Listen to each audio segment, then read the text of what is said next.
these in some color choices. I can show you 3 in studio, the rest are on .com. Now, What you doing, you want to show them all on .com or show them all on You get the mischief too. So It's crispy right now. I think she went back to my sister's room. Those are the 3, and I'll go through those again. This is, and then we have our Is she taking a nap with her? Yeah. Maybe she hollered because maybe Crispy hurt her a little bit. Maybe that was it. And then Could have been. She bit my toe. that ain't fun. No. Go see what you want. She was asleep. She called Sally after I checked on her. She fell back to sleep. That's what I'm trying to say. And when you push it closed, it's got airtight and watertight. This is remarkable. We've got Marie Louise Russell joining us live via Teams, and she's going to be here all day. So get comfortable, Miss Marie Louise. We're going to be seeing a lot of you. We are thrilled to have you with us, and these computers are so smart. They really are. So I would have to say, in answer to what you were saying about birds, not everybody's checking the pantries to see what they have on store, especially where I'm living right now. Did you have enough cat food? Oh my goodness, well you know you did, because guess what? You see it right here in this container. That's of 2, David. 14 cups each, so you get 28 cups total in here. So if you're in your pantry right now, like a lot of us, and you're looking around saying, oh my gosh, what's left? Everything's a mess, and oh no! You have just a little bit of this and a little bit of that, and is it even fresh? I don't even know. We have a better idea for you. So 2 of these here. So what I do when I get this folded, I'll be putting oatmeal on it, and then 1 can operation. Simply enough, I got that new box of Raisin Bran, which is my favorite. Checking on the inside, you're going to see that food grade steak. Silicone seal all the way around, so you know this is going to stay airtight, watertight, and you have the confidence of the food BPA free. So now, and I just go right in. And on how do I finish this off? I finish it off with a piece of masking tape, and I write the date on it. Look what I got. So really, Okay, I go to the rest. everything under lock. We want things to stay nice and fresh, and this is a Why you great gotta get way to do it with this setup too. And that empty box goes in your recycle container. Take out your plastic. Sure. Maybe if your township recycles plastic, great. If not, throw that in the trash can and put the box in the recycle container. They've got snack crackers or little cheese O's or round little snack crackers. Perfect. This is ideal. Yeah. Don't wait on this opportunity. Everybody is shopping for this, and we are very, very busy for this item. 200 already out the door, and remember, it's free ship. You're saving $5.50 on the shipping alone. Plus, it's on Easy Pay, and it's self-pricing. Now, that's jasmine rice you had there.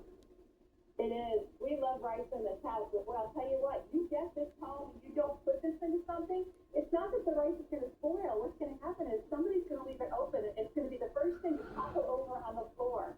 So now you've got your rice all ready to go in here, and then, oh, I've got this beautiful feather stand on the top. Look, operation on this is easy. Just 2 ways to fill it. You can take this top off, or if you want to, simply, you can just open it up. If you have something that just opens carefully on the end and just dump it in there, and you're ready to go. It is safely sealed. So whether you have rice and cereal, look at that. And you turn it this way now, and it's streamlined. And look, I still have to mark this, but this one has got the date on it as well. So you always know what you have at the ready. Love how these stack. So if you go up a little bit taller, some of us have really high pantries. You could put several of these up here. And how great to see through these, and you know exactly what's in here and exactly what you're getting. So many people are picking up their set of 2, and remember, everything is on free ship. So now, if not today, when? I mean, come on, you're home anyway. Shop like a champ and enjoy the free ship on everything on air and online. Now, we have color choices for you. We have, we'll do them all on .com. We have clear, denim blue, forest green, only 4 dozen in the forest green, and then golden sand, 600 remain. This is spearmint, and red, and plumberry. Plumberry has sold out. Miss Marie Louise, you out to 86 of plumberry. Oh, has sold out already. I'm going to show popcorn with you. You can fit these to fit your measuring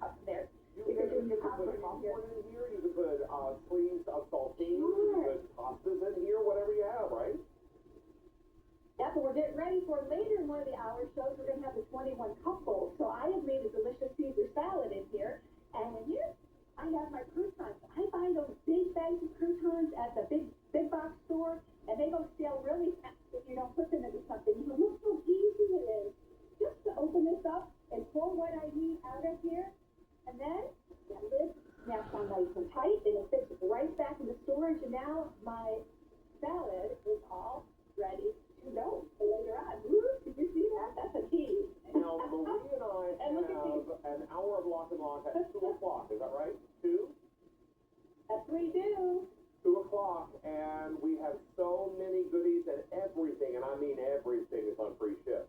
If you are not finding the Lock and Lock set that you need, remember, everything online is also free ship.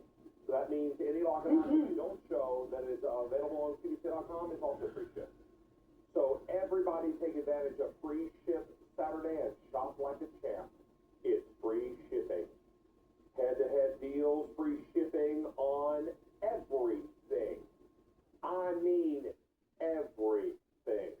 Now, we have color choices for you. Shall we go through these in person or, okay, I can show you 3 in person.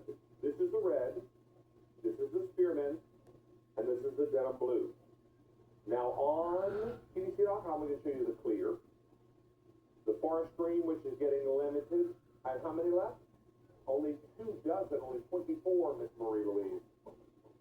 Golden sand is available. And plumberry has sold out. Gone. Plumberry is gone. Now, we are very, very excited about these, and they just meet a common need. And why not go ahead and save on the shipping and handling today? Because it's free. I love that. The shipping and handling is free. We did Winter Storm. Who? I mean, what? Come on We got now. about 300 birds in the backyard right now, David. So I have a whole bunch of Lock and Lock containers that are filled with bird seed. But how great is this? Beyond the kitchen, into the garage, into the mudroom, into the bathroom, all the different places you want to have airtight water. Make these up in the drink. Oh, there's water. It's making more solid.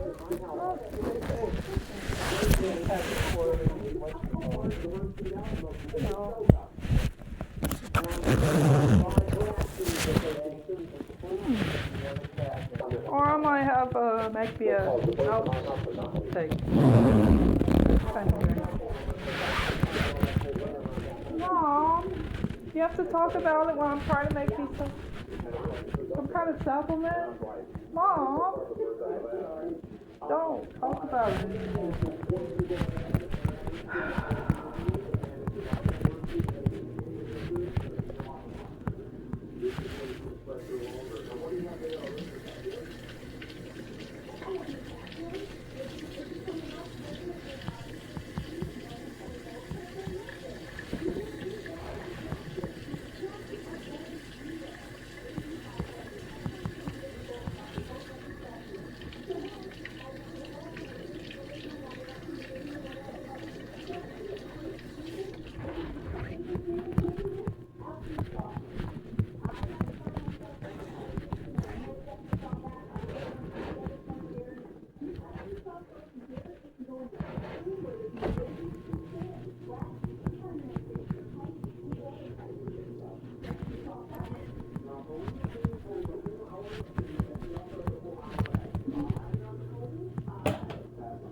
you're going to see in the enrollment. And we have two songs that are happening.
I found a spoon in the calendar. Isn't that a good news? Yeah. Does that mean it's clean? Yeah. On the tray. Calendar with the point. Yay, I found it. Yeah, I think I remember what Okay. I forgot I did that.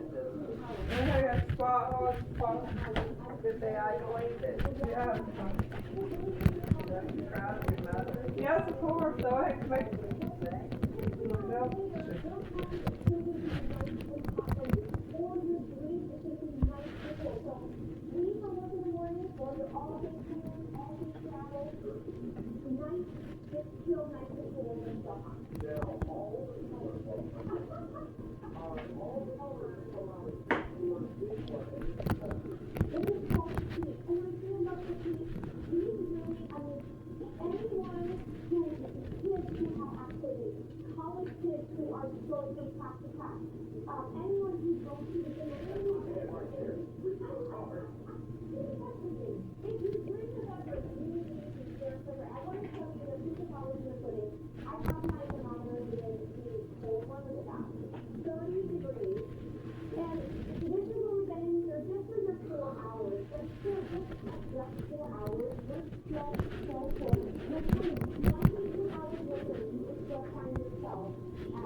time. Yeah. This is why you want to get yours now. And get it full price, get free shipping, get it easy to install, and the option is very good. The one thing that you can do is that you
I should have mentioned that earlier, because that is such a kicker too. Leak proof. So if you are throwing this in your bin bag, just take it travel with you.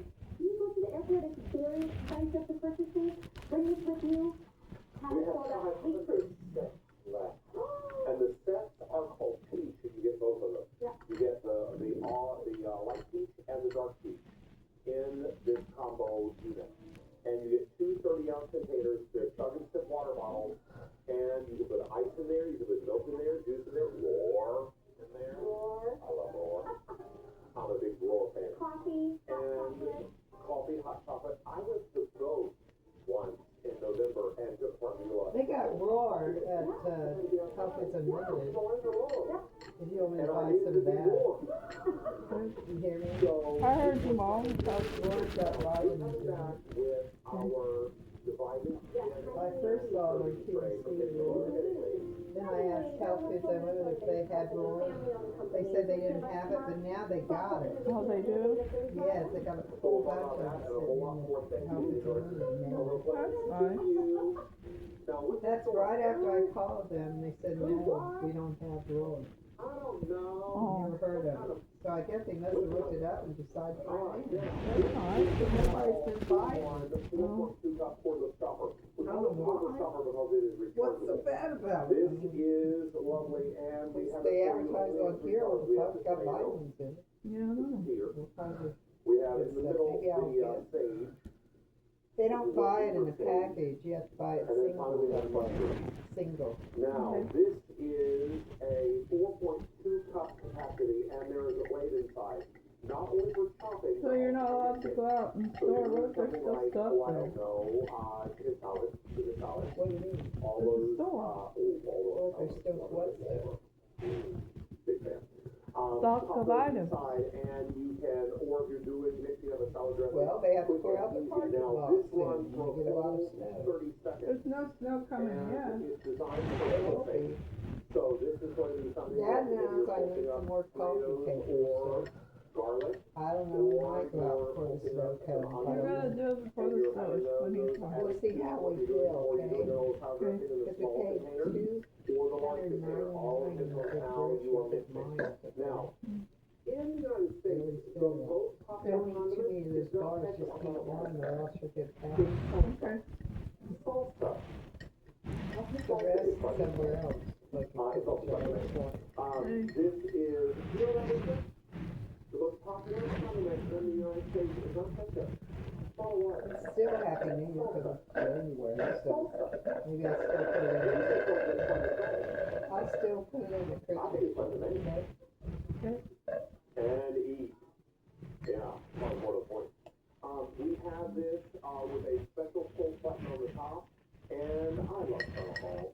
One of my favorite people on the planet, and she's as tall as I am. This is She is very, tall, very it's popular, beautiful. and it's available to you on free shipping. I always thought she looked like my sister, Karen. And that's the deeper stage. And then on the end, we have it for you in tomato. Reminds me of Now, Campbell. this is a returnable unit. It comes with the Just like that, me and Sandy used to thought Talma looked like Karen, one of the gals with Tony Orlando and Dawn. And you come away with something more sort of substitute, whatever you choose. I appreciate the compliment. Lovely with cream. Yeah, what is that? Oh, they got two. So don't miss out on this opportunity. No, nice. Everybody is looking for a great chopper to add to their arsenal, and at a clearance price and free ship, today is your day. $5.50 is what you're saving I on guess shipping Carol alone. can't show. And then, of course, you have the clearance Yes, price. Now, we're down to final quantity. You can get a She reorder. okay? So what we're looking to do is bring you a Yeah, top shelf she's item at a rock bottom price. We're going to do that today. Must be what Now, she's the on. secret to Good Whip topping is ice cold ingredients. Make sure I your do. whipping cream is ice cold. Okay. And if it's cold, and if you want to put your mixing blades into the freezer, you can get those nice and cold too. And then, or if you want to put this in the freezer, you can. And then you are going to push your way to great successes. On maybe with topping or salsa or whatever you're mincing or whatever you're putting together. Now, we have this available in 3 colors only. We have this for you in the tomato on the end. In the middle is sage. Got me milk in it. That's like my bowl of cereal. It's good for me. The small bowl on the side or the large plastic bowl. I throw milk to it. Push your way to success with great I use milk because it's Now, good for Terry me. Laughlin is going to be here just in time to celebrate Valentine's Day. Oh, okay. I bought 2 half And she's gallons. going to be in I studio. just used the wine. Collection set of Okay. Not icon waste. glasses. We have these coming up. Or water, or next time I will. Free shipping and handling. I just Also coming up, tried it because I like milkshakes. I was crazy. Okay, we have to we'll tell worry you about about in a running little out while. Okay. Okay, then we'll just save the milk. Aw. Okay, I opened it up. I just tried one. Is that alright? The family-owned company, That was and what it. they do is they use high-quality materials to do smart, innovative things for everyday simple solutions in our home. For everyday things we use in our kitchen, but they're thinking smarter with high-quality materials. And this one I think is so cool. One, because we're looking for. You know what? I made a strawberry milkshake. But look at this. Wow. It looks like a flower. Not only each one of these dividers is a full cup, and you get their thousands. Pretty. But you can take this with you. So anytime you want to flip this over, you can fill this up with whatever you want to fill it. It can be condiments, your barbecue, your salsa, your guac, your ketchup and mustard, those kinds of condiments. Fill it up with candy, fill it up with taco toppings, and you can close it. And now, no bugs, no nothing goes on, and you can take That's it what with it's you. for. You know, if you're going out with your friends, or That is neat. I'm just checking on crispy. What is going on here?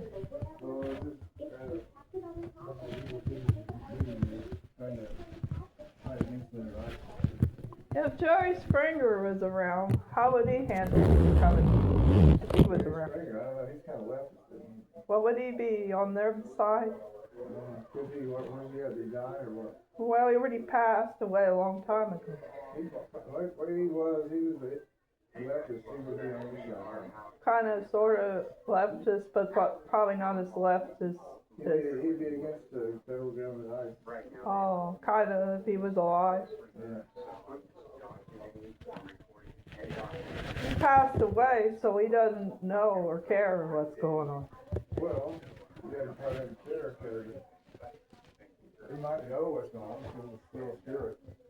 Oh. What's he got to do with it anyway? He's just a moron. Yeah. He probably died a long time ago, and who knows what happened to him. Well, I've already seen this, so I'm going to get something else here. Yeah, you're right. He was a commie. He wouldn't do much, probably. He's worthless. Even though he used to be mayor of Cincinnati. The people that are the mayor of Cincinnati right now is even worse than him. Yeah, 10 times worse. Yeah, than him. He probably handled things different. Maybe he would have changed his ways. Maybe he saw this. What? Who knows? I don't even care if he's done it.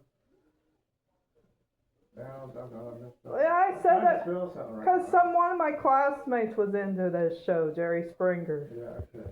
Oh, I meant Dad. Yeah, I did. Because they were watching people. It was entertaining at the time watching it. It was entertaining at the time because they watched them fighting on the show. It was weird. Well, not everybody thinks the right way. That's true. I mean, to this day and age, to this day. I'm trying to concentrate on spelling these words over, okay? Okay, don't be acting like them leftists then. Getting after me like that. I'm telling you, I'm trying to concentrate right now. I'm not spelling things. Don't be like them leftists. You're getting after me like you're acting like the leftists. Okay, fine, I'll let you do it. Calm down. It's looking at different things.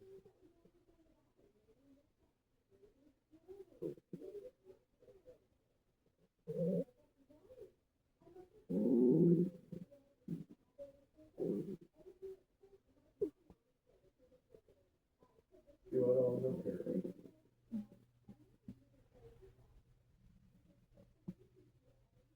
I don't whine and complain. That's what leftists do these days, modern times.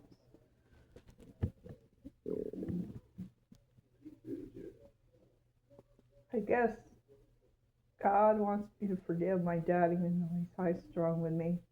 You're acting high-strung, right? I don't remember acting high-strung with you. You're all hyper right now. It's because I have autism. Hello? Okay. Well, I need my needs to be met too. By including my sister and me. They never give us a chance.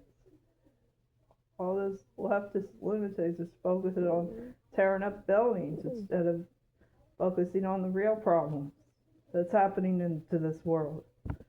They're wasting their whole time tearing up things. That gets them nowhere. How's that helping? Let's see. Because I'm telling them I'm not on their side. That's why. I'm just on my own. Hey, just let me kind of relax here. I'm just my own person. I've been around special needs kids. You're not. I think go watch comedy and put them laugh. You're not well experienced like I was, I guess.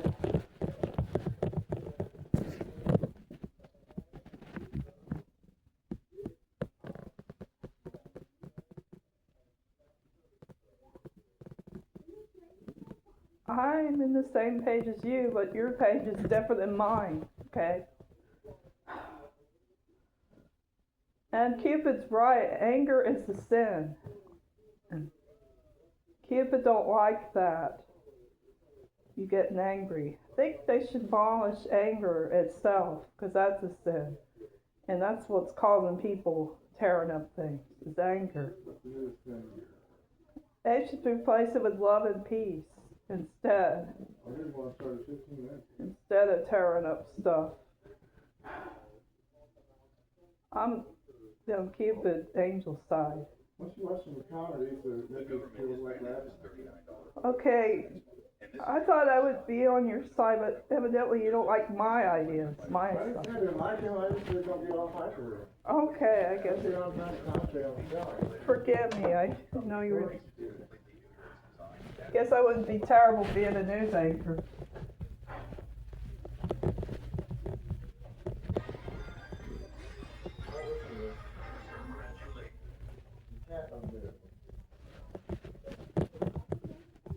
All right, I don't have experience with these things. I got what they do. Yeah, we don't even have an identity for this guy yet, no doubt.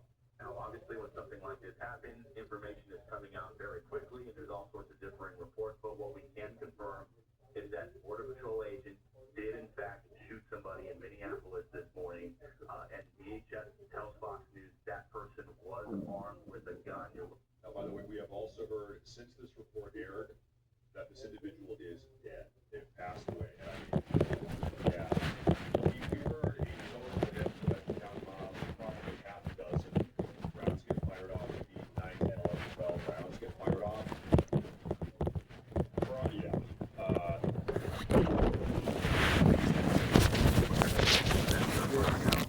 The gun was loaded and had two separate magazines. So I'm we do not glad have we an update are. on that person's At least I had my freedom condition of just speech. yet. I'm working the phones, working the sources to find out exactly what led up to this, who this person was, how it all went down. But you can see from the live images, obviously this is going to turn into a powder keg situation. You've got politicians putting statements out already. You got people gathering to protest. You got, you know, federal agents and police trying to hold those folks back. As information starts to develop on this shooting throughout the morning, you're going to have more and more people showing up at the scene here, and this is likely going to turn into another scene of heated protest today. Oh, yeah. And by the way, we have a live feed down there. We can see what is going on live on the ground. Why don't we tune into the live feed? Because we have all these rioters, protesters, counter-protesters. Are they lighting things on fire? What are these plumes of smoke? Ladies and gentlemen, and so it begins. They are already lighting the city on fire. Okay, I'm going to leave this up here. It seems like I saw one. It seems like I thought I saw fire on the left. Definitely on the right. Can you get your big stupid sign out of the way? I'm trying to see that fire over there. It says Germany. Yeah, seems like the riots are beginning. Okay, I'm going to try to find some additional footage on the ground live. Stand by here, folks. This is all breaking live coverage. Breaking news live. In Minneapolis. Now, this is just a mile away from where Goodwood shot. That is where today's shooting did happen. Waltz did say in a social media post that he had been in contact with the White House after the shooting. He urged President Trump to end what the Department of Homeland Security called its, quote, largest ever immigration enforcement operation. Should end your political career. Pulled the thousands of violent, untrained officers out of the now. There is smoke down there. You see that? Something is on fire down there. Fox 9, okay, stand by. Minneapolis Mayor Jacob Fry and Minneapolis Police Chief Brian O'Hara. Stand by. We do know that the Star Tribune this morning. Minneapolis. Well, I made my sister act like that. Or I should say, outlet to report that. God bless her and God bless Okay, stand by here, folks. We're doing breaking news live coverage. I've been looking to see if the White House has put out anything. I saw a tweet from about 13 minutes ago when something completely unrelated, but nothing at this point. Hey, if you guys could do me a favor, make sure to hit the like button. Make sure to subscribe. We got to get the message out. Listen, we are the only newscast out here on the entire internet doing live coverage from a pro-Trump, pro-ICE, pro-America first point of view. Nobody else is out here doing that. This is the only live coverage broadcast for actual American patriots. Do me a favor, hit that like button, make sure to subscribe. It is going down today. We are going to be here all day. They're shooting, these are Roman candle fireworks. They are shooting them at the CBP and the police officers. I know you don't like them, but it's okay. I gave theories of for 11 o'clock, unrelated prior planning to all of this, and they thus pushed it back to noon. So what? I'm not sure what this is. We have people on the streets that appear to be launching fireworks towards the law enforcement officers there at the end of the street. And again, this is all on Blaisdell Avenue in Minneapolis, and this is just about a block west of Nicollet at about Blaisdell, and I'm thinking 34th Street. So this is quite a ways away from the scene of the shooting here this morning. And there's a lot of crazy footage coming out right now, folks. We have a lot to talk about today. Trying to push right now the protesters. So yes, this is a good deal away. Now, folks, I believe yesterday we saw somewhere around 10,000 protesters marching through Minneapolis. They took the entire day off. Waltz called for an entire citywide shutdown. Nobody was going into work. We saw 10,000 people marching through the streets. Ladies and gentlemen, these people are in town. They were busing in thousands of protesters. They bust them in from out of town. You got paid agitators. We have right now a recipe. We have all the ingredients for complete and total chaos. Today, we have every single key ingredient for a complete and total chaotic situation. This could get it already is bad. It's going to get worse. that concentrated area of the city that you are not seeing on your TV screen right now. Those are all apartments behind there as this is unfolding. So what happened? I'll add a note up top. Thank you. A lot of people One moment here. As far as these dumb crowds One moment. are living and get this their is way. unfolding on their doorstep. That's weird. And You can see quite the barricade there of the dumpsters to and get some their things that attention. people have gathered to create yet another layer of this forgive me. barricade. So quit again, talking if over Leon is there recording, trying to get sorry. which is our Fox camera, which is our Leon camera. Lori, can you tell us, is Fox the camera in the upper left? Just trying to get. Oh, there's Leon. Well, what can you tell us? Yes. So right now, you see this barrier right here. People Look at are that. chanting ICE out Look at now. this. And if we look up the street, law enforcement has moved to where the protesters were, Wow. and the protesters have moved back. And this is after the dumpster had went on fire. Folks, I'm telling you, once again, the dumpster's on fire. ICE involved shooting. The individual is dead. The guy had a gun. Seems like ICE officers fired in self-defense. Yesterday, we saw several thousand, people are saying up to 10,000 bust in paid protesters in Minneapolis yesterday already. The people are still in town. This shooting happened at around 10 a.m. Minneapolis time, around that. Folks, it is early in the day. The people are already in town. There was a shooting. The individual is dead. This is going to be chaos today. Who are trying to set up blockades in the area around the area, which is where Leon and our photographer Jaden are standing right now. And police have been systematically trying to push people further and further back and away. And again, the city is trying to emphasize over and over again, if you're watching this, please stay away and express your opinions peacefully.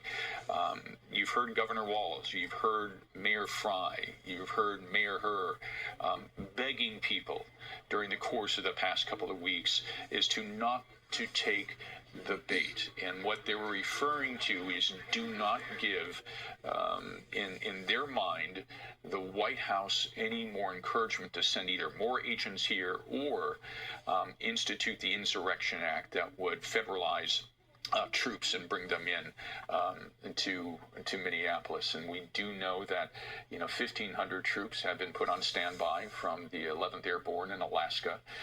They are on troops standby. that are especially trained in cold weather duty, and it's cold here, 9 below outside right now, and it's going to get even colder again overnight before we start a slight warming pattern, if you can call around zero warming pattern, but it kind of is as to what we're going to be experiencing here. Ladies and gentlemen, in Minneapolis, go ahead, pull up the weather app. It's like negative 10 degrees. It is cold as hell out there.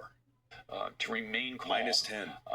And to not give federal authorities any incentive to bring more reinforcements into Minneapolis right now. Yeah, and I think Hennepin County Attorney Mary Moriarty, your statement, I mean, someone needs to be able to process the scene.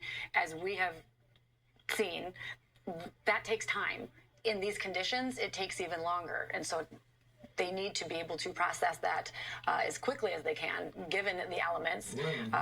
It takes humans to do that, and they need to movement here, folks. Themselves, investigators, go in and take care of their bodies and make sure they are not getting frostbite in these conditions. And so it's a lot more people than just who you are seeing. And scenes like this, they need to have investigators ideally go in and out to relieve people, just because of the risk of frostbite in this situation and having to process an outdoor scene. So that's why Mary Moriarty's statement, already asking for people to submit their video and already starting that collection process from afar. We got a man down. Oh, we're making arrests. It looks like send them in, boys. Send them in. We have an arrest. Someone else here to the ground. Got him. They got him.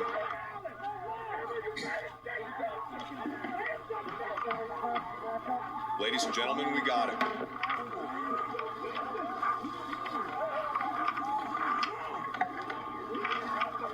A few moments ago, we witnessed someone else being taken down and taken away by federal agents there in the scene.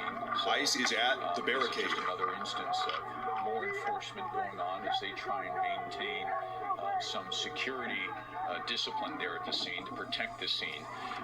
Hey, Christy, good morning, by the way. Investigate good morning, Christy. Thank you for the super chat. I would note that you see some overturned dumpsters there that residents have. Thank you very much. Have done is to try and create a blockade, and we see. Folks, we might listen. Hey, depending on what happens here today, this might be the pretense for the invocation of the Insurrection Act. We might see the Insurrection Act. We already have 1,500 active U.S. military personnel on standby, just waiting outside the city, ready to go. Trump's got to give the order, and they're going in. They've been on standby for about a week. We have 3,500, maybe 4,000 federal law enforcement officers already in the city. We might see this happen today. Today might be the day. Link it, Craig. Hi, Link it, Craig. Today might be the day, folks. Just tuning in, we are expecting a briefing, a news conference from Minneapolis Mayor Jacob Fry, along with Minneapolis Police Chief Angela here. It was scheduled to start right about now at 11:30. But as you know, this is a very fluid situation. It may take longer for them to hold this briefing and come together. And we are also waiting for a briefing from Border Patrol Head Commander Greg Bravino. That's supposed to be coming up at noontime today, and we presume that he will be joined by the acting director of ICE, who's in town as well, to give their side of what happens. That's right. Now, folks, I want to, I'm not going to cut away from this. There is so much insane, crazy footage coming out today, right now. I mean, I'll pull this one up real quick. This happened just moments ago.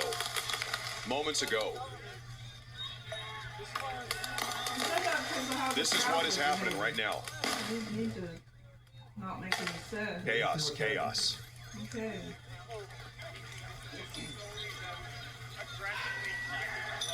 They're shooting their pepper balls out.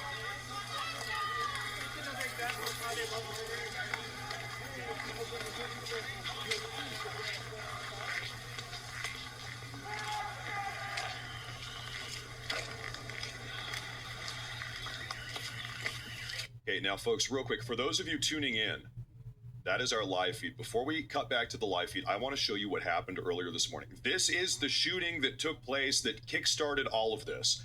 ICE is dogpiling an individual on the ground. He's on his hands and knees. This individual has a gun. He has a firearm. And a shooting happens during this struggle. Take a listen. It's hard to know exactly who shot first. Several rounds were fired. Listen up. Oh shit! What the fuck? They killed him? Did they fucking kill that guy? Are you fucking kidding me, dude? It's not a good angle. Let's be honest. It's just not a good angle. You can tell they have this guy on the ground. They recovered a handgun from this individual. We know that he had several magazines, 2 magazines and a handgun, 9mm handgun. And then ultimately they end up mag dumping into this guy effectively. This officer here, you can see him. You can see him shoot several rounds. He's dead. He is dead. He has passed away. He got ventilated, as they say. And it's really hard to know from that angle exactly with precision what happened. Now we know there are going to be multiple other angles come out. And the reason why I say that real quick is because we saw numerous other bystanders recording. That's the body camera. There's a woman here wearing pink. We know she has camera footage. There was another individual we saw to the right a little bit early on. So we know that there are other angles that will come out. We know there's footage, perhaps even body cam footage. This is going to be Minnesota Governor Tim Walz is going to come out and give a statement about this. to answer whatever questions they can. While we do not have an identity. We don't know. Was an illegal alien, far left agitator? Was this guy? We don't know anything about the victim. The individual that has gotten shot today. We don't know. All sorts of personnel and people from the city here at the scene. Maybe he's not a victim at all. So they definitely have moved up now. The agents, and this looks like several of them. They're in jeans and tennis shoes and no doubt a Saturday morning, like the rest of the Twin Cities right now. They thought they were going to have maybe a morning off, and all of a sudden the phone rings, and here they are. All hell is breaking loose today, folks. It's a very fluid scene that's taking place right now in Minneapolis. As more law enforcement tries to show up on the scene for scene control, to set a perimeter so investigators can do their work. And obviously we have more observers who are trying to come to the scene, concerned residents who live in this neighborhood, and there's a lot of people who live. There's a lot of apartment buildings and homes in this particular neighborhood. This is a heavy residential area. My daughter lives in this area as well, just a few blocks away. So it's there's a lot of people who are going to want to come out and observe from themselves as to what just happened. One moment here, folks. Even when it's 9 degrees below zero I've got an update for you guys. So, which only adds to the complications and tensions that are on the scene there as well. I mean, a few moments ago, Leah was noting that people were pouring water into the eyes of victims who had been overcome by irritants there at the scene. And water, when it's 9 below zero outside, is going to freeze almost instantly. So you've got multiple issues there at the scene. That's right. It's for those who are overcome by some of the irritants that law enforcement is deploying right now in the name of scene security. Yeah. Just looking from this camera angle, it doesn't seem that the crowd has grown. We're getting Sorry. paid money, but What am I hearing? Lots of money, buddy. What is going on here? Billionaires now. Guess what? They're risking. Any son outsource. Okay. Yeah. Apologies. And getting pushed back, and then they press back in. But I think around the country, people were responding to the large crowds yesterday, and that marched through downtown Minneapolis. Okay, we just got a brand new statement here from Homeland Security, and I'm going to read this to you verbatim. Okay, you quit yelling at me. I didn't know you were going to raise your voice. Starting at 9:05 a.m. Central Time, as Department of Homeland Security law enforcement officers were conducting a targeted operation in Minneapolis against an illegal alien wanted for violent assault, an individual approached U.S. Border Patrol officers with a 9mm semi-automatic handgun seen here, and they're showing the picture here in the communication that they're sending out. Quote, the officers attempted to disarm the suspect, but the armed suspect violently resisted. More details on the armed struggle are forthcoming. Fearing for his life, and the lives and safety of fellow officers, an agent fired defensive shots. Medics on the scene immediately delivered medical aid to the subject, but was pronounced dead at the scene. It goes on to say, quoting now, the suspect also had 2 magazines and no ID. This looks like a situation where an individual wanted to do maximum damage and massacre law enforcement. The statement continues, quoting, about 200 rioters arrived at the scene and began to obstruct and assault law enforcement on the scene. Crowd control measures were deployed for safety of the public and law enforcement.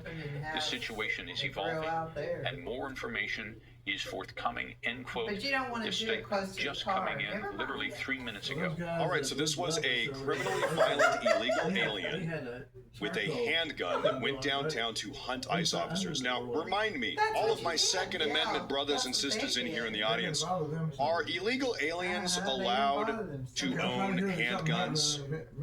Minnesota right now. The answer is Okay, what do I have to do? The answer is no. So this is problematic on numerous levels. He came down here and was violently resisting ICE officers.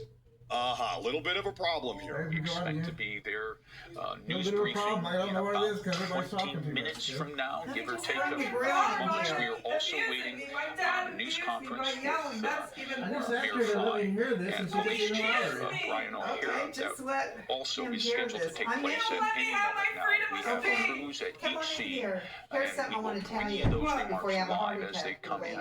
And it looks like here that they've You're just like they're making a lot of arrests. handcuffed and are taking away a couple more people. Arrested or detained. Yeah, tons of them. Here's what you want. In this situation, as this is kind of a face-off between. I want to pull that DHS statement up. People in the public Also, here at 26th and Nicollet. So yeah, this is at least the fourth person in less than an hour that we've seen rice and beans and stuff. surrounded and put down on the ground by agents and then led away. Just Dad wants to watch his. All I want to do is hear the news. I want to hear the news people talking. An emotionally charged situation. There we go. Little update there. To say the least. Okay, I just And been around again, the special city of needs people Minneapolis in school, and I is learned this asking information from them. people So to you stay think I'm calm. special needs, huh? I'm special. We know you're- to say. Hey, once again, folks, update. I want to read this again. At 9:05 a.m. Central Time, as DHS law enforcement officers were conducting a targeted operation in Minneapolis against an illegal alien wanted for violent assault, an individual approached U.S. Border Patrol officers with a 9mm semi-automatic handgun. Okay, so actually, folks, to be clear, we don't know if the individual with the 9mm handgun who was shot and killed, we don't know if he was the same illegal alien that was the target of the operation. So, hate to say it, still, we actually do not know the identity or the legal immigration status, the legal status of the individual with the gun who was shot and killed. We do not know that. Post goes on to say, the officers attempted to disarm the suspect, but the armed suspect violently resisted. More details on the armed struggle are forthcoming. Fearing for his life and the lives and safety of fellow officers, an agent fired defensive shots. Medics on the scene immediately delivered medical aid to the subject, but was pronounced dead at the scene. Well, I mean, yeah, he got shot like 9 times or 10 times. The suspect also had 2 magazines and no ID. This looks like a situation. Also, can I just say something? What is up with all of these people not having ID? I kind of assume, I hate to say this, anybody that doesn't have an ID, it's like maybe you're an illegal alien. I don't think I have left my house without an ID in like 20 years. I don't know. I don't go anywhere without my wallet or my ID. To me, that's abnormal. Maybe that's common for other people. I don't know. The suspect had 2 magazines, no ID. This looks like a situation where an individual wanted to do maximum damage and massacre law enforcement officers. Seems to be the case. About 200 rioters arrived at the scene and began to obstruct and assault law enforcement officers. Crowd control measures have now been taken. For those of you that have not seen, this is the handgun. This is the handgun here. So we got a good old 6-hour. We got a Siggy. So there's that. Is what that is. This is the handgun that the individual had. You, of course, you see two probably presumably one is inserted, one outside. All right. Is the language that the U.S. Supreme Court, in a very famous case going back to 1989, used to establish the justification for deadly force of a law enforcement officer. If that law enforcement officer feared for his or her life, then in many cases the Supreme Court ruled that lethal force can be justified.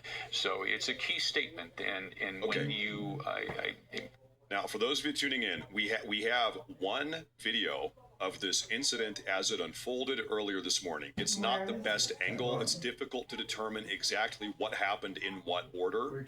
I will go ahead and play the video now. Here it is. This is what kick-started all of this chaos today. They have the individual on the ground. ICE is dogpiling this guy, trying to get this guy under control. He's down on his knees. He's down on his knees. Maybe I put it in. I'll just have to look around. Oh shit! What the fuck? One shot rings out, and then you see a whole. Then you see another series of shots. This officer is obviously like in the process of firing right here on the left. And so you just do kind of like a play-by-play. Let's do NFL play-by-play here to try to figure this out. This guy is resisting. He's not going down. It looks like they're trying to wrestle something out of his hand, perhaps. The guy is resisting. He doesn't want to get arrested. We've got 4 officers. And what do you see, by the way? You see these 2 officers in front of him.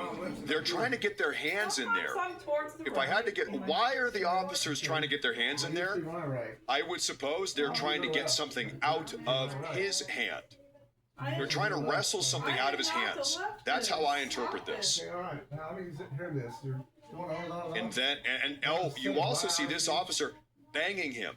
Why is he banging him? I would suppose trying to bang something out of his hands.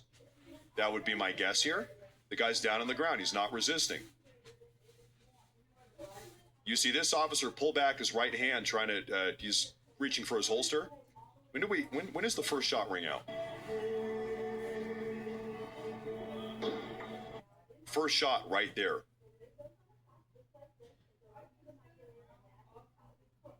Man, it's so hard to tell who fired the first shot. It's right there. It is so difficult to know. If I... Okay, very good. If I had to guess... This is such a tough one to know.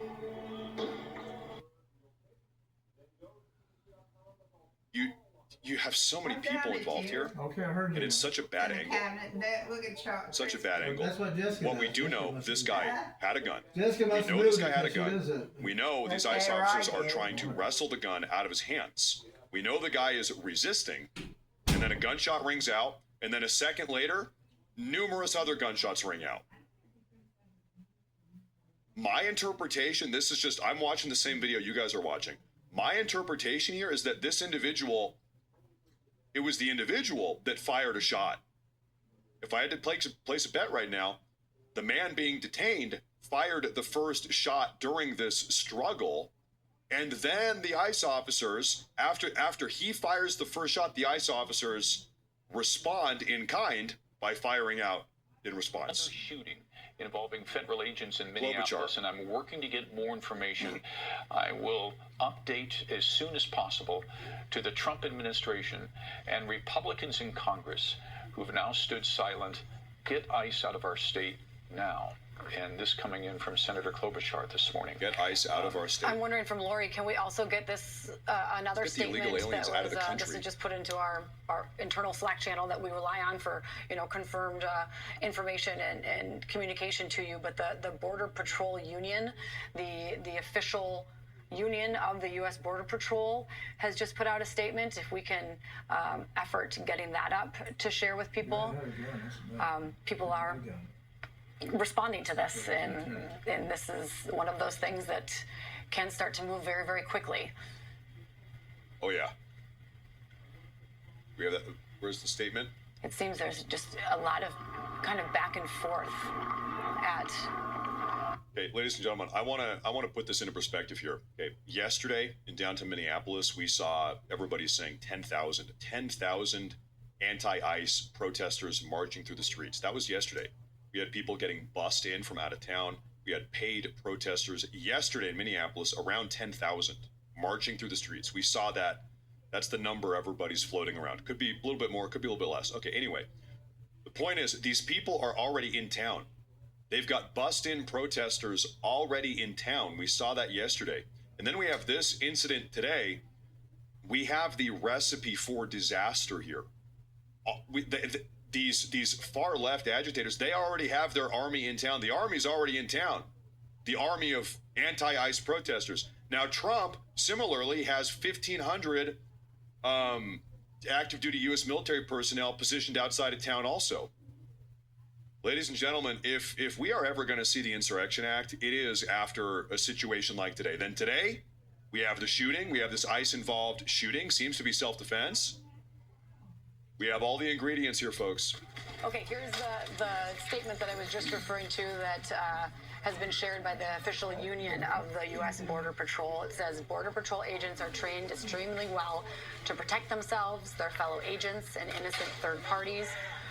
When a supposed, quote, peaceful protester brings a weapon, such as a loaded handgun, and brandishes it, there are going to be severe consequences and repercussions. We have pleaded with and warned the media and the politicians that their irresponsible, hate-filled, and false rhetoric is going to get people unnecessarily hurt or worse, killed when they portray our agents and officers as the agitators. They've encouraged these reckless confrontations and attacks on our agents and officers who are performing their lawful duties and enforcing the laws that Congress has put on the books. It goes on to say that the fake and dishonest media and shameless politicians should be held accountable for willfully misleading the public and enticing these protesters and agitators. We have full confidence. Okay, ladies and gentlemen, we've got a slowed down, hyper enhanced video here. Slowed down. Everybody pay attention. This is what happened. Allegedly from this angle. The first shot rings out. Okay.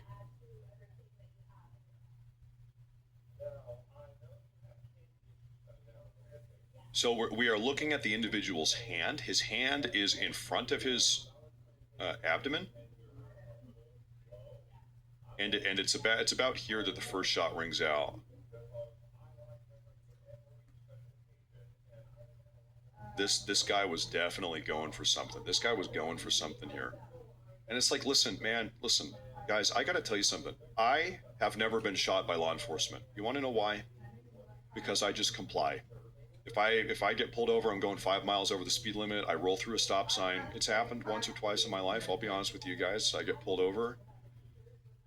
I just comply. I'm not going like this. Hey, officer, what do you want? What do you want? You just like do what they say. 1, because I want to make their job easier for them. 2, because I don't want to get shot. I don't want to get shot. I don't want to wrestle on the ground with 6 ICE agents. I'm not looking to get shot. I understand that. Yeah. Sure, they're doing their job. Their duty. Yeah, what's happening here? Needs to be done. I don't know. Just comply. It makes everything easier. Everything is going to be better. Oh, look what we have here. Thus far this morning, and then I will provide some comments myself. Chief.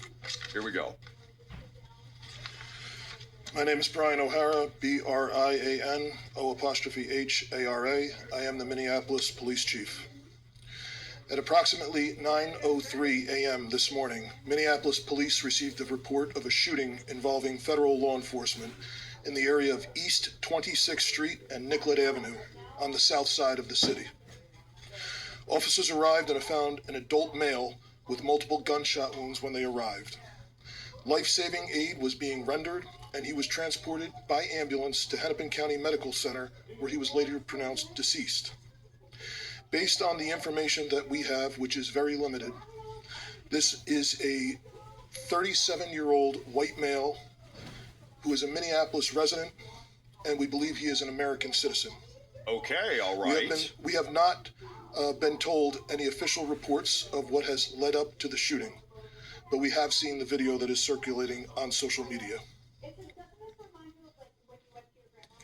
Our demand today is for those federal agencies that are operating in our city to do so with the same discipline, humanity, and integrity that effective law enforcement in this country demands.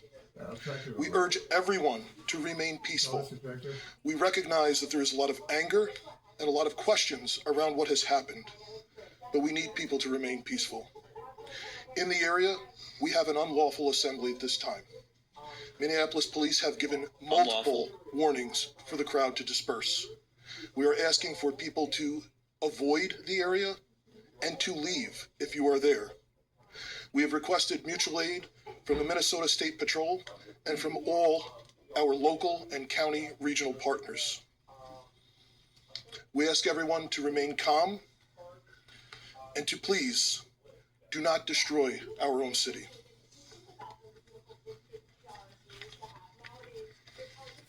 There you go. I just saw a video.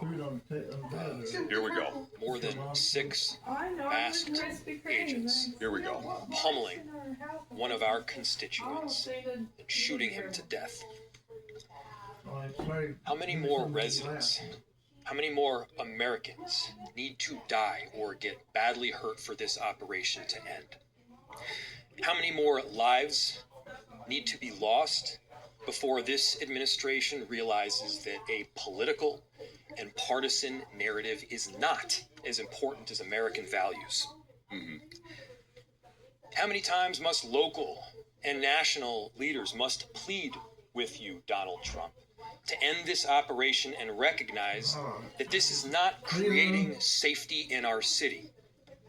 As you'll hear from Director Sayer in just a second, we have seen these kinds of operations in other places, in other countries, but not here in America. Not in a way where a great American city is being invaded by its own federal government. I'm done being told that our community members are responsible for the vitriol in our streets. Oh my good Lord. I'm done being told that our local elected officials are solely responsible for turning down the temperature. Just yesterday, we saw 15,000 people peacefully protesting in the streets, speaking out, standing up for their neighbors. Not a single broken window, not a single injury.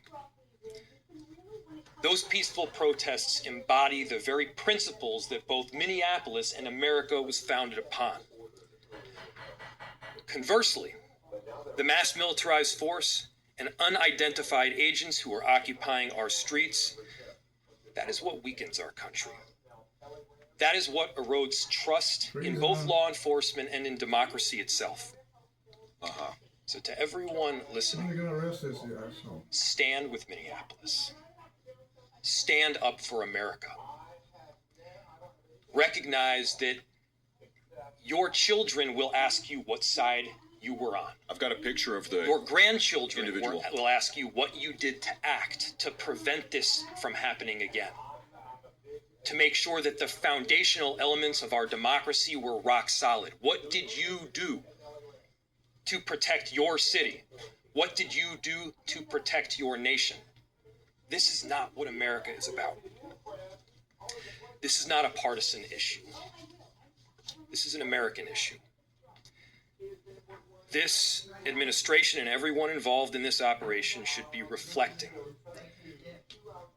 They should be reflecting right now and asking themselves, what exactly are you accomplishing? I've got a lot to share with you guys. Stand by. If the goal was to achieve peace and safety, this is doing exactly the opposite. If the goal was to achieve calm and prosperity, this is doing exactly the opposite. Are you standing up for American families right now? Or are we tearing them apart? The invasion of these heavily armed masked agents roaming around on our streets of Minneapolis, emboldened with a sense of impunity, it has to end. Why is he pulling his gun out? This is not how it has to be.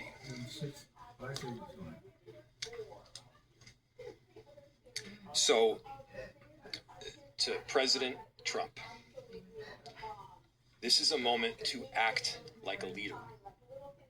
Put Minneapolis, put America first in this moment. Let's achieve peace.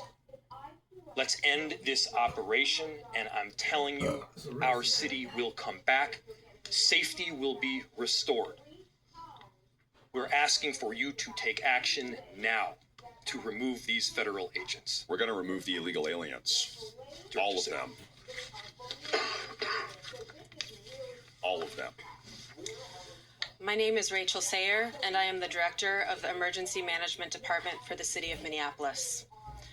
I took this job to keep us safe because I live here, and this is my community. We are doing everything we can to mitigate the impacts of the this terrible situation. The city's Emergency Operations Center continues to be activated, as it has throughout the surge in federal agents over the last few weeks. We are tracking impacts and coordinating the city's response to this situation, which is having profound repercussions in our community. I can't underscore enough how much Operation Metro Surge is impacting our city. Families with loved ones detained and those who are afraid to be in public lest they become targets need help accessing the most basic necessities like food, housing, and rides to school. Businesses are shuttering and our local economy is severely impacted, which means families are suffering, just as we were rounding a corner in our recovery. Many of our Minneapolis residents, my neighbors, my friends, my community members, are ceasing participation in public life, afraid to even go to the doctor. In response, the city enterprise continues to utilize our entire emergency apparatus. That means staff across departments, often around the clock, are putting their regular jobs on hold in order to respond to the impacts of Metro Surge. I want everyone to know there are numerous resources available to community members right now. We have mental health help available. We have food assistance, housing and rental assistance, legal help. We are sharing information about what to do if you are exposed to tear gas, pepper spray, or other chemical agents, and the state AGs and ACLU are collecting reports of rights violations. You can access these resources on the city's virtual resource center at minneapolismn.gov/ICE. Please share this information with your neighbors. We have help and we want you to be able to access that. My background is in international humanitarian response in conflict zones. Oh my God. In Yemen, Haiti, Syria, Iraq, and Ukraine. Oh my God. What I've seen here is what I've seen there. Shut up. A powerful entity violently and intentionally terrorizing people, making them afraid to go outside so they can't earn a living, so that kids are forced out of school. This has a lasting generational impact. People can't plan a single day of their lives because they don't know who is around the corner and if their family member or neighbor is about to be taken away. In these times, you see both the best and the worst. The worst is the terror and the feeling of helplessness. The best will continue to be our community's response. The way we are showing up for each other, that is in the absolute worst of times. We're showing up for each other in the absolute worst of times. I'll turn it back to the mayor. Thank you. What a dumb idiot. What a stupid idiot. We are seeing an incredible volatile situation unfolding right now around that scene. Is there any communication right now with local federal law enforcement or cooperation, or where do those efforts stand to try to calm what's going on down there right now? Yeah, I'll turn it to the chief to answer. So the question was, there is an incredibly volatile scene in South Minneapolis right now, and the extent of communication with law enforcement agencies. We have established a command post that is led by Minneapolis Police, and there are representatives from all of the regional, local, county, and state organizations. We have had communication with Homeland Security, but they have not been able to provide us any specific details around the incident itself.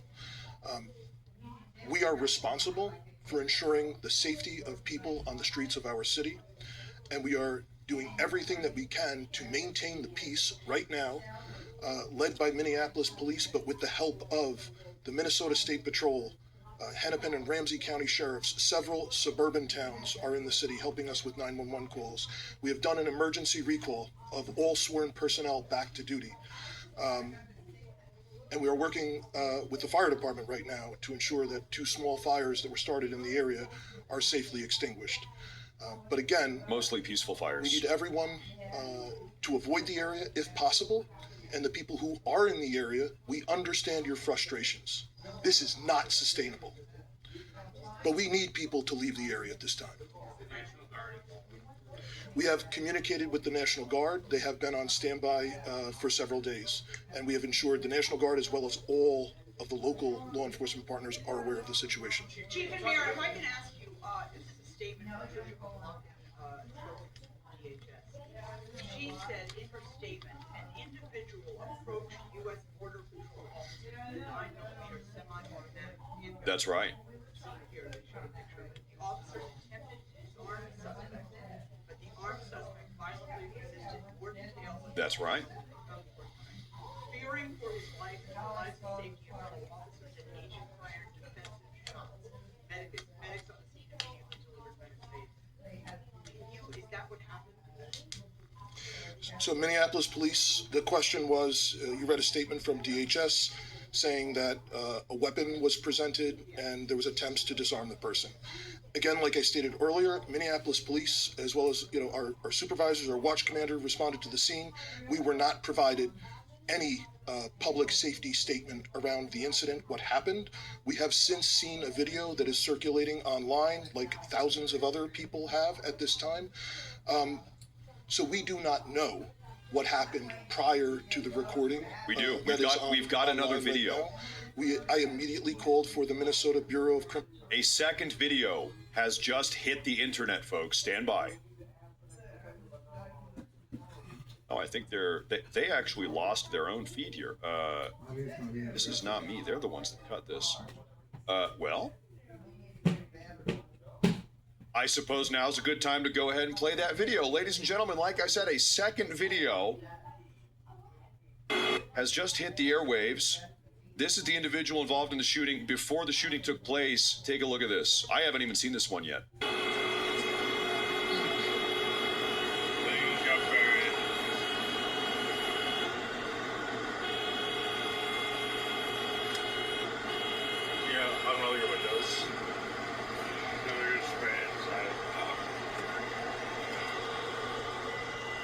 Let's go around. Okay. So they're just driving around. Okay, so this is the individual. Can we zoom in? Where was that better angle? This guy here, he's in the road, he's blocking traffic, he's recording. And this is the individual that ends up, he has the firearm tucked under his shirt somewhere. And he's being a little bit aggressive here. He's getting pushed back. He refuses to get back. He's got his iPhone up there. He is recording. ICE tries to get him out of the road, and then it's right about right here where the shooting takes place to try to get this guy down on the ground. So at some point here, they must identify that this guy has a firearm. Maybe the guy flashes it. He shows it. And then they try to take him to the ground and get the firearm, wrestle the firearm away from him. And then the shooting takes place. There's that. Wow, just astounding. Oh, we've got the feedback here. Discharge. And again, there is public video that shows several law enforcement officers in a scuffle with someone. Can you talk about the We saw that. The initial reports said that the victim here was 51 years old. What the information No, that he's you not have, 51. He's like 37, they said. So the question was, the initial reports said the victim was 51. The information that I have is we sent Minneapolis police officers to the hospital with the individual who was shot, and they have since identified that person. Two more questions. They said he's a U.S. citizen. I do, and I'm not releasing it. Are you able to talk, have you been able to talk with top ICE and Border Patrol officials to ask them to please be in on this, or have you talked to them, or have you been rejected? The question was, have we talked with federal law enforcement to be in on this? We have had conversations with Homeland Security Investigations this morning. We are told they do not have any information to share at this time, but we will attempt to maintain those communications going forward. So what we know now, allegedly, according to Minneapolis Police Department, this guy is a 37-year-old U.S. citizen who did not have an ID, who went down to go harass ICE officers. We saw him blocking the road. He's in the middle of the road. He's with these other people. Looks like that guy's flipping him off. They're recording. They're yelling at ICE officers, doing their job. ICE tries to push him out of the road. This guy's kind of puffing up his chest. You can see it's a little bit aggro here, pushing him back. He's yelling at the ICE officer, and then we have a gap. We're missing some footage because what happens between here and the next clip we have, where he is down on the ground. The next footage we have, this guy's down on the ground. There he is. We've got like 6 ICE officers here trying to apprehend this guy. And we know he has a gun. He has a firearm on him. He's got a 9mm handgun.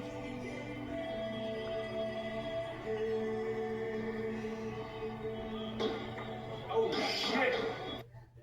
And curiously, we hear one shot ring out, one shot, and then we hear like another 9 shots. So there's a little bit of gap. We don't know how things escalated from here over to there. Yeah. Now we're going to hear from Governor Tim Walz here pretty soon, but we have live protest/riot footage at the moment. We'll tune into this.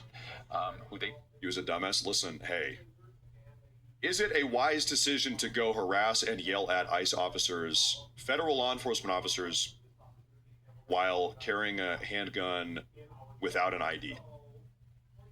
Hey, I have a good idea. This Saturday morning, I'm going to concealed carry a handgun and go harass federal law enforcement officers as they are trying to do their job. That's my idea. That's my great idea. That's what I'm going to go do.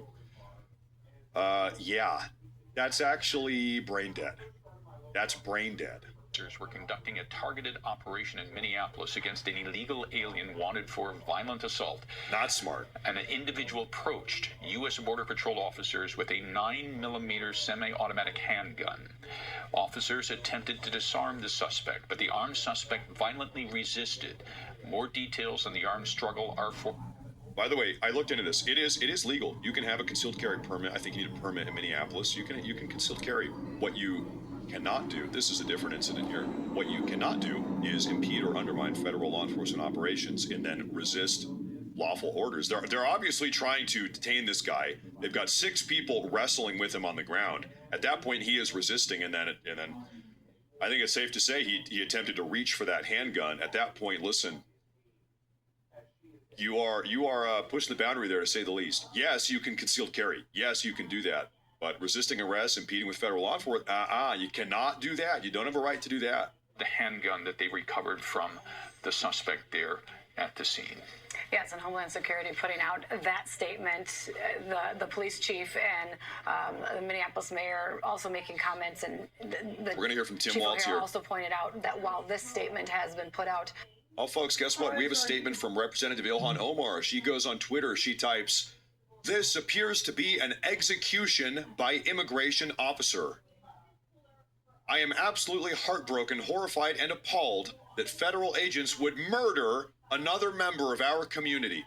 Thank you, Ilhan Omar. You are perhaps one of the most incompetent people in the nation. That's a very competitive title. We have a lot of incompetent people in this nation. Ilhan Omar is up there. Got to be top 10, top 5, top 3, maybe number 1.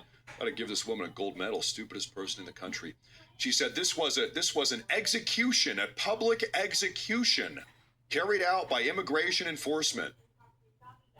Good God, there's the handgun involved in today's incident. This is the handgun that the individual had on him. From the tweet that the Department of Homeland Security shared, referring to the 9mm handgun and the 2 magazines that apparently, according to Homeland Security, were found with the 37-year-old man who was shot and lost his life. Now, folks, we are going to hear from the great, illustrious Governor Tim Walz here any minute now. They don't know that ICE has more experience. What I do want to say real fast, folks, do me a big solid. Make sure to like and subscribe to today's broadcast. Please like, subscribe. I appreciate that. Thank you very much. Welcome to the show. Welcome to the Morris Forest. Morris Forest represent. We saw from Tim Walz just a moment ago. He said, we're going to hear a verbal statement, but he issued a written statement a moment ago. He said, "I just spoke with the White House after another horrific shooting by federal agents this morning. Minnesota has had it. This is sickening. The president must end this operation, pull the thousands of violent, untrained officers out of Minnesota." Violent, untrained officers. Governor Tim Walz, ladies and gentlemen. What do we have here? So I just shot you dead on the street. Here's why. You aren't allowed to pull a gun on me. Yeah, that seems about right. That seems about right. That seems about right. Now, I think we had a message from Steve Bannon. What did Steve Bannon say? Twitter and said, I'm quoting Walz, I just spoke with the White House after another horrific shooting by federal agents this morning. Minnesota has had it. This is sickening. The president must end this operation, pull the thousands of violent, untrained officers out of Minnesota now. That, to me, is enough to roll up Walz. Walz is instigating this. Roll him up. These are not violent, untrained officers. These ICE officers are put into the middle of a horrible situation. Roll them up. And a situation, to me, that often has too many half measures to it to put them in jeopardy. But this is Walz, and this is why this guy is such a disgusting clown, and something should be done about this right away. I don't know if the FBI's got to do it, or U.S. Marshals, but we've also argued for the Insurrection Act. I want to just quote, this is the governor of Minnesota. Governor of Minnesota, who now we know from some of the biggest scammers, are saying that he and Ellison knew everything about it. I'll tell you something here, folks. Here in this community on this show, we've been tuning into all this far-left agitation, these riots, these protests, all these shootings, all the incidents down here. This, I think it's fair to say, let me know if you agree, this is the closest today, right now, this is the closest that we have actually been to the Insurrection Act. And I say that for a couple reasons. One, we had this ICE-involved shooting today. Okay, this guy's an American citizen. He came down here, looks like he was agitating ICE officers, screaming at him, yelling at their faces, down here without an ID, with a firearm, potentially tried to reach for it and attack these ICE officers. We also know that yesterday, this is just yesterday, less than 24 hours ago, we saw 12,000, 10,000 far-left protesters marching through the streets of Minneapolis. Yesterday, they had a Minneapolis citywide day of rage, or whatever they called it. They shut down all the businesses. They shut down all the schools. They said, everybody, get out there on the streets and protest. So they had 10,000, 12,000 people marching through the streets downtown Minneapolis. We know that they bussed in a bunch of protesters from out of town. They had paid protesters. They had the entire shebang. You know how they do it. And so the reason why I say this, they've already got these people in town. The people are already in town. These far-left agitators, they're already in town. They're there. They haven't left yet. They were out there marching around yesterday. And now we've got this incident this morning. Things, listen, as the day goes on here, things are only going to get crazier. We know for a fact President Trump, for the last week or so, maybe 10 days, he's had 1,500 active duty U.S. military personnel positioned outside the city, waiting on the outskirts, just in case the Insurrection Act does need to be invoked. This is the closest we have been. Is that a promise that it's going to get invoked today? No, it depends. Depends on what happens this afternoon. This is the closest we have been. We have a big super chat here from Pierre Zeidler. Pierre Zeidler, thank you very much. I appreciate that. Thank you very much. I think we have a German viewer from Europe. Thank you very much. Danke schön, mein Freund. Thank you very much. Things are getting crazy, sir. Thank you very much. Curtis with the $50 super chat says, Ilhan Omar needs to be charged criminally for words like that. These people are instigating. Ilhan Omar, she says, this was a public execution. Ilhan Omar said this was a public execution made by an immigration enforcement officer earlier today. You are instigating. You are instigating. Governor Tim Walz says that these ICE officers need to leave the streets. They're untrained. They're untrained and violent. They need to leave the city. Instigating. I thought they already had. This is what is going down on the streets right now. Do we have a little update here? Can I turn up the audio? Today we're doing breaking news coverage here. Folks, everybody, thank you for bearing with me today. What do we have here? We hear more. Let's listen in here to this protester. In God's image, in Jesus' image, we welcome the stranger. Go home. Go. Saying go home. They are telling ICE to go home. This has been the battle cry of these protesters in Minneapolis even before the Renee Good shooting, and then it just skyrocketed after, and it has been heightened now again. This is a powder keg situation.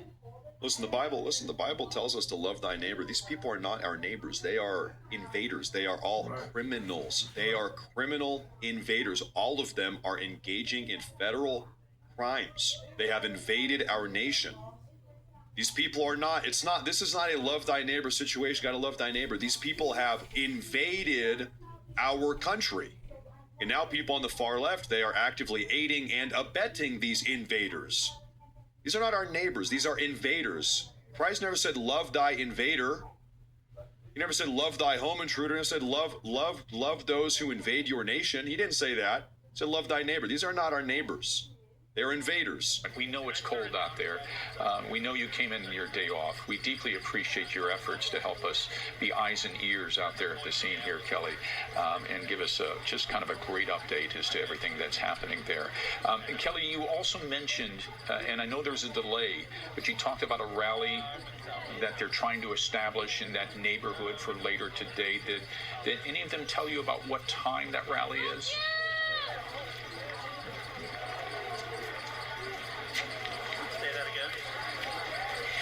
I believe it was 1 o'clock.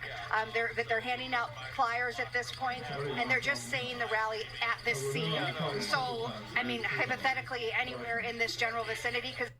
So, to put this into perspective, they're planning a rally here. They're calling everybody down here. Everybody, listen, if you're a member of the far left, get your ass down here. We're having a rally. That's a protest. However, we just heard from Minneapolis City Police Chief. We just heard him talking a moment ago. He has issued a dispersal order. This is an unlawful gathering. We have had our dispersal order. He said, unlawful gathering, disperse. You guys got to go home. It's over. We're not doing this. They're ramping up, though. These far left agitators, they're ramping up.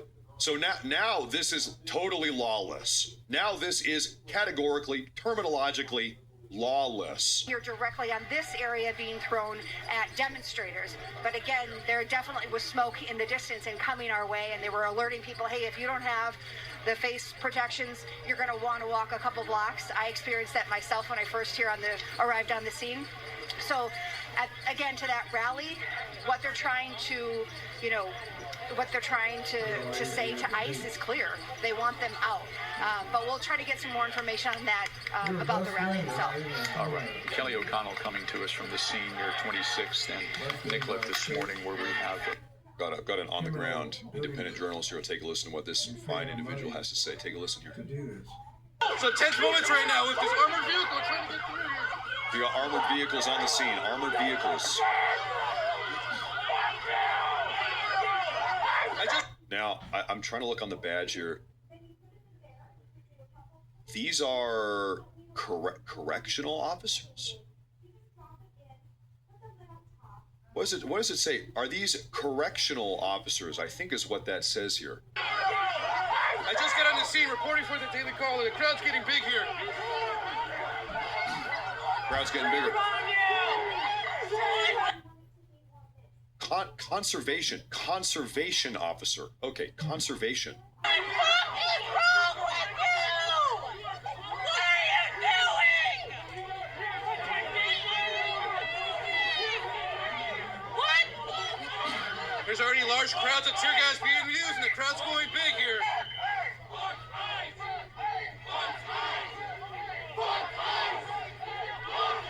There you have it. Oh, sorry.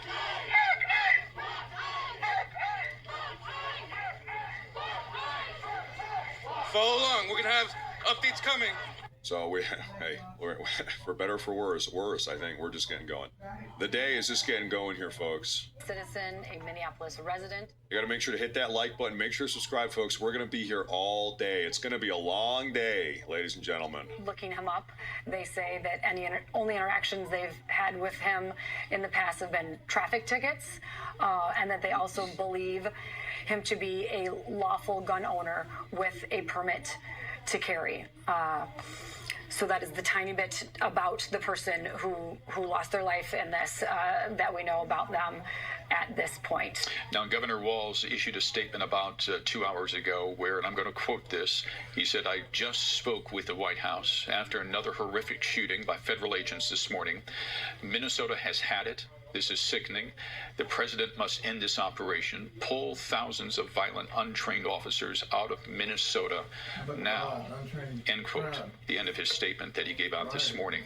And I need to note that this statement was made by the governor before the DHS narrative came out, with the victim bringing a gun to the scene, a 9mm handgun that the police chief now acknowledges that the individual was a lawful gun owner and had a permit to carry.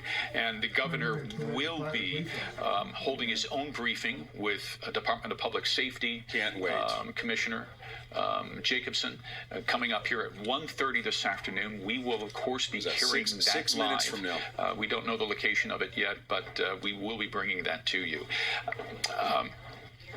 I cannot wait to hear what Governor Tim Walz has to say.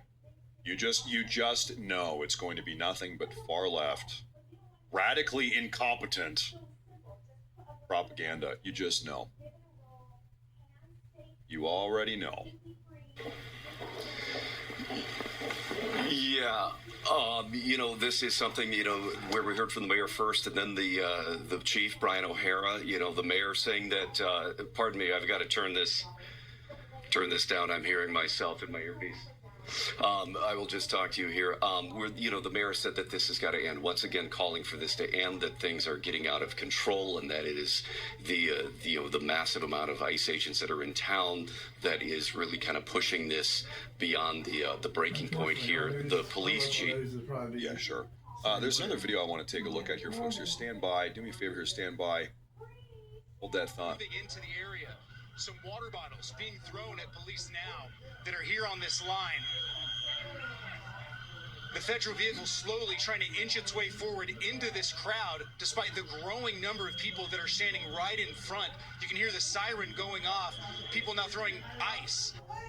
Now, somebody had said that this armored vehicle here is equipped with LRAD technology, long-range acoustic device, blasting sounds in order to try to disperse crowds.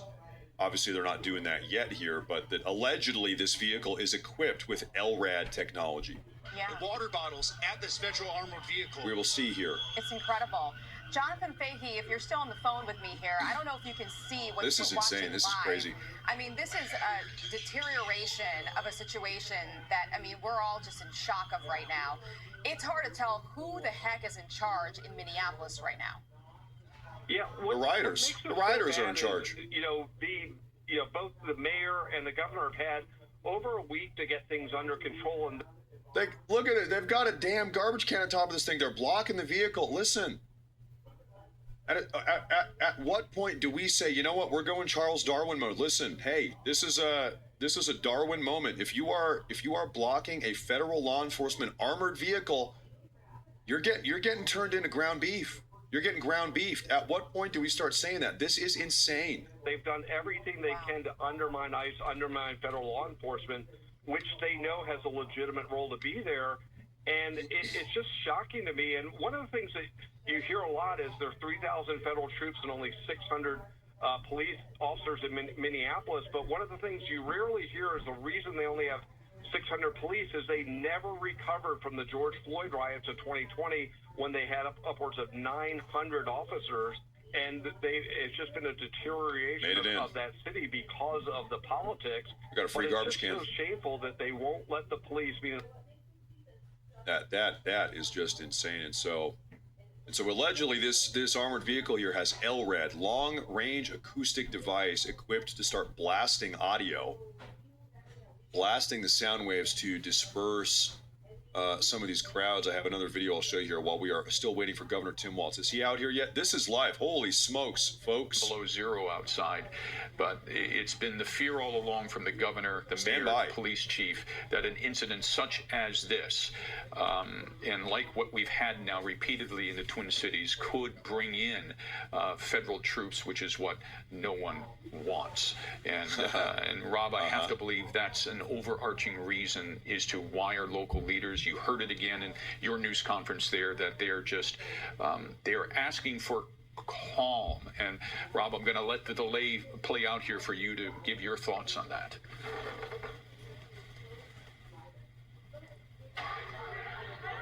lost Rob Olson there at City Hall. Karen Scullen, my great colleague, Folks, this is total chaos, man. And you've been watching this all morning long. I think we all have the same expression that I know all of our viewers have this morning is, oh, please, not again. Oh, it definitely. I started getting texts very early, immediately after it happened. Got an update here, folks. We have a confirmation. President Trump has officially been briefed on the situation, on the shooting, on the situation in the aftermath here. President Trump is dialed in. In fact, I don't know. Listen, hey, President Trump might even be tuning into this very broadcast right this moment. Everybody say, hi, Trump. Mr. Trump, listen, hey, we got to do something about this. Plays out. Yeah, either plays out. So, and I don't know what the threshold would be. They've never really explained what is the threshold for the National Guard or the military to come here into Minneapolis and the Twin Cities. And I've gotten kind of the readout from, if you listen to the statements from the White House, too, is that they've been reluctant to the Insurrection Act as well. We got another armored vehicle. Look at that. The second one. But who knows what kind of trigger this may be on that now, especially if it plays out, and I'm looking at President Trump's Truth Social right now, nothing from him as of yet. But we're seeing the narrative this morning that someone brought a gun to the scene, which could elevate the evidence even more for the White House to invoke the Insurrection Act. Right, we're looking at a vehicle now. It's hard to tell if that's a local SWAT vehicle or something else. I can't really see uniforms or the logo on. That is the thing. Both this vehicle and the last vehicle, I was looking for logos, if it said DHS or what. I haven't seen any emblems or identification on these vehicles. Who knows what these are? Available, today as opposed to maybe a weekday. So it could get quite big out there. Chief O'Hara did note that he's called in for mutual aid from the Minnesota State Patrol to help with scene security and to disperse the crowd there.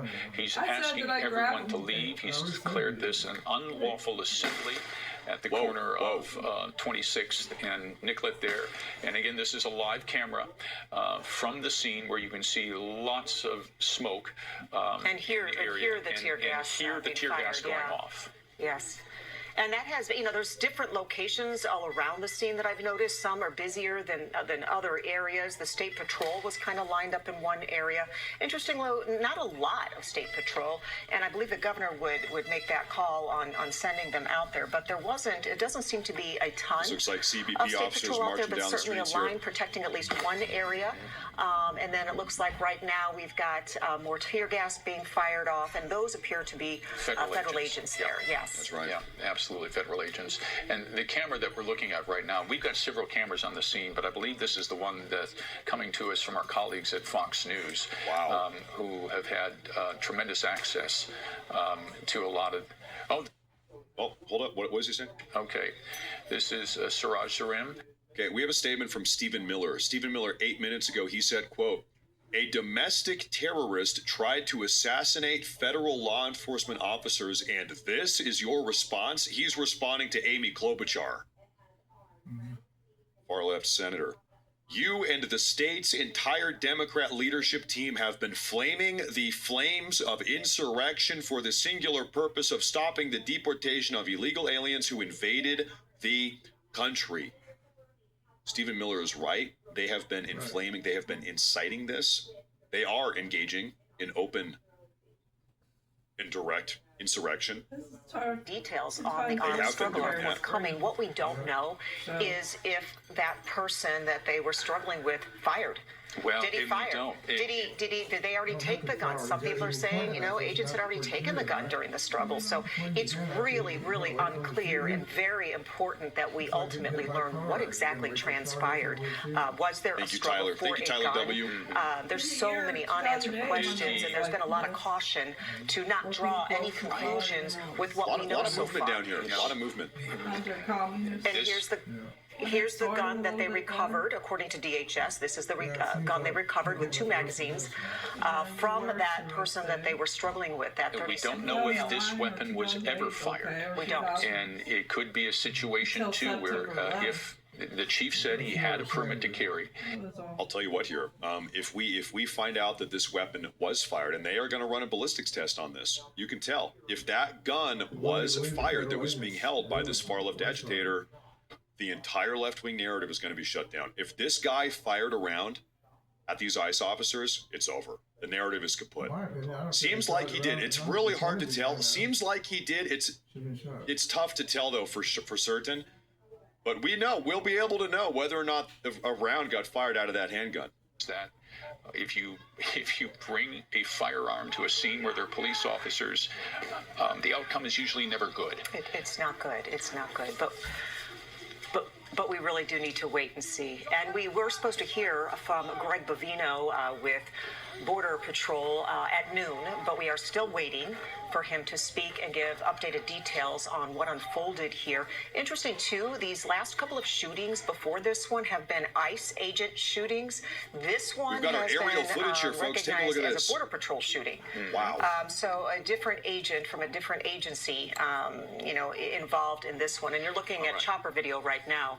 Obviously, more tear gas being sent out there. This is the first aerial view that we've had all morning long. We're just launching Skyfox 9, obviously, and this gives us a bird's eye view of the scene where it happened now at 26th and Nicollet, just south of downtown Minneapolis. Of course, Nicollet Avenue is just such a vibrant and lively corridor here in Minneapolis. Lots of businesses, lots of residential apartments. My daughter lives right along Nicollet, just a few blocks south of this, and it is an amazingly vibrant, wonderful, culturally rich community. Dude, shut up. Also, leftists are now starting fires in Minneapolis. From what agencies? Law enforcement is in the center from where we're standing right here. I can't see what exactly they have on. Okay, so you can't but tell. they're in the center right now to preserve the scene. Yeah. And Leon, it would appear to me that you've got people arriving there. Astounding. Yeah, we have mostly peaceful fires. Remember that? Mostly peaceful fires down here, ladies and gentlemen. Between ICE agents and protesters, and that's our own Kelly O'Connell. Oh, looks like she's running from the scene, right? Kelly, I think she's running inside. Running from the tear gas. And she was saying how just a few moments ago that there was a neighbor there in the vicinity who was opening up his apartment to people who needed to use the restroom. They had water there at the scene. They were giving out hand warmers, but the neighbors were being. Okay, folks, I want to play the recap update for those of you new that don't know what happened today. Take a listen to this real quick. The Department of Homeland Security. They say at 9:05 a.m. Central, so that's 10:05 Eastern, DHS law enforcement officers were conducting a targeted operation in Minneapolis against an illegal alien wanted for violent assault. An individual then approached a U.S. Border Patrol officer with a 9mm semi-automatic handgun. We have that image. If we can put it up on the screen for our viewers to see. This is the image shared with us by DHS. So they say a man approached their U.S. Border Patrol officers with a 9mm semi-automatic handgun. The officers then attempted to disarm the suspect, but the armed suspect violently resisted. More details on the armed struggle are forthcoming. So now, folks, right now, I'm already seeing on Twitter here, the left-wing narrative is that, well, this guy wasn't an illegal alien. The individual had to shoot out with the cops, or the ICE agents ended up shooting CBP. I'm sorry. He was actually a 37-year-old U.S. citizen, and he had a permit to concealed carry this firearm, so it's all good. Mom, well, actually, it's not all good, because if you're coming down here and impeding federal law enforcement officers, you don't have that right. What, is the First Amendment? No. He's down here arguing and yelling at ICE officers to try to push him back off the road. We got footage of that. They push him off the road. This guy's resisting and try to get him down on the ground. This guy's potentially starts reaching for his gun.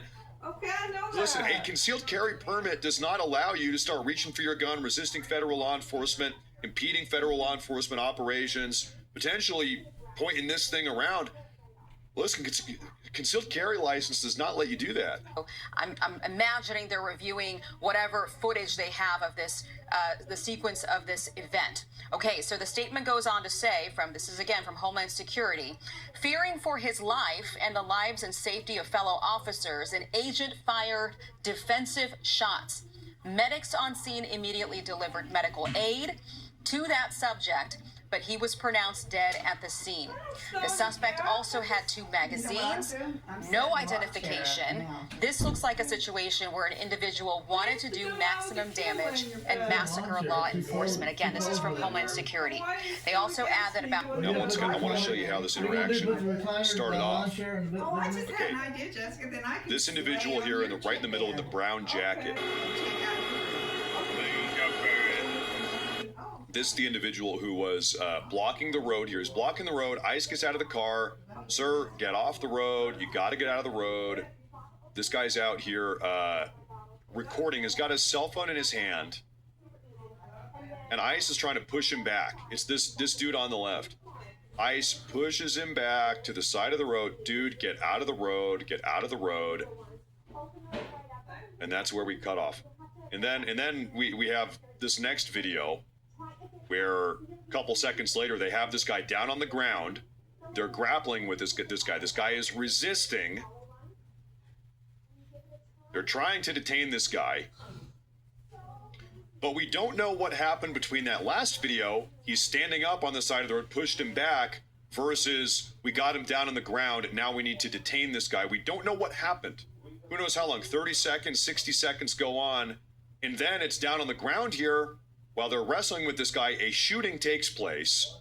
Shooting takes place right around here, and it's really hard to tell who exactly takes the first shot. Very difficult. And so all of this information is coming out right now. We're waiting for more details. 2 folks here. We've got beating drums. You guys have done this before. You're kind of off in the side. You're being very peaceful. And why'd you decide to come out here this morning? We saw what happened, the guy that got shot, we saw what happened, and we wanted to show up for our community and be there for our community because of such a tragedy, and it's so sad that this is happening in our community. You guys both live here locally. Why did you want to be out here? You've said you've done protests before, but not this. This is your first time coming out, going on in the last couple of days? Most recently, this is the one I've gone to. I wanted to be here because when I woke up, the video was the first thing I saw this morning, and I mean, we don't have all the details yet, but I think from what you see in the video, it's very clear that there was an overuse of lethal force when it wasn't necessary. He was resisting arrest, which is something they deal with daily, so it doesn't make sense to use lethal force. So we wanted to come out here, make it known that we're... Come on, everybody resists arrest. Really? You're going to use lethal force? Come on, these days everybody resists. It's not even that uncommon. We all do it. Yeah, I'm pretty scared, but I think it's important to show up for your community and be there, and I think it's important that we show up in crowds as well. Ladies, thank you so much for your time. I really appreciate it. We're hearing from a lot of people, some people who have been out here every single day, some folks who have been here for the last couple of weeks, and then obviously some folks who decided for the first time to come out here this morning. I overheard you guys talking. Obviously, it's a weekend. I also just spoke with one woman who lives on the block, and she was peering outside of her window. I sent back the video. Maybe you guys can air it at some point here, but she said she woke up because her Ring camera was going crazy, and not because of the shooting. She said she didn't see that or even hear it, but because all of a sudden people started flooding her street. That's crazy. You can tell the aerial footage here. This gathering, this protest, as they are calling it, is getting bigger. More people are flooding. And by the way, this is in spite of the dispersal order issued by the police chief of Minneapolis. The Minneapolis police chief, about 90 minutes ago now, said, hey, listen, unlawful assembly, disperse right now. We have actually, this is the same one. Same armored vehicle with the garbage can underneath, just plowing through the barricades. Out of the way, move, out of the way. Dude. Look at this big dumb idiot. Look at this big stupid idiot.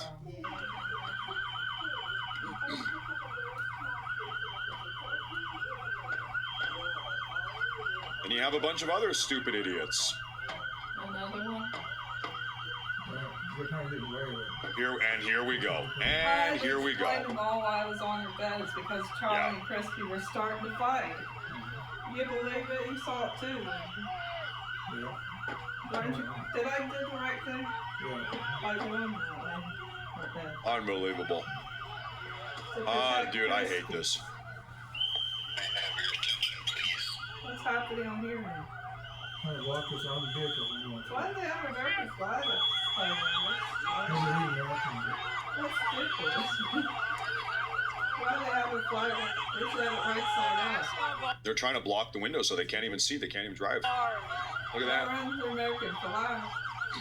Right? Not as cops back there when you go up there and knock these people out. Okay, that they're blocking the windshield, man. Man, these guys are pushing it.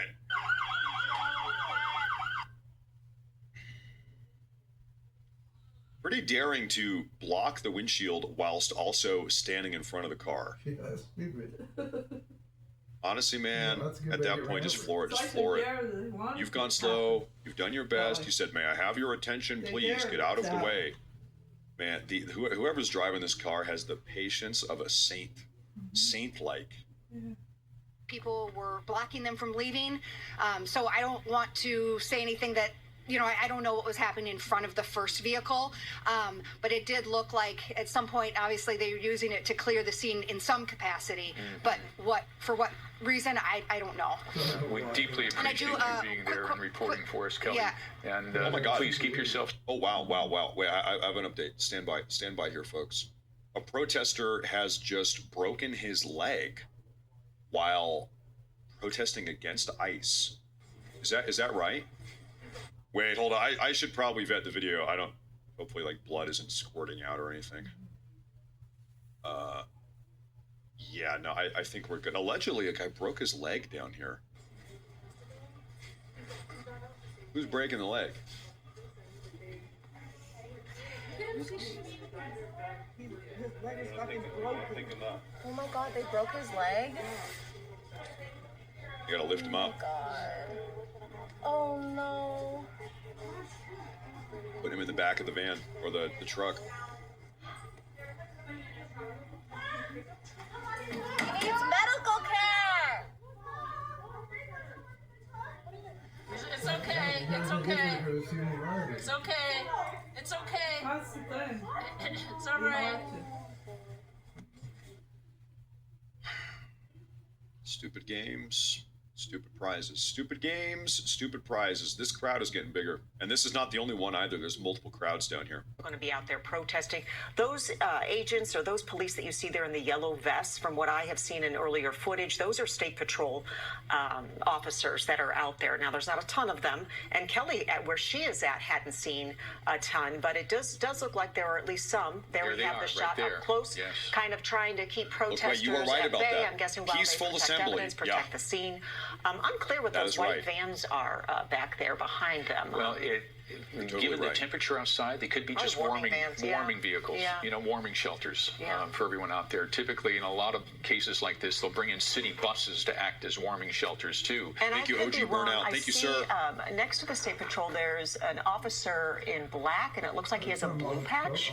I don't know if that's a Minneapolis police officer or not, but there we go. Yep, it is Minneapolis Police. So they are out there assisting State Patrol. Well, at this point, they have to because the Minneapolis police chief has issued a dispersal order, and these people are not dispersing. This is unlawful assembly now. These people got to go. They will try to keep people safe when things like this happen involving federal agents. They say they are not out there for the federal agents necessarily, but just to keep the peace. And then you have that State Patrol vehicle that just pulled up there behind them. And the chief noted in his briefing here within the past hour that he had declared the scene an unlawful assembly and had asked for mutual aid from the State Patrol to help provide security there at the scene. So obviously, State Patrol has arrived en masse to work with Minneapolis police for site security, so that they can conduct their investigation into what happened this morning. I know earlier Chief O'Hara had said that his police officers did respond immediately after the shooting this morning. Got an update here, and folks. Stand he by. said they were not allowed by agents to, or they were telling them to leave. Agents were telling Minneapolis police to leave. Police were there to try to get. Breaking news update here, ladies and gentlemen. Maintain the peace, but it doesn't look awfully peaceful out there right now. No, actually, there were just tear gas canisters fired and flashbangs thrown at the protesters. They basically succeeded in moving them about 1 block from where those dumpsters are down to here. And as we can see now, we have the SWAT vehicle, we have state police, and we have police. But by firing off tear gas, they managed to take 1 block. The protesters have regrouped in another standoff. So this might be an action where we see a block at a time. The protesters continue to regroup, and we see more tear gas, pepper spray to move them back. Steve, by your observation, are the numbers growing? Because it looks like it to us as we're watching these different angles come in. Where we were at. Whoa. Ladies and gentlemen, we have the magic angle. Breaking news. Wow. We got it. There was the individual wearing red behind the man who got shot. We have the footage now, 3 minutes worth of footage. Everybody, pay attention. We got it. This is how it went down.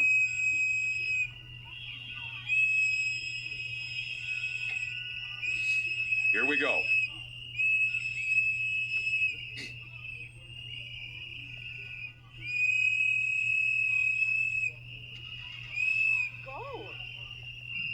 We've got the lead up here too. So this guy's blocking traffic. He's trying to block the ICE vehicles. What the fuck is wrong with you?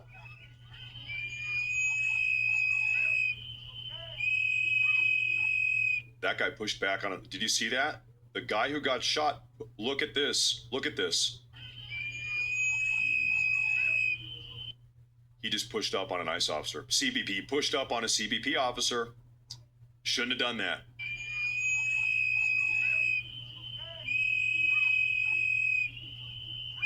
He gets pepper sprayed there.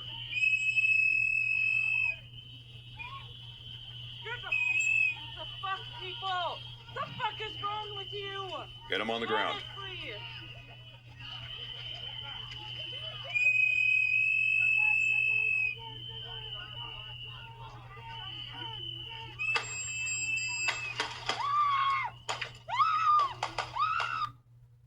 Okay. It is going to be really hard to determine who fires the first shot here. Like he's getting up. Okay, I'm going to be honest. What I see happening right here is this guy reaching into his waistline. That is what I see. It's really hard to tell.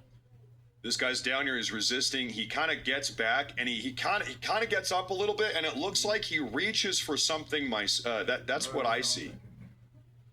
You know, I can't see that good. This is really hard to tell. One more time.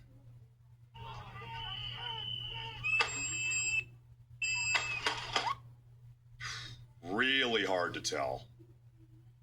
Incredibly hard to tell. I heard 1, 2. Let's go back to our live coverage here. Those federal agents have left, yet the temperature appears to have figuratively dropped substantially. Yes, exactly. It's a lot of people out there. At least for now. And there was, I think Kelly had said earlier, there was some sort of a planned rally at 1 p.m.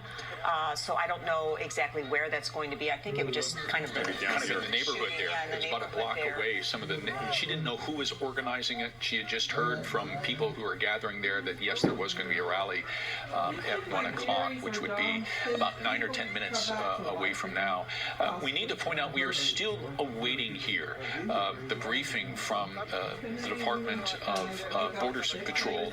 Greg Bavino, who heads up the Border Patrol, has for the past couple of days been giving daily briefings from their point of view as to the number of arrests they've been made and how operations have been going. They were scheduled to have another one of those briefings this morning at 11 o'clock when, of course, the latest...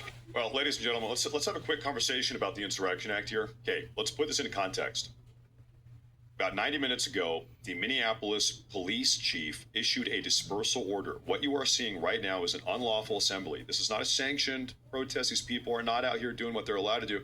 The police chief has said, you guys need to disperse unlawful assembly.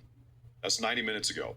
In spite of that, more and more and more people are showing up. In fact, they're sort of like surrounding the scene. You've got a group over here on the right, over here on the north, south, west, east, everywhere, from every angle. These law enforcement officers, ICE, DHS, CBP, local Minneapolis police officers, they are totally surrounded by thousands of these far-left delinquents in spite of the dispersal order. And so keep in mind, listen, one of the requisites here for the Insurrection Act, you gotta try to use conventional law enforcement before. And so if conventional law enforcement, Minneapolis police chief issues dispersal order and still the people are not dispersing, then maybe things have to escalate. I don't know if you really have another choice but then to show up for your community. You said you don't want to be out here, but you are.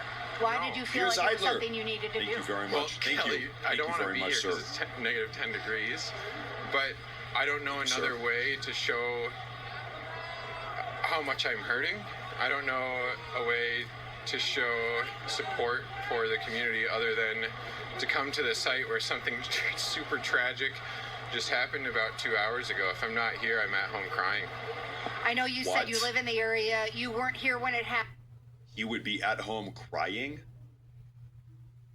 Community. Despite what we're seeing at a national level, I keep telling everybody that this community is peaceful, this community is passionate, this community is protective of itself, and this community is coming together in a way that I didn't know a city was capable of. The way that protesters are organizing, the way that people are encouraging peace. Just now, we had like 15 people trying to put out a car. The reason the car was on fire is because ICE shot tear gas into it. So I think like a pretty beautiful display of what's actually happening here. And generally, what do I think about the community? This is my home, and now more than ever, I'm proud to live here. Where do you think this community, this neighborhood, this city goes from here? What now? I think that's a question that we're all reckoning with right now. You got to take notice of something here. Listen, Renee Good was a liberal white woman. This is a liberal white man who has been shot today. These people are going out here. They are defending the most criminally delinquent, sexually predacious. These are gang members. These are human traffickers. These are pedophiles, the worst of the worst type of people. These illegal aliens that ICE is actively pursuing, detaining, and deporting. And Renee Good and this individual today, they're out here trying to protect these sick, disgusting, illegal, alien, criminally inclined freaks. They're out here saying, hey, how dare you deport our child sex traffickers? Hey, how dare you deport our violent Trende Aragua gang members? How dare you do that? I'm willing to lay down my life in defense of these sick, disgusting, illegal alien freaks. It really is insane. It is insane. What's been going on. We do not have access right now to ICE agents or Border Patrol or DHS except for what they're tweeting out. We are waiting Thank you, Marsh. for a I news appreciate that. Thank you very start. much. It was supposed Thank to you, start sir. at noon. It's now 1 o'clock from Greg Bovino, who has been leading a lot of press conferences. He's a commander with Border Patrol. He has been the go-to guy through all of this. We are waiting to hear from him. But as media, the only people that we're getting any information or interviews from the protesters on the ground. We can see that State Patrol is there. We saw Minneapolis police being there, trying to keep the peace. The tear gas, the pepper balls seem to have stopped, at least for now, since federal agents have left the scene. And right now, we just have others, at the scene with local law enforcement. It's unclear. BCA went in and collected evidence with the shooting from earlier in the week with a man shot in the leg. So it's unclear if they're on scene for this one, collecting the evidence, or if it's going to be federal, or if they're going to cooperate, which hasn't worked out very well so far. But we will learn more about that presumably in a half an hour from now. Governor Walz is going to be holding a news conference with DPS Commissioner Bob Jacobson, and we will carry that live here when that's scheduled to get underway at 1:30. Well, it was, hold up, wasn't 1:30 Minneapolis time like a half hour ago? I'm pretty sure. Okay. I do have a couple updates here for you folks. Stand by. I need to kind of clean my palette here, just get everything back in order. Okay, ladies and gentlemen, I do have some updates I want to share with you. First off, folks. Yeah, first off, okay, take a look at this. Rioters are now barricading the streets with dumpsters. Surely this will stop ICE. The DHS will never be able to penetrate these barricades. Never. Really akin to the Great Trojan Wall. It's weird. That's what he said. And of course, they're back there chanting what are they saying? Chiga, la migra, whatever the hell they say. No hablo español. What's that mean? In Washington, government funding is about to run out next week. Senators are supposed to come back to the Hill next week to vote on government funding, which includes funding for the Department of Homeland Security, for ICE, for FEMA, for a lot of different things to help people across the country. The House just voted on it. The Senate has to pick it up. And there are senators already calling Listen up. on blocking that funding, basically holding it hostage in a way in order to get reforms to the Department of Homeland Security. So right now the Democrats are going to try to shut down the government again. Yes, again, in order to try to cripple new DHS funding. And a senior Democratic congressional source just told our chat program that this shooting and what we're seeing right now on the screen is a, quote, new wild card and could make it challenging to fund the government next week. I don't know. Listen, I have a hard time believing that the left is going to make a martyr out of this guy that died today, because he was I hate to say it, he was a white man. He was a white man. He was. And so is the far left going to make a martyr out of a white guy? They were barely able to do it out of Renee Good. People got over that in less than a week. She was a white woman. This is a white man, the most privileged, evil, demonic people on the face of the planet, the evil white man. The white man. Are they going to martyr this guy? I kind of doubt it. I don't know. We got to see here. Fund the Department of Homeland Security. So a lot of different things are at play right now, and we're watching all of it. We're also waiting for this press conference to take place in the next half hour here. We're waiting for the Border Patrol Chief, Bavino. He's going to take the microphone here in Minneapolis and give us an update. But so far, we know that one person is dead, a 37-year-old white man, American citizen. Multiple gunshot wounds. Life-saving aid was delivered to him. He was taken to the Hennepin County Medical Center, but he was pronounced dead. The Department of Homeland Security. He was pronounced dead. The doctor diagnosed him with a serious case of found out. Terminal case of found out. The shooting, and after the shooting, early this morning, about 9:50, I think it happened to him, around 9:50, 9:30. And there's been, there were 9:03 according to the police chief, 9:05 according to DHS. Let's listen in. States serving 2 combat tours. I'm sick of seeing our federal government treating our killing our. You gotta walk a little bit faster, buddy. Sorry. I just don't want you to get hurt. Well, I'm gonna interview and go back. But I'm sick of the federal government killing our citizens. This is not the country I serve. This is not the country I fucking serve. We're going to walk back a little bit. Massive protest here. Wow, a lot of people down here, Well, folks. what It's getting crazy. We are walking back. Stopping of the tear gas has started up again. Everyone's on the move. Everyone's on the move, yeah. And again, these are we're gathering information from the scene in real time here. These are the conversations that we have access to. We're still waiting to learn truly the hard facts of what's coming in. We've got one scenario from the Department of Homeland Security that the victim in this case, according to the police chief, who is a 37-year-old white man, Minneapolis resident, American citizen, had nothing more than, according to the police chief, traffic citations on his record. Listen, doesn't matter what he had on his record in the past. Matters what he did today, which is he was down there, wrestling around with ICE agents or DCBP agents. Potentially even pulled out his firearm. You're not allowed to do that. Also, listen, this veteran guy, no disrespect to veterans here, of course. He said, "This is not the country I fought for. This is not the country I fought for." Wait a minute. So you fought in Iraq or Afghanistan so that your country could be invaded by tens of millions of illegal aliens? Is that because that's the inference you make from that. This isn't what I fought for. So what did you fight for? You went and fought in Afghanistan or Iraq so you could come home and have your nation stolen from you and your children by tens of millions of immigrants from Guatemala, Ecuador, Somalia, fuck knows where else? Is that what you fought for? I'm sorry, that's what you fought for?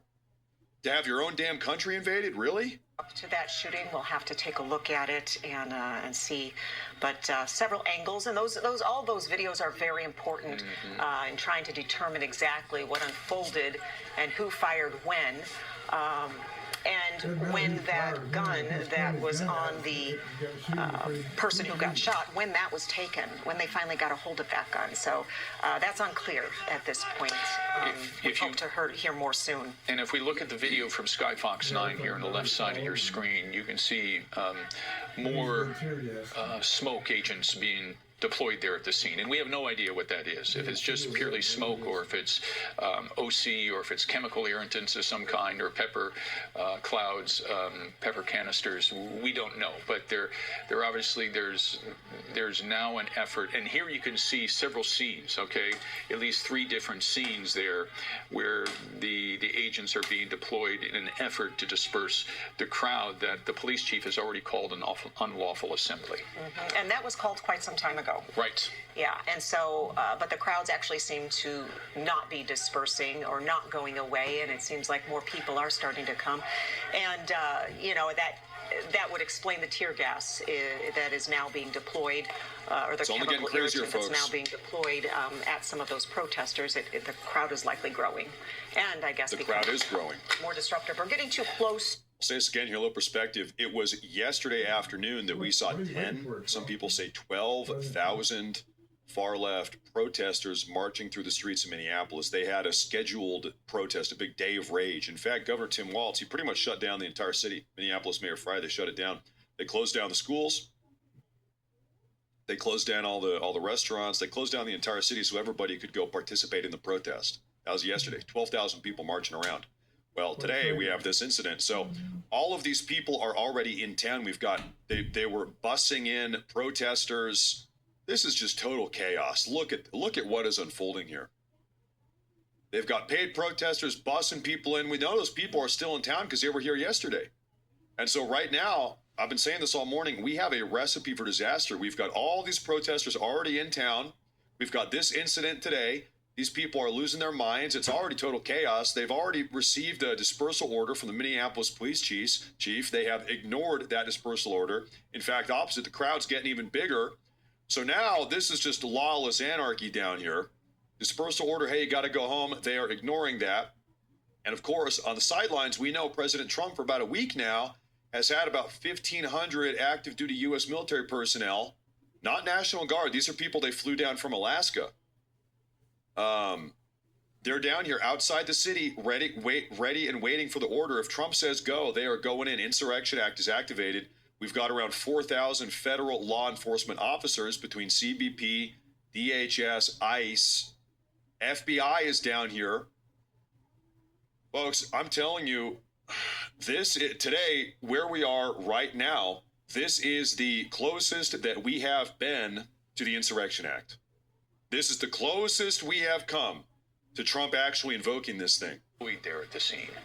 But it seems like a lot of protesters are at this time equipped with the gas masks and coverings and maybe some goggles and things like that, so they are able to stay in the area. Those that aren't are usually kind of taking cover, protecting themselves until the irritant disperses into the air. There's different areas, too, where protesters are gathering, different sides to this scene. It seems like it is an intersection, so I guess, there's probably a possibility of 4 different scenes there. Kelly's camera right here, I believe this is the one. This is at 26th and Nicollet right now. The upper left is 26th and Nicollet. The camera that you're seeing right there in the 4-screen right now, the bigger one. We don't know where this is at, but you can clearly see people kicking some of the smoke canisters away from the scene. And there's the street, and it's so dark here in the studios. I can't. The monitor is so dark I can't see. So okay, they're in Blaisdell and in the cross street. I don't know where. So. Siraj, this is your camera. I know. If you're listening, please stay safe. We don't want you to get succumbed by the chemical agents as well. But yeah, good Lord, protesters are now throwing some of those canisters back, and police are throwing it right back at them. So it's just the tensions at the scene are quite high, which is why the police chief has just been begging for people to go home, to remain peaceful. And the police chief is begging people to go home. If your police chief is if first he issues a dispersal order, then it is ignored, then he's begging the far left rioters and still they don't go home, chaos. This is lawlessness. This is anarchy. The police chief, Minneapolis Mayor Jacob Frey, the police chief here, they have lost control of the city. They do not have control here. People to remain calm, because what they fear the most is that the White House will see this as a trigger to invoke the Insurrection Act. Yeah, that's right. Send in federal troops to Minnesota. It's been widely reported that the 11th Airborne out of Alaska, which is a cold weather unit, has been put on standby and alerted to possibly come here. We don't know if that will ever happen, but there's been a fear all along that something like this would trigger the White House to invoke that act. Yep. It'll be interesting. We're supposed to hear from the governor around 1:30. It'll be interesting to hear if he will bring in the National Guard. He does have them on standby. That's been noted for several days. Oh, look, we have Greg Bavino, Commander Greg Bavino with Border Patrol. He is stepping up to the podium, getting ready to speak and give us additional details on what unfolded this morning at 26th and Nicollet. Let's listen. Here we go.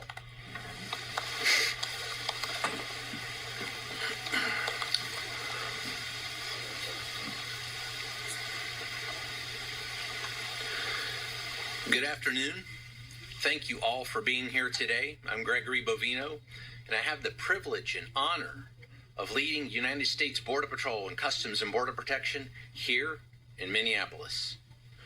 Some of those brave men and women of Border Patrol and Department of Homeland Security law enforcement join me here today to show support for all federal law enforcement who have been under constant attack in Minneapolis for weeks now.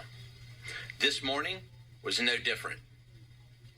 At 9:05 a.m. Central Standard Time, as DHS law enforcement officers were conducting a targeted operation in Minneapolis against an illegal alien, Jose Huerta Chuma. You can see this illegal alien on the screen to my left and right. That is Jose Huerta Chuma, whose criminal history includes domestic assault to intentionally inflict bodily harm, disorderly conduct, and driving without a valid license. During this operation, an individual approached U.S. Border Patrol agents with a 9mm semi-automatic handgun. The agents attempted to disarm the individual, but he violently resisted. We saw that. Fearing for his life and the lives and safety of fellow officers, a Border Patrol agent fired defensive shots. Medics on the scene immediately delivered medical aid to the subject, but the subject was pronounced dead at the scene. The suspect also had 2 loaded magazines and no accessible ID. This looks like a situation where an individual wanted to do maximum damage and massacre law enforcement. Then, about 200 rioters arrived at the scene and began to obstruct and assault law enforcement. Crowd control measures have been deployed for the safety of the public and law enforcement. This situation is evolving, and more information is forthcoming. The officer was highly trained and had been serving as a Border Patrol agent for 8 years. The officer has extensive training as a range safety officer and less lethal officer. As mentioned, this is only the latest attack on law enforcement. Across the country, the men and women of DHS have been attacked, shot at, doxxed, had their family members threatened. And, as we have seen, more than 100 vehicle rammings over the past year against federal law enforcement. We will not allow violence against our law enforcement officers, and we need state and local help, state and local law enforcement, to help us coordinate to get violent criminals off the streets.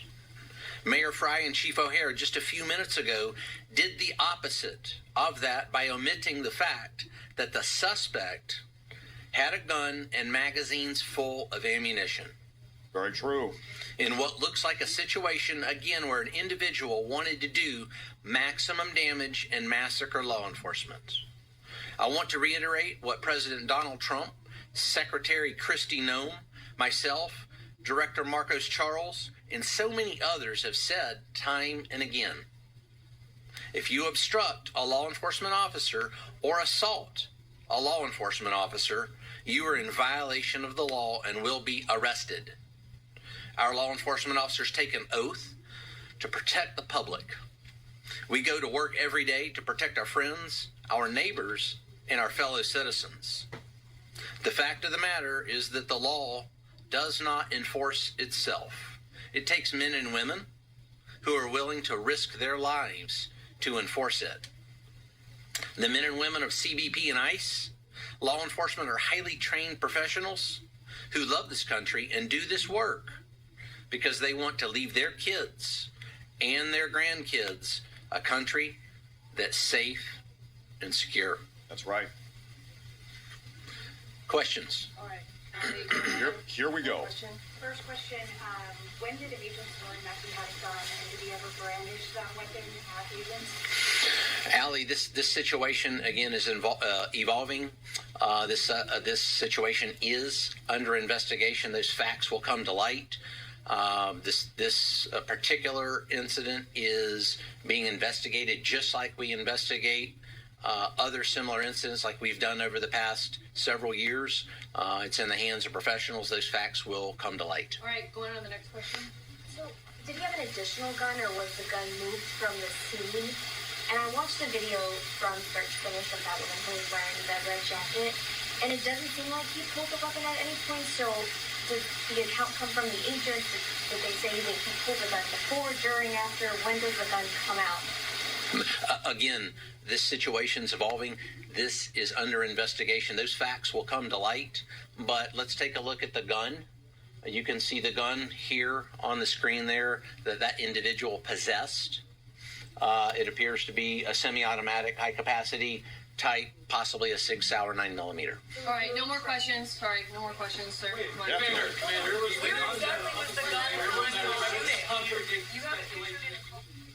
No more questions. There you have it. Oh, boy. And, obviously reporters still had a lot of questions, as do. So, ladies and gentlemen, I'm going to say something here that I don't know might piss some people off. I might sound a little bit like an extremist, but I'm kind of up to here right now. These far left radicals, these agitators, they're down here. for the sole and exclusive explicit purpose to undermine and impede federal law enforcement operations. These officers, we have voted for Trump. We voted for Trump to have mass deportations. We do not want these people in the country anymore. The American people expressed our democratic will. Our democratic desire and will was expressed in the outcome of the 2024 election. We took the House, the Senate, and the White House, and over half of the state governorships. Okay? We kicked these people out of the country. We do not want them anymore. We stripped the far left of power. We do not want these illegal aliens in the country. In fact, the ones that already are in the country, we want them deported. That is what we voted for. That is the overwhelming democratic will of the American people. These people like Renee Good, this individual today who lost his life trying to once again violently, aggressively impede federal law enforcement operations, these people are civilizational threats. And if you disagree, let me ask you a question. What would this country look like if Renee Good got her way? What would this country look like if this individual today got his way? Well, we would not have a border. We would have another 50, 100, 150, 200 million illegal aliens flooding into this country. Your hard-earned taxpayer dollars would be subsidizing the existence of these people that should not be in the country. What would this country look like if Renee Good got her way with the country? This individual today. We wouldn't have a country. The republic would come crumbling down. I am shedding no tears. No tears for these people. Listen, it's one thing to disagree with ICE. I don't like ICE, whatever. That's fine. You can disagree. You can not like it. But the second you take to the streets and you are attacking, assaulting, attempting to kill, getting violent with these ICE officers who are simply doing what we, the people, voted for them to do, sorry, you crossed the line. I'm not shedding tears for that. You are, as far as I'm concerned, you are a civilizational threat. You are a threat to the sheer existence of this republic. You are an existential threat to this nation. No, I'm not going to be sad about this at all. Here's footage they're playing right now. You can disagree with ICE, fine. Do it on the side of the road. Don't be blocking traffic. You can disagree with ICE, fine. Don't attack ICE officers. You can disagree with ICE, fine. Go complain about it on the internet. You disagree with ICE, go make a YouTube video, upload it onto YouTube. Seems like a lot of people do that. You disagree with ICE, go sit your fat ass on the couch and complain about it, okay? Do not attack federal law enforcement officers. Do not impede federal law enforcement operations. At that point, all bets are off. Once again, these guys are doing, these brave men and women, CBP, ICE, DHS, these guys are doing the job that we voted for them to do. That job is, in essence, saving this republic. Because once again, we will not have a republic if we don't get rid of these people, if we don't stop the flow, if we don't keep these far left freaks out of power.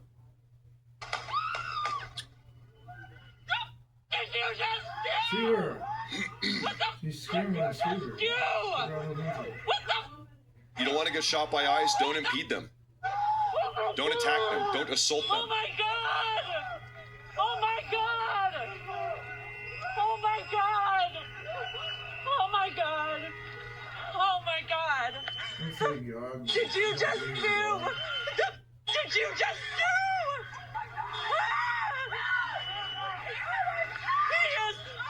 Somebody call the ambulance! Somebody call the ambulance!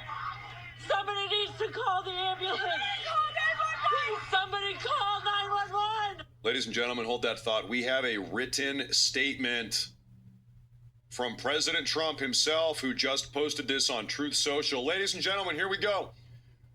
The man himself has chimed in, and he has to say, "This is the gunman's gun loaded with 2 additional full magazines and ready to go. What is that all about? Where are the local police? Why aren't the local police allowed to protect ICE officers? The mayor and the governor called them off? It is stated that many of these police were not allowed to do their job, that ICE had to protect themselves. Not an easy thing to do.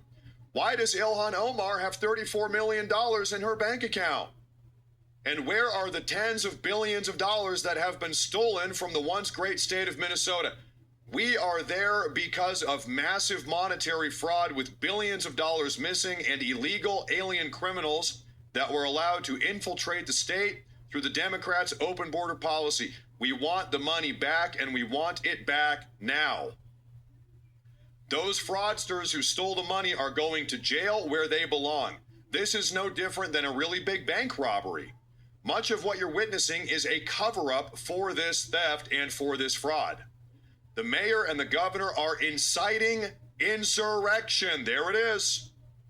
There it is. They are inciting insurrection with their pompous, dangerous, and arrogant rhetoric. Instead, these sanctimonious political fools should be looking for the billions of dollars that have been stolen from the people of Minnesota and from the United States of America. Let our ICE patriots do their job. 12,000 illegal alien criminals, many of them violent, have been arrested and taken out of Minnesota. If they were still there, you would see something far worse than what you are witnessing today. He said the I word. There's the statement from the big man himself, President Trump. He said the I word.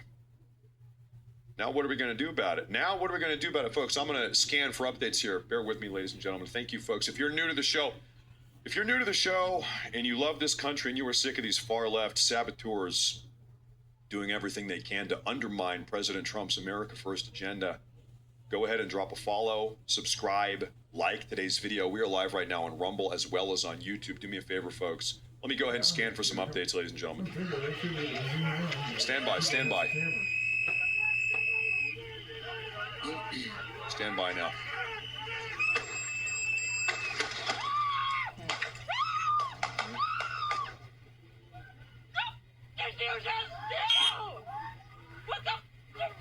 We paused the video there on purpose so you could hear it but not see the fatal shots.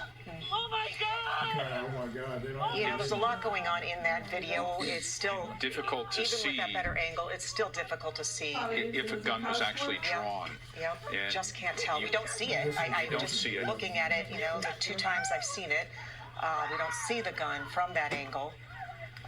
But it may very well be an instance, too, where the officers were struggling with that 37-year-old Minneapolis man, and during the course of the struggle, saw that he was carrying a weapon. We don't know. Those are facts we don't know. And the details are important. All those little minute details, so important. I'm going to be honest. Maybe you call me crazy here. This guy's already proven to be aggressive. They're already wrestling with this guy for a good 30 seconds before any shots ring out. You've got 6 officers trying to get this guy down to the ground and get this guy to comply. He is not. He was already up in the officers' faces. He was puffing up his chest. They were pushing him back. Sir, get off the road. You're blocking traffic. This guy's already physically confrontational. If during this tussle, the ICE officers even saw a gun tucked away in his belt, even if he wasn't reaching for it, this guy's obviously aggressive. He's belligerent. He's going crazy. He's physically violent here. They see a gun. At that point, I don't know. It's like, listen, all bets are off, buddy. All bets are off.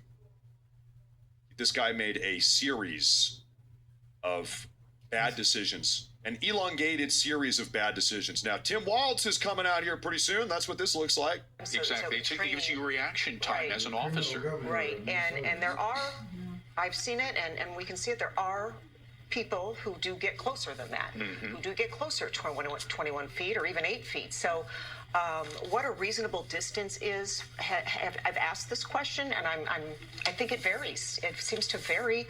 I don't know if there's a set rule or what are agents, what are police, any police officers comfortable with when encountering people who are not happy they're there. It appeared, though, like you said, we had 2 distinct confrontations there. There was the woman with the pink backpack who was getting sprayed, and it appears as if another individual came in to intervene from behind those officers, and that's when this guys, this counter protest here, this protest is just this riot, whatever you want to, I mean, it's clearly a riot. They were lighting shit on fire earlier today, and they're making barricades in the road.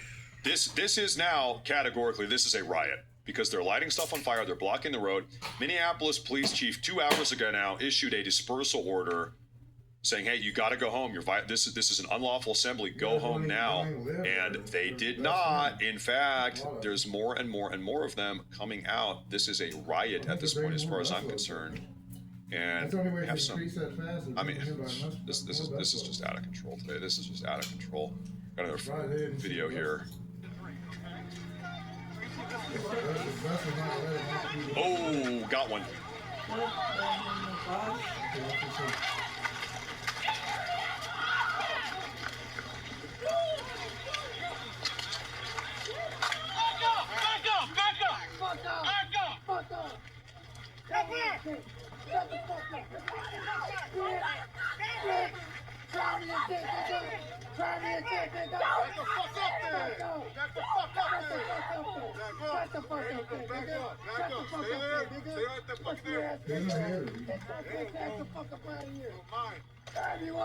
I can tell this individual here, where is he? You see his face?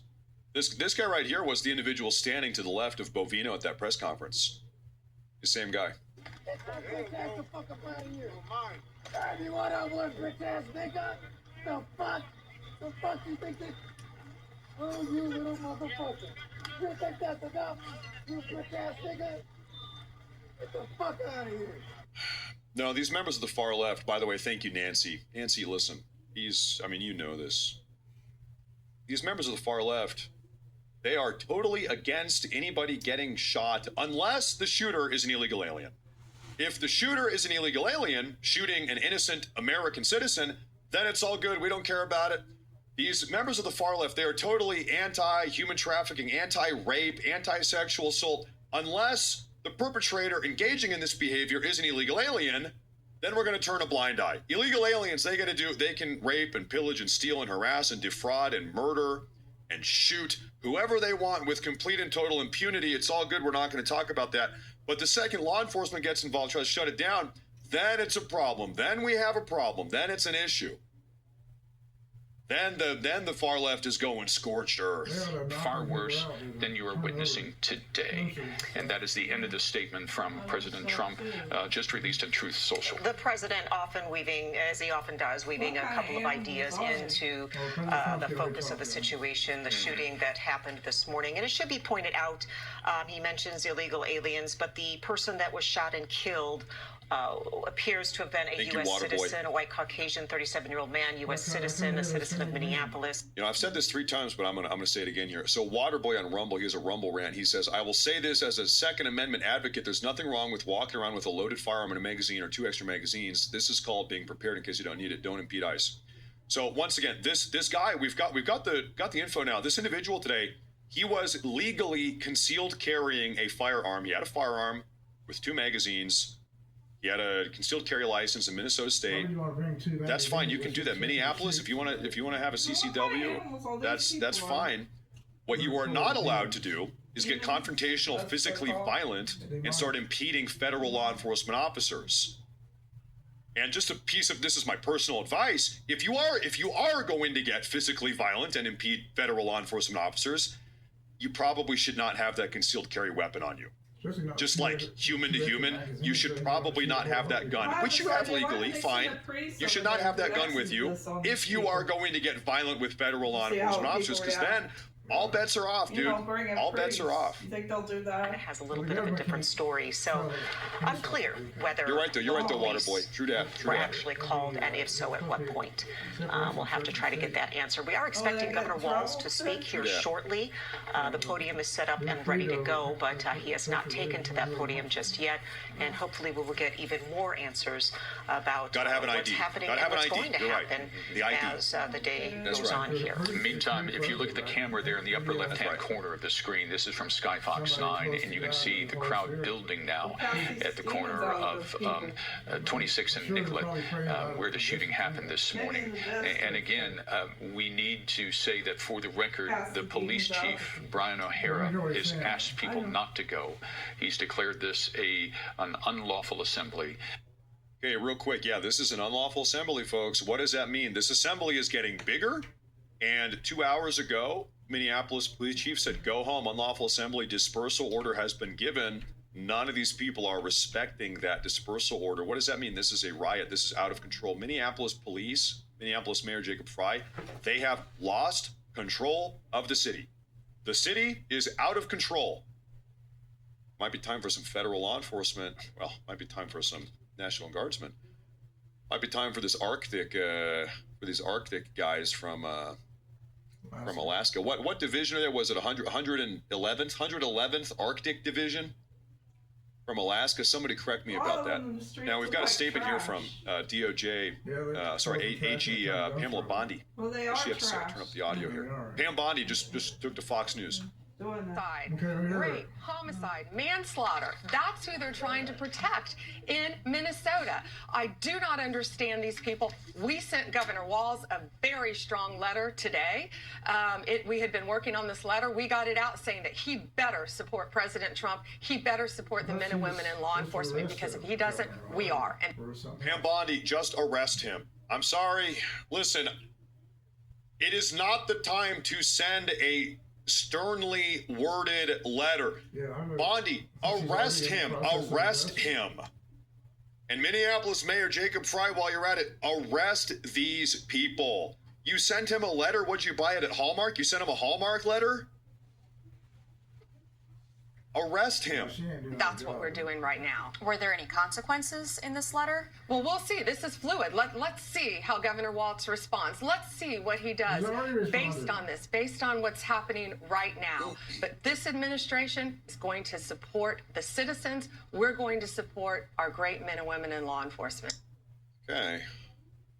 All right. Okay. Look at this riot. This riot's getting bigger. It's getting bigger, folks. It's getting bigger. Person that was dragging This is nuts. that woman away with the backpack, that was ultimately the person that was shot. That is some interpretation that maybe he was trying to drag her away from the scene to safety. We don't know that. We don't know that for sure, or we can't see everything, every little detail in the video. But I do have some folks texting me that that's the same guy that ultimately was shot. Let's go back, if we can, to a little bit of that video, at least leading up to the shooting, while we wait for the governor to take the podium, if we can get that queued up. I'm scanning for updates out here, folks. Stand by, ladies and gentlemen. Look at what unfolded, and specifically, if it is in fact the person that was shot that is trying to drag that woman away from the scene.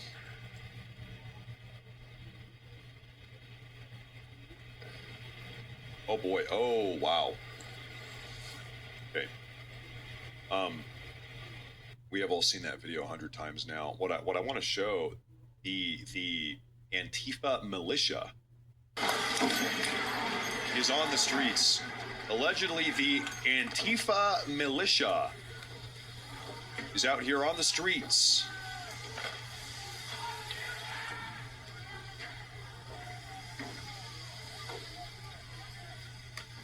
What do we have down here? That is LRAD, I think, on the top. I think that's what that is. This curious looking device mounted on top of this armored vehicle, this looks like an LRAD device, long range acoustic device, which can be used to blast some pretty uncomfortable sounds, sort of like an acoustic weapon designed to break up a crowd, to disperse a crowd. Waltz is live, is that right?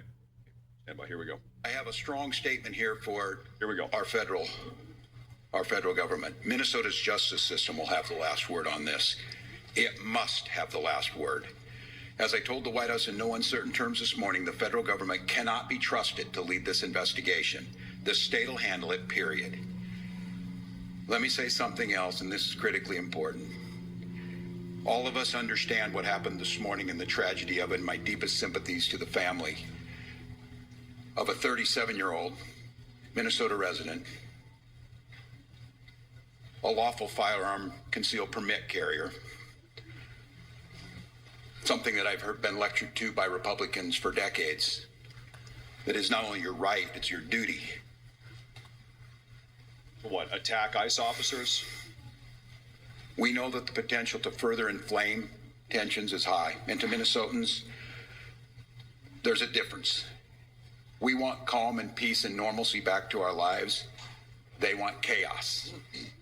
We cannot and we will not give them what they want by meeting violence with violence. Minnesota and our local law enforcement, as you have seen, have done everything possible to de-escalate. Local media has reported extensively on the cooperation to de-escalate this situation. Donald Trump, I call on you once again. Remove this force from Minnesota. They are sowing chaos and violence. We've seen deadly violence from federal agents again and again and again. But in contrast to that, on these frozen streets, what you witnessed yesterday was the best of Minnesotans, peacefully exercising their First Amendment rights. And I attended in the church basement hundreds of Minnesotans from all faiths packing care packages for families that have been ripped apart. Despite the horrific acts by this federal government, Minnesotans are standing up for the rule of law. They're protesting loudly and urgently, but peacefully. It must stay that way, Minnesota. Minnesotans are witnessing, and we're creating a log of evidence for the future prosecution of ICE agents and officials responsible for this. Wow. They're helping their neighbors. They're walking their kids to school. They're feeding families. There you have it. They want vengeance. I salute their courage and their restraint. And I call on all Americans to see the decency that this state is exhibiting and the horrific cruelty, unprofessional, Islamic communists, absolute abomination that is passing for what these ICE agents are doing on our streets. They think they can provoke us into abandoning our values. Well, they're dead wrong.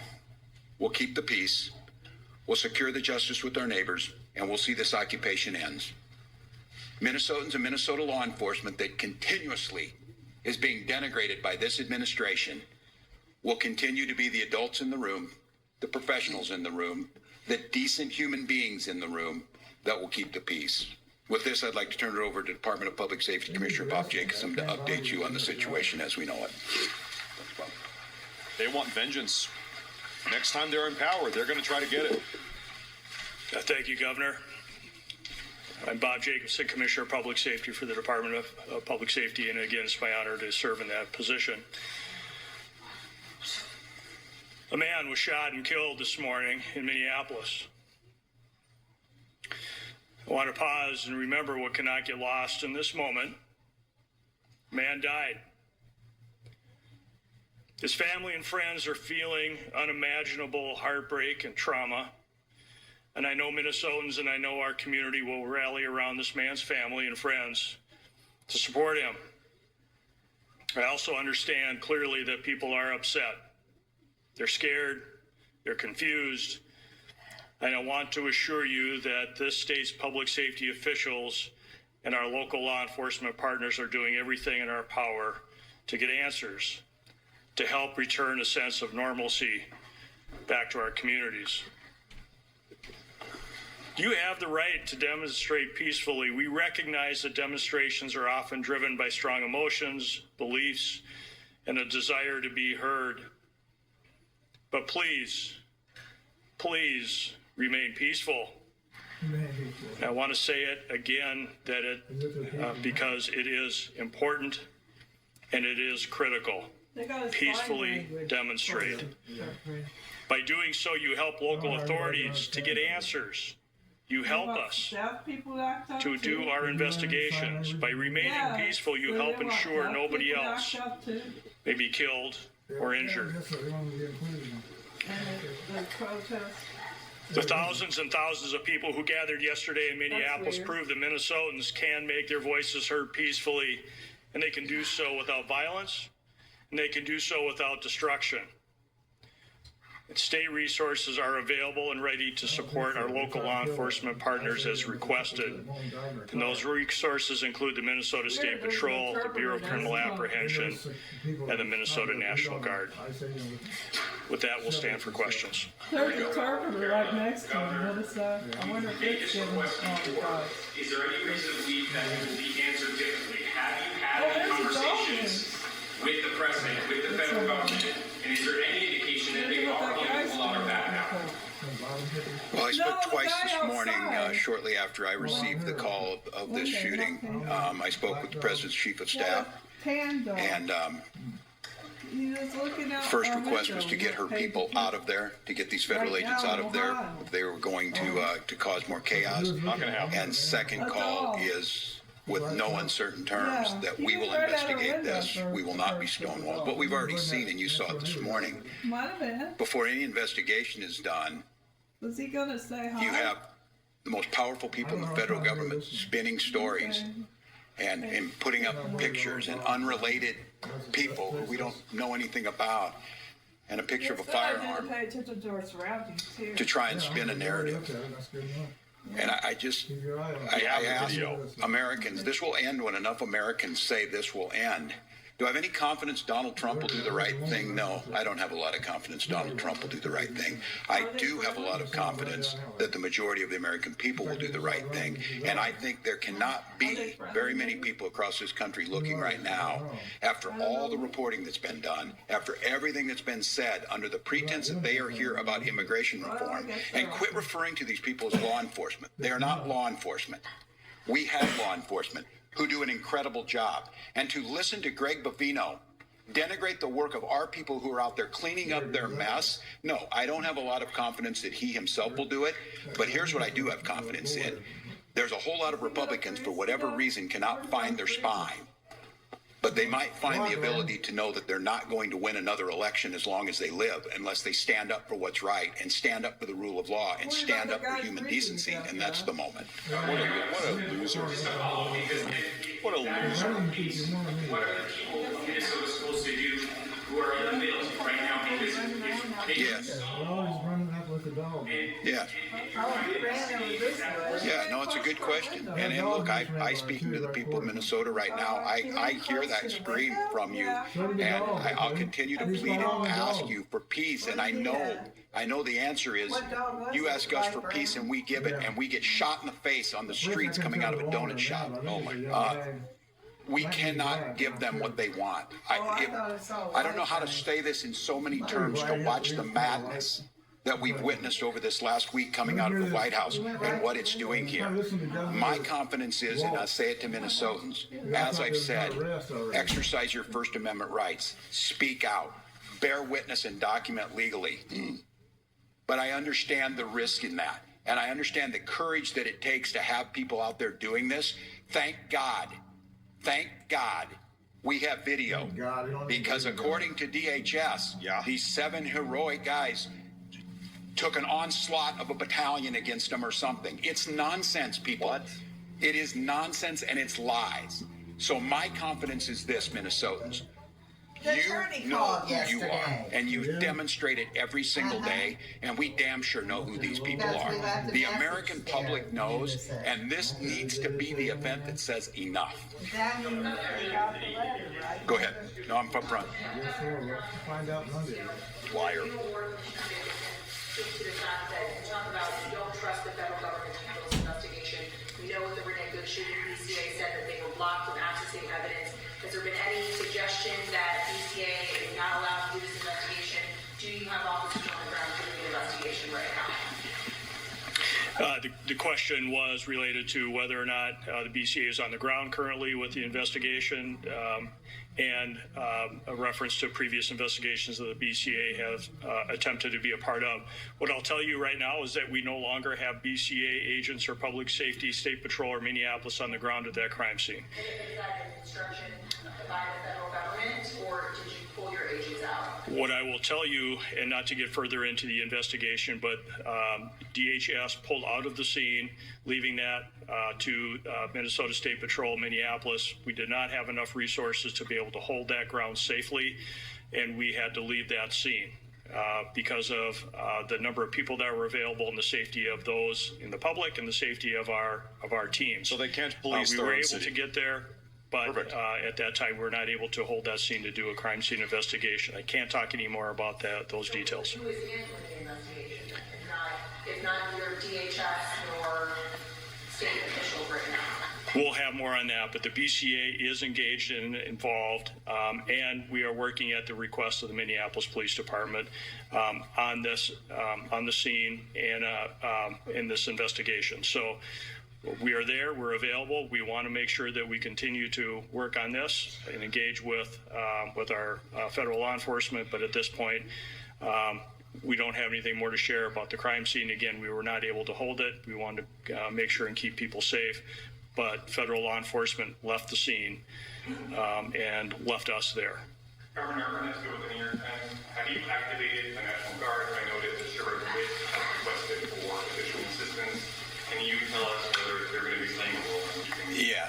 Yes, the answer is yes, we have, as we said last week, and we staged those troops. I'll have General Menke talk about where they're at, and again, use this as an opportunity to stress to Minnesotans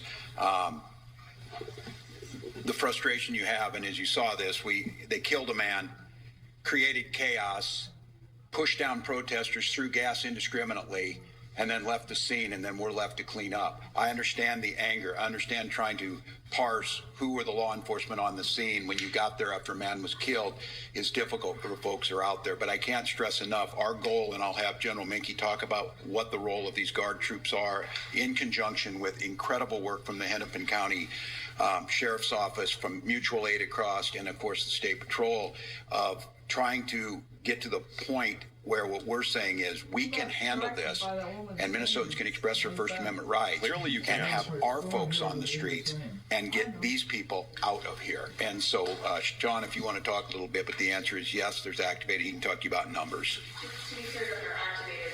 They clearly cannot handle this. Yeah. So the question is, what's the National Guard doing right now? So we have, we have been on state active duty for over a week. So we've had soldiers prepared in the metro area to respond in a much rapid manner than if they were not mobilized. So we have a request from the Hennepin County Sheriff to support them, and that is to help them free up additional resources for other work that they need to do. And we have started coordinating with them this morning on that, and that first area of support will be assisting them with their requirement to provide security to the Whipple building. So we'll be helping them there. And then we are in parallel planning with other organizations within the state of Minnesota, to include the State Patrol, the Minnesota DNR, and other local agencies to render assistance if requested.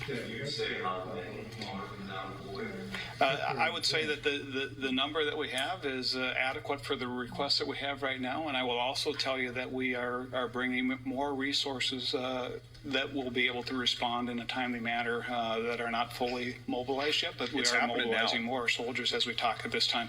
I'd like not to get into specific numbers for an operational security standpoint, but right now we have all the resources to meet the requests that we have.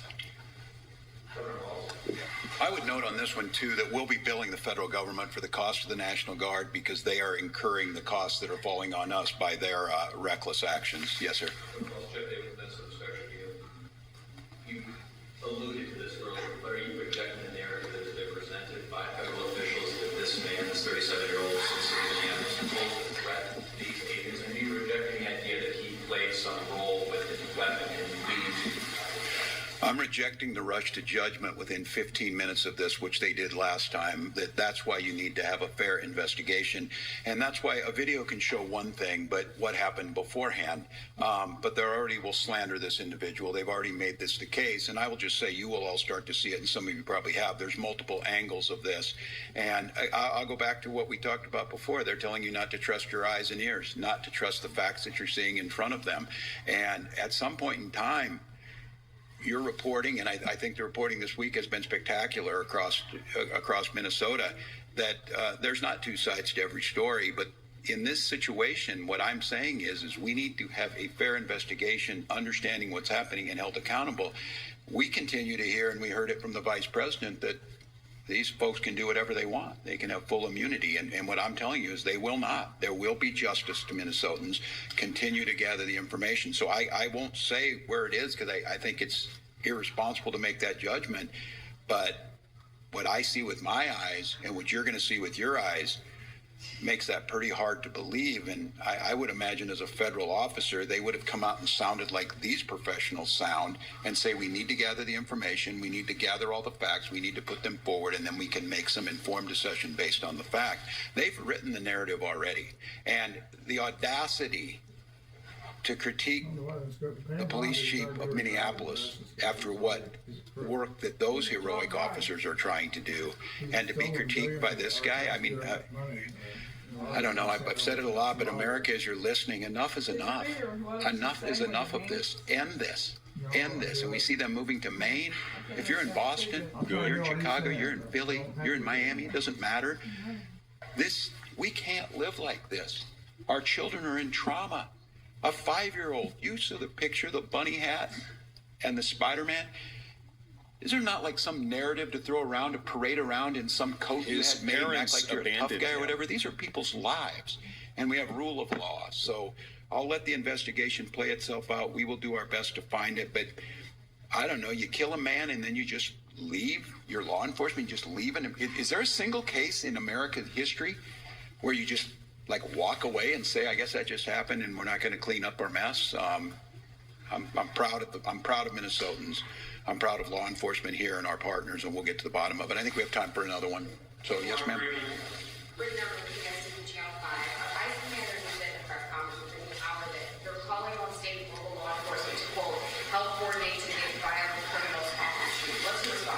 Folks, the sheriff has just requested National Guardsmen, by the way. The sheriff of Hennepin County, Minneapolis, requested National Guard just now. Question was, what are we doing to assist federal law enforcement on getting violent criminals off the street, if I understand the question?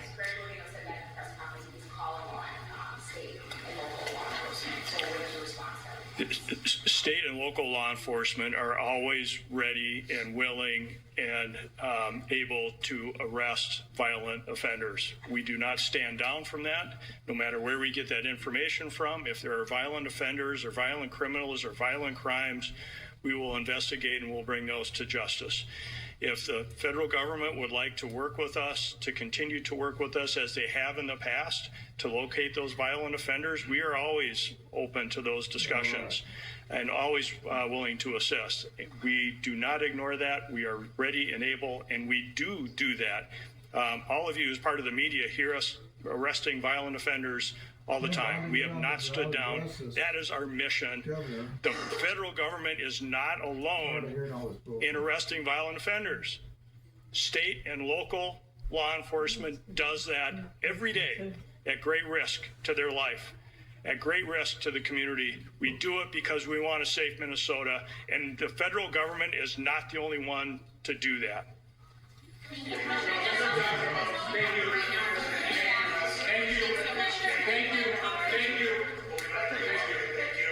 And there you have Governor Walz wrapping up his news. There is our statement, Kate. Folks, we have a lot of new information to go through here, ladies and gentlemen. We have a statement from the Hennepin County Sheriff, statement on request for assistance from the Minnesota State National Guard. Due to the potential for continuing and growing conflict related to today's federal agent-involved shooting, Sheriff Dewana Witt has requested assistance officially from the Minnesota State National Guard to support the deputies at this is at the Whipple Federal Building, so that we can reallocate deputies to other areas in need of support in the county. So they want National Guard at the Federal Whipple Building, which is where the ICE agents and DHS and CBP agents hang out. That's where they go. National Guard to protect that building so that then Minneapolis police can go downtown to help with the situation downtown. That seems like what is going on here. So we might have National Guard at the Federal Building today. That request has officially been filed. Now, ladies and gentlemen, there is something I want to show you here. It seems as if the far leftists are trying to establish an autonomous zone at the site of the shooting. I just lost a feed. Okay, it's okay, Paul. Paul, stand by. I actually do want to get back out to Garrett Tenney because I want to know what's happening there on the ground. It looks like autonomous zone. Yes, we'll get back out to Garrett Tenney. And Garrett, if you can hear me, it looks like all law enforcement agents have left now, and it's just protesters. Yeah, Aisha, we got a couple thousand protesters here just completely filling this entire area. And one of the chants you heard them saying just over the last few minutes is keep this block They've set up barricades blocking off this entire area that were removed by police initially. They have now moved those garbage trucks, the tables, the chairs, and they're saying that they are going to keep this, almost making it an autonomous zone. They were chanting before that, whose streets? Our streets. And that is significant because, as we've talked about, Governor Tim Walz said, we have the forces that we need to secure this area. We don't need the federal agents here. He very clearly does not. Once again, about 2.5, maybe 3 hours ago, Minneapolis City Police Chief issued a dispersal order. This is now an unlawful protest, unlawful gathering as of 3 hours ago. Doesn't matter. More and more and more people are showing up now. The police, the Minneapolis police, they are totally unequipped to take care of this right now. They can't do anything to stop it. This is out of control. Out of control. In fact, we heard from Governor Tim Walz a minute ago. He said, we are going to conduct our own investigation. We're not just going to let the federal government push the narrative on this. We're going to have our own investigation. And then about 60 seconds later, he says that we have lost control of the crime scene. Minneapolis police had to flee from the crime scene because they were overwhelmed with rioters. And so the crime scene is now unsecured. It's somewhere down here amongst the riot. The crime scene is totally unsecured. It's being walked over and trampled on.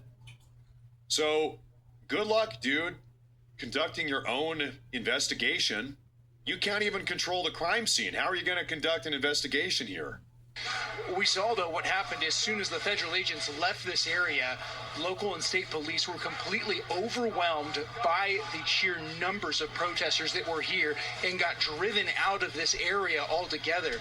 So clearly, they did not have the forces they needed to secure this area then. Nope.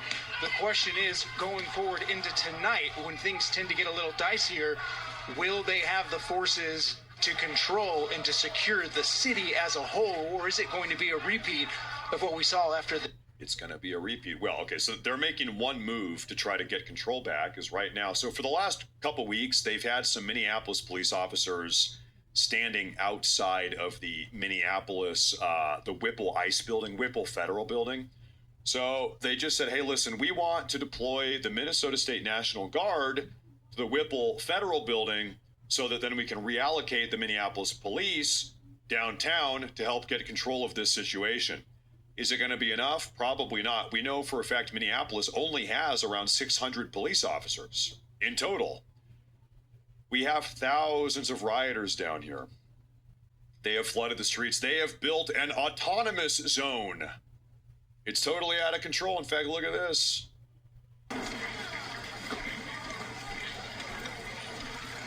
It is now a trans autonomous zone. Everybody inside of the autonomous zone is now transgender. President Trump was right. It's transgender for everybody down here. Look at that. They're using garden boxes, garbage cans, dumpsters. Remember that police tape? Remember how the feds, they put up police tape to try to cordon off here the crime scene? Well, the rioters came down here and they ripped down the police tape, and now it's part of the trans Tifa autonomous zone. They're bringing in pallets.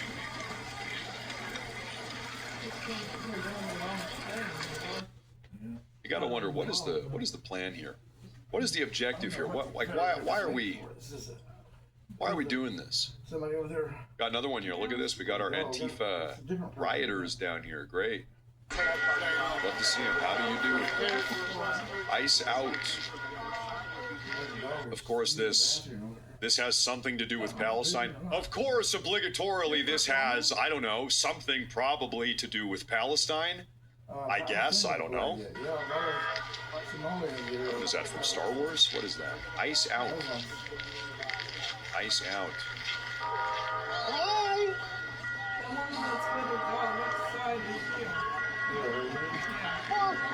They're down here with their shields. And by the way, listen, they did not manufacture these signs or these shields in the last 3 hours or 4 hours since the shooting took place. These people are prepared.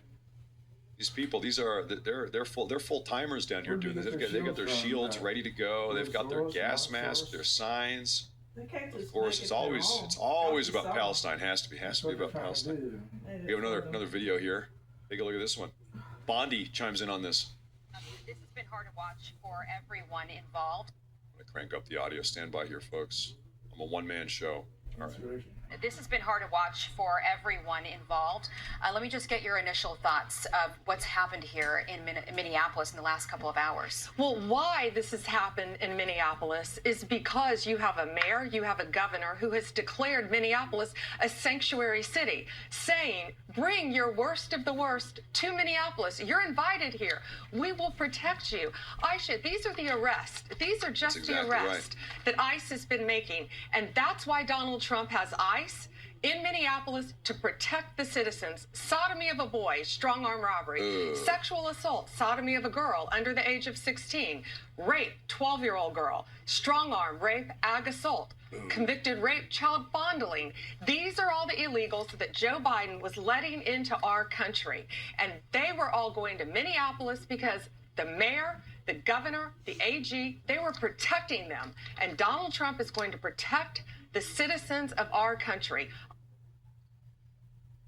Yeah, and this is what we were talking about earlier today in the show is, listen, these are the type of people that ICE is out there arresting, detaining, deporting. It's a bunch of seriously disgusting, absolutely heinous, repugnant illegal alien criminal delinquents. And in spite still, you have these far leftists, many of whom are American citizens. They're out there saying, no, listen, how dare you try to deport our child sex traffickers? We love our child sex traffickers here in Minneapolis. How dare you try to deport those people? We want more of them. We want more of them here.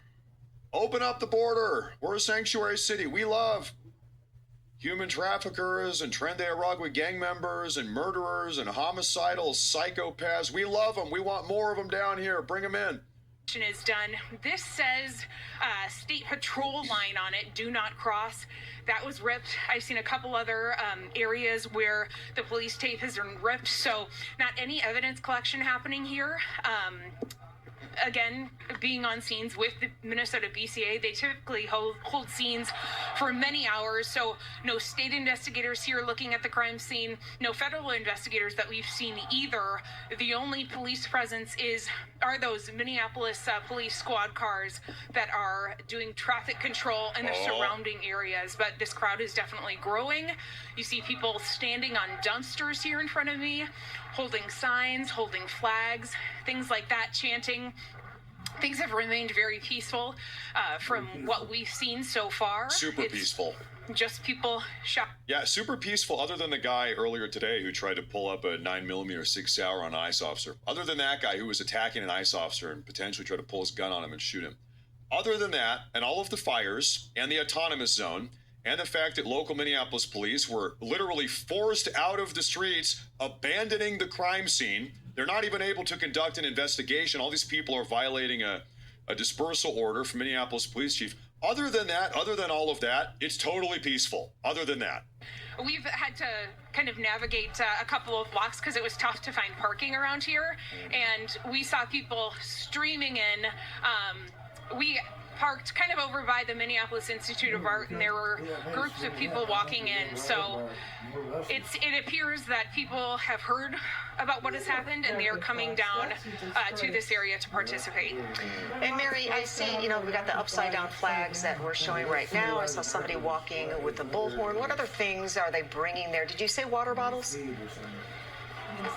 Yep, we got a lot of water bottles. Like I said, first aid kits, signs. It is not a good thing that they have water bottles. The water bottles are one of their favorite weapons right now. You know that, right? They bring water bottles down, they freeze immediately. It's not minus 10 degrees out there. And then they use the water bottles as weapons. They throw them at federal officers. That is why we have thousands of water bottles. Nobody is going to be dehydrated down here. Everybody's sipping. These are weapons. Those are the weapons they use right now. Traffic enforcement. Is that correct? Right. No law enforcement on scene. This is an area that has a lot of businesses, and I'm right next to Cheapo Records right now. They were closed yesterday for that day of protest, and then their sign says that they'll reopen today, but they're not open. None of the restaurants around here are open either. The chairs are still on the tables and things like that. We see an apartment building in front of us. I've seen a couple people walking on the roof of the apartment building here, but the crowd continues to grow, and I have not seen any law enforcement attempting to dissipate this group. The crowd continues to grow. It is growing still, in spite, once again, of a dispersal order. This is an unlawful assembly. We know that it has been for about 3 hours now. Folks, stand by here. I've got something I want to show you. Fox News report, hot off the press. Are you okay, Garrett? Flashbangs. Yeah, we have tear gas that's going off right here. This is the intersection where we've been at. And I want to point out to you, all of this tear gas just went off on every intersection. And the reason what that was because you had state and local police that all of a sudden were trying to get out of the area. They were leaving these lines they've had holding off these crowds. And as they were pushing back, they fired off this tear gas across the entire intersection area. We've got some more tear gas coming our way. But what's notable is they were abandoning this area with the growing crowds that have been here. And this comes after Governor Tim Walz, he tweeted out that the state has enough forces to secure this area. They do not. What we saw is as soon as federal agents left here, that is when these crowds started to move in closer and closer and closer, overwhelming the local and state police, which is contrary to what local and state officials have been saying all along, that they have the forces they need to handle this. Well, okay, let's break this down. Why is Governor Tim Walz, why is he saying this? Why is he insisting it's under control? We have everything under control. It's all good. Everything is under control. It's because he knows, we all know, the second this is not under control, the second he admits this is not under control, that's just pretense for President Trump to put the situation under control himself. How does he do that? Insurrection Act. The second this thing really is out of control, and it seems like we have crossed that threshold, President Trump, he's got all the justification he needs to put this thing under control himself. That's called the Insurrection Act. So I'll tell you what, Governor Tim Walz, he does not want Trump to go Insurrection Act. Walz does not want that. So I'm telling you, some people, I look at the chat, they say, Walz wants these people to go crazy and riot and protest. Maybe in the past, he was down with that. Right now, at this point, I don't think he is. I do not think Walz wants a crazy, unhinged riot like we have seen in the past. And the reason why is because he knows Trump is not messing around. The second stuff really hits the fan, Trump is going all in Insurrection Act. We've got the boys on standby, 1,500 of these guys, active duty U.S. military personnel right outside the city right now, ready to go. Walz does not want that. So that's why Walz is trying to say here, it's under control. Everything is under control. It's all good. It's under control. He is doing his best. He wants to de-escalate because he does not want Trump to go all in. Clearly that's not the case because they have just left this area and abandoned it entirely, leaving it for these protesters. And we were waiting for that to happen, Garrett, because that's exactly what Paul Morrow said. At this point, if they've gotten all the evidence that they needed from that deadly shooting, they need to just go back and guard the ICE facilities in town. So that's what looks like it's happening. Is they're retreating. You've got law enforcement agents in an American city retreating because of protesters. Yeah, and what we're seeing now is now the police have cleared out as you get protesters coming all in this area, retaking control of this. You can see all of the debris and everything that is left behind from the barricades that they had built up at one point.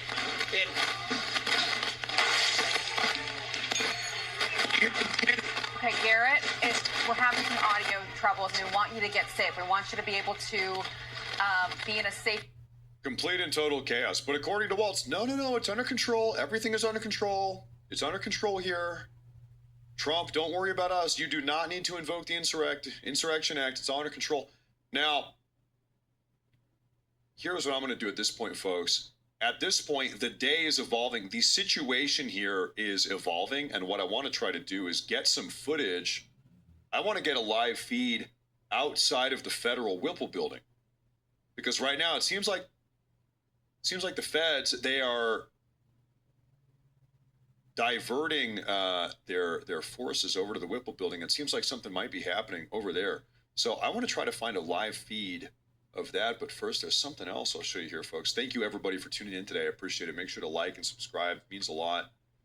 We're going to be covering this all day. This is aerial drone footage of the chaos as it is unfolding down there. This is from about 45 minutes ago. This is right before the feds packed up and left, ultimately going back to the Whipple building. J24th. Yeah. Yeah.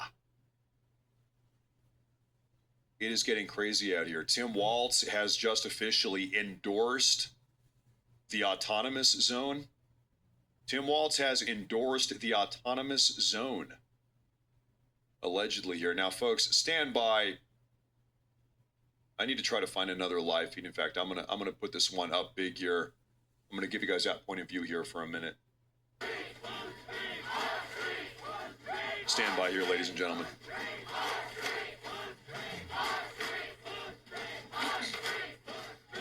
Stand by.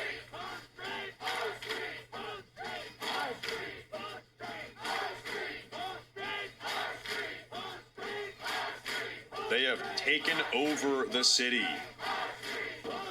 They have, like literally they have. It's total chaos down there. Holy hell, it is.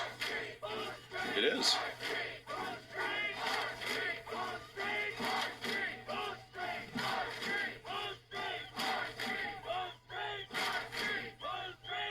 Folks, one moment here. I apologize. One moment here.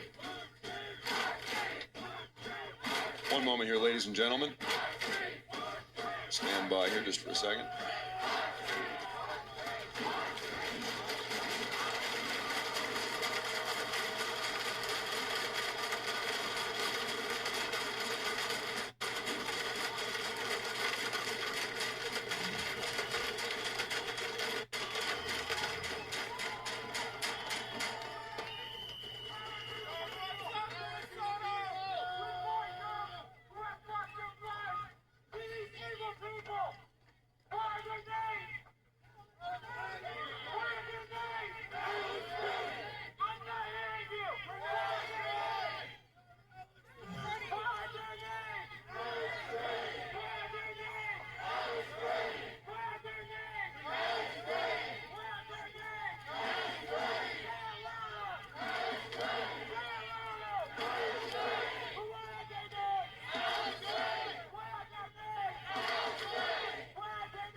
Ladies and gentlemen, complete and total chaos. Good Lord.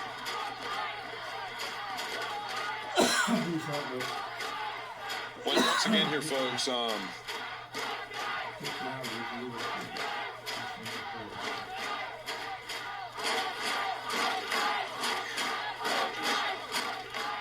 okay.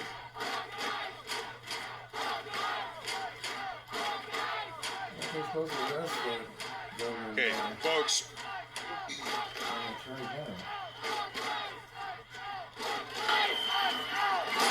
Good God. Good God. Good God. I'm losing my mind here. Okay. Ladies and gentlemen, listen, this is the closest we have seen to the invocation of the Insurrection Act. We've got thousands of protesters, rioters down here. We say rioters because they are violating a dispersal order about 3.5 hours ago The police chief told them to go away. They're only getting more. About 3.5 hours ago, there was a dispersal order. This is an unlawful gathering. All of these people are breaking the law right now. These are not peaceful protesters. They are rioters down here violating the dispersal order that was given a couple hours ago. The city is completely out of control. The Minneapolis police have zero control over the situation. In fact, Minneapolis police, they wanted to go in and get a grip on the crime scene. The crime scene is right down here where the shooting took place earlier today.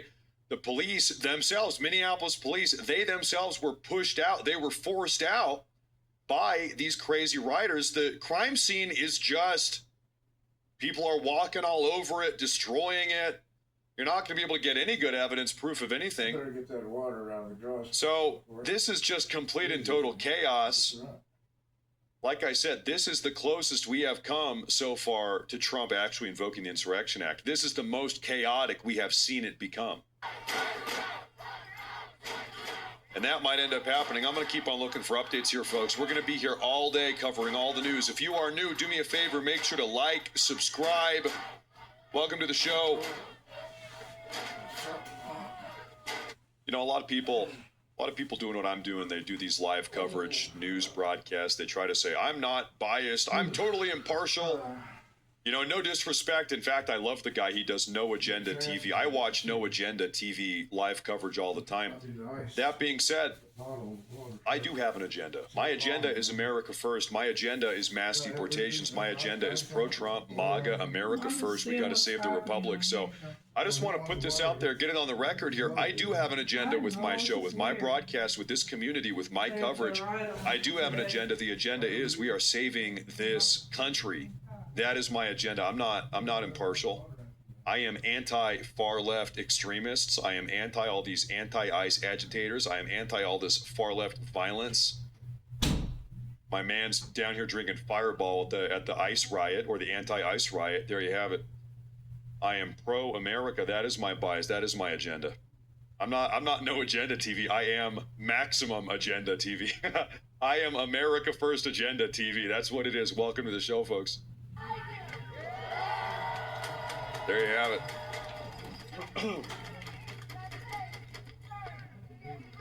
And I'm out here scanning for updates. We're not going to miss a thing today, folks. Not crying, bro. I got tear gas the shits on today.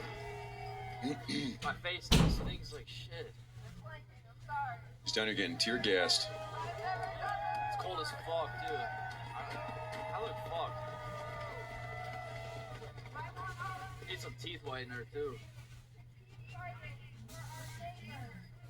I mean, good Lord, ladies and gentlemen, a lot of these people are down here. They are, these far left agitators, they are down here literally laying their lives on the line in defense of Somalian fraud.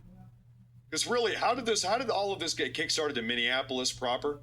How? It's because we started shining a light on this Minneapolis Somalian fraud, stealing billions of dollars from all of us hardworking federal taxpayers. And in response to the fraud getting exposed, you've got all these far left extremists down here saying, hey, listen, how dare you try to deport criminal illegal aliens? How dare you try to crack down on this fraud?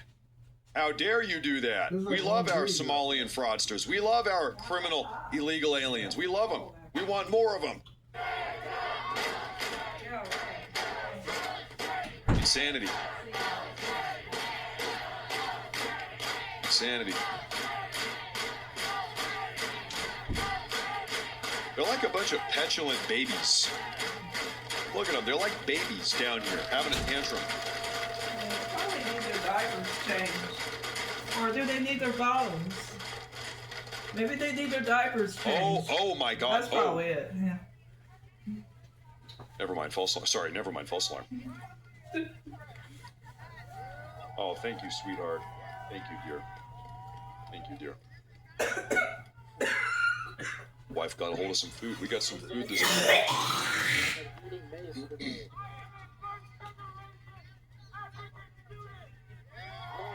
Right here looking for updates. I want to quickly take a look. We've got live coverage here. This is Fox 9 Minneapolis. Okay, we're going back to waxiest over here on Kick.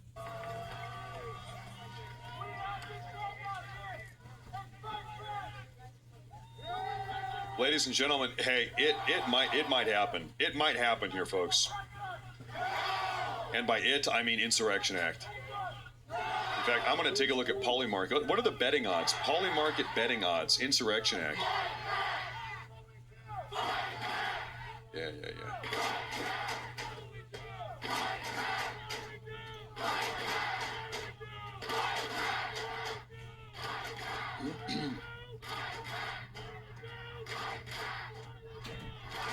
Purdue's ahead 20-16.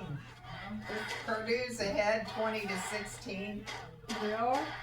Yeah. Oh. And basketball. Folks, can I show you something here? They're playing. Okay, ladies and gentlemen. I'm in Polymarket right now. The question is, will the will the Insurrection Act be invoked by January 31st? People are betting money. This is a betting website. Will the Insurrection Act be invoked by January 31st? What happened here? Earlier today, that number was at 2.3%. This morning, 2.3%. Now, 5 hours later, skyrocketed up to 17.5%. This is just in 5 hours. 5 hours. From 2.3%, what is that? 17.5. Hey, who knows where we're going right now? Who's streets? Who's streets? Who's streets? A lot of people talking about the Insurrection Act right now. Who's streets? Who's streets? Oops, Who's streets? Who's streets? Who's streets? Who's streets?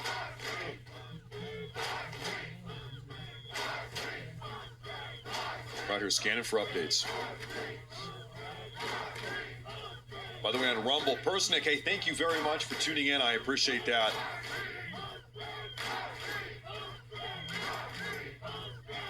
I should probably give a little bit of a warning here, folks. Today is one of these days where there is probably no conceivable way that I am going to keep on track of every single super chat. So if it is super important to you that I read your super chat, I just want to be honest and upfront. Maybe today's not the day to do it. If you want to support, I appreciate that, but I just think it's not possible to read all of these. I really appreciate it. I appreciate it. Extra layers for cold. I really do. Thank you, everybody, very much. Thank you. Thank you very much.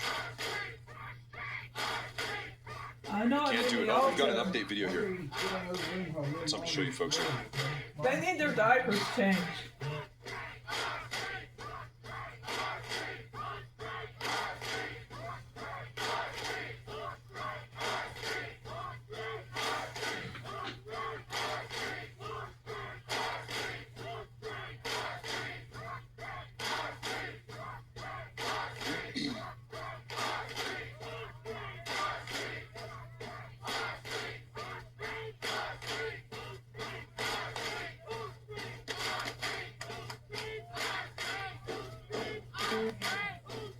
Mom.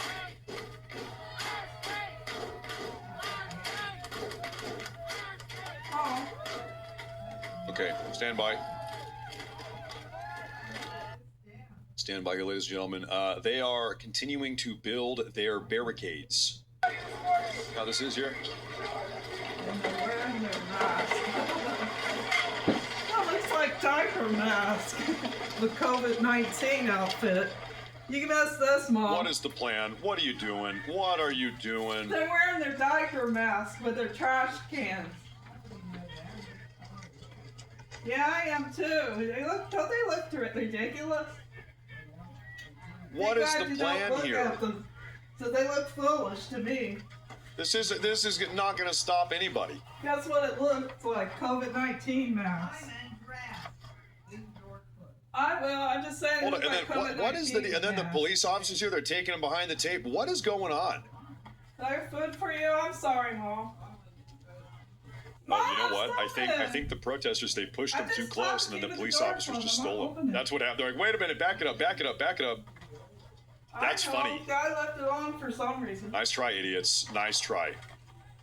They're so stupid. They're so stupid. Still left it on. They pushed them up too close. Yoink. Yeah, why don't you go in the room more? This is not going to stop anybody. Listen, you've got your. Where was it? What was I looking at? You're watching It's in all day, yes. all day. You've got like the little Asian grandma. No disrespect, I love Asians, I love grandmas, I love Asian grandmas. You've got the little Asian grandma pushing the garbage can up here, like, come on. You got a lot of trash to take out. You don't have to take the trash What do out. you think is gonna happen here? What are you gonna do? Mommy's Nothing tired is of happening. seeing them. Too. Going back to our live feed. I'll take this out. There's a whole bunch out there. We have to They're LARPing as revolutionaries. take them all out. The revolution!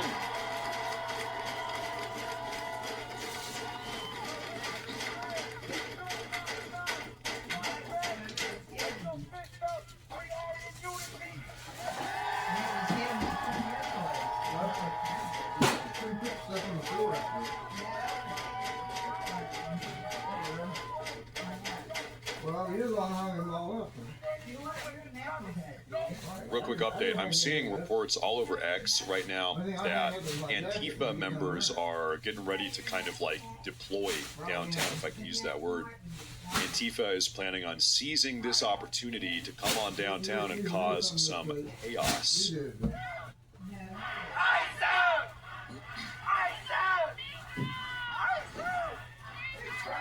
Antifa's on the way. Antifa's on the scene. Wow! Say wow! I'm just hoping that Donald Trump puts some more national guard. Wow, you are so badass, dude. Badass, dude. Dan Bondi, the Attorney General, is supposed to be. This is so, it's all one big LARP. It's all just a big LARP. But they're not doing This is that. downtown Minneapolis. This is the belongings of the guy that Oh. Wow. downtown Minneapolis, ICE. Folks, that is the crime scene. Stupid. They're Another tearing person up was the just shot street. by ICE today. We're here covering. Look at all the crowd there. Wow. There was a lot of police They are here. weird. So he's standing right on the crime scene. Nice parade or anything. It's crazy. Talk about animals. Shout out to the Morris Force. I'm part of the Morris Force Special Ops Unit, undercover. He's a part of the Delta Morse. You guys He's one of act the like Morse you Force have Delta babies or Morse. something, and you're missing the basketball. I told you, listen, we've got our people everywhere. The Morse Force is everywhere, folks. I told you. Mom? I need to throw him some support here. Shout out, guys, we are watching Waxiest on Kick. Say that too. Okay. Deep behind enemy lines. We got him down here.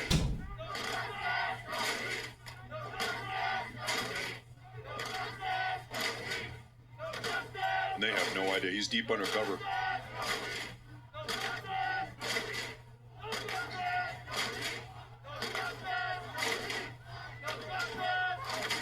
Folks, I think what we're going to see here, listen, okay, at some point, Minneapolis police, they are going to have to come back and secure this crime scene. They have to. In fact, our cameraman, Waxiest of the Delta Morse, he's down here. He is literally standing right on top of it. He pointed the camera down. The individual who got shot today, his belongings, former belongings, are on the ground right there. So this is the crime scene right here where it took place. Police are going to have to come back and secure this location. And so at some point, they're going to have to come back and push this crowd out. There will be tear gas. There will be conflict, 100%. In fact, we might see National Guard down here tonight. So I'm not trying to clickbait you when I say this. Today, I really do think it's just going to get crazier as the day unfolds. It's going to be a wild one, folks. It's going to be a wild one. And we're going to be here for it all day.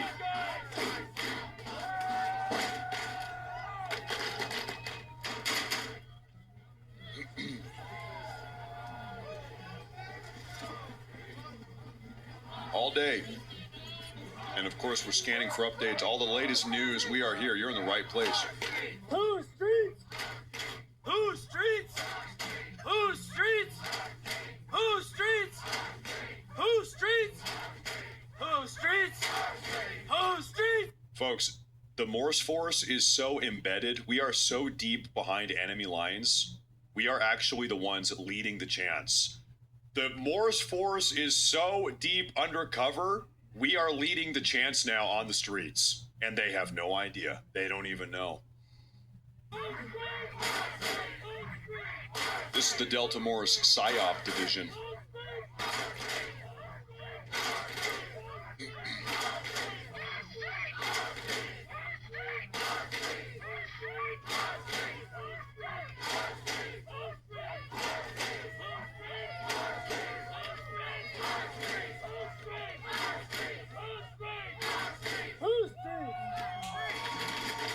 Give me a 1 in the chat if Tim Waltz needs to be arrested right now. Give me a 1 if Tim Waltz needs to be arrested.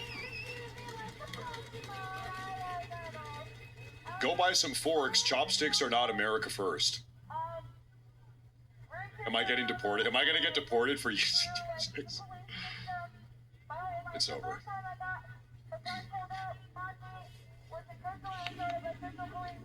Going into a crime scene is against the law. Arrest them all. You know, listen, hey, we got the stats. Minneapolis police force is only 600 man strong. 600 police officers, Minneapolis police force. How many protesters? How many rioters out here? Thousands. Even if they wanted to arrest all of these people, because by the way, they're on a crime scene, perhaps they're violating a dispersal order. Okay, even if they wanted to, and very clearly they don't. Tim Waltz is pretty much giving these people the green light to do this. They couldn't. They don't have the manpower. They do not have the manpower. No manpower.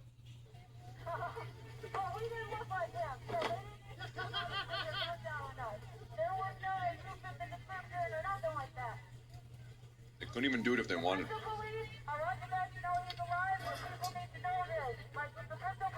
Now, I wonder if we're going to have our aerial footage. Nope. We'd love to have the aerial footage come back.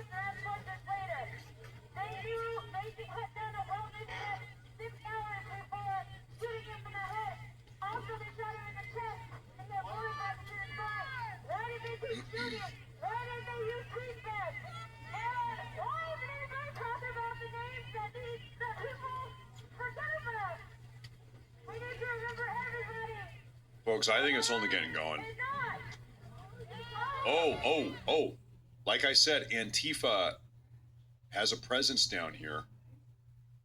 They are coming out allegedly. Hold up. What do we have here? Hold that thought. Pause. I am at the back of the march. I've got gas masks for anybody that's still trying to get them. I am at the very back behind the marshals, following the crowd. If you are trying to get to me, I am leaving Park and Fourth, headed towards Portland and Fourth, following the march. And I do still have gas masks for you. I will relocate somewhere for the remainder after we get done here. So he's down here handing out gas masks. Real green grass. Well, They must have apparently astroturf my fucking live didn't cut off when I put my phone in my lap like I thought it did. So, you know, whole world just got my fucking phone number. I don't know how many people were alive in that fucking live, but, you know, safe to assume I just fucking doxed myself on the fucking... Nice one, dumbass. World's smartest Antifa member, ladies and gentlemen. Nice one. Everything else, man.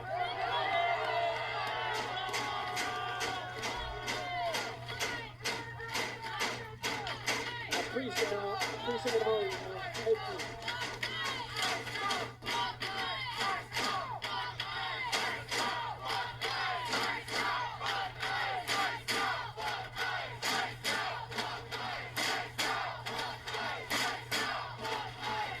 We have independent journalist Haley West, who we've watched her before outside the Portland ICE facility. So we saw her covering Antifa stuff in Portland, Oregon. She is now on the scene in Minneapolis. What's up, you guys? So I am here on the scene in Minneapolis, Minnesota. We have several groups here who have just gotten tear gassed about 2 blocks from where the shooting occurred. We've got multiple corners here of protesters, but the agents seem to be gassing them out, getting them out of this area as more and more are collecting together. We just had about 5 armored vehicles drive by, and I assume this is only going to get worse as the evening progresses. She's right. It is only going to get worse. This day is just getting started. We have barely even gotten started here. It's going to be one hell of a day. We have an update here. What is this? The crowd is getting larger by the minute. Oh shit! Oh shit! You know what? Okay, so this is old footage from a couple hours ago. You can tell because Minneapolis police is still down here. So this is 2 hours old. Oh shit! Oh shit! It's been a crazy day. Don't run over anybody.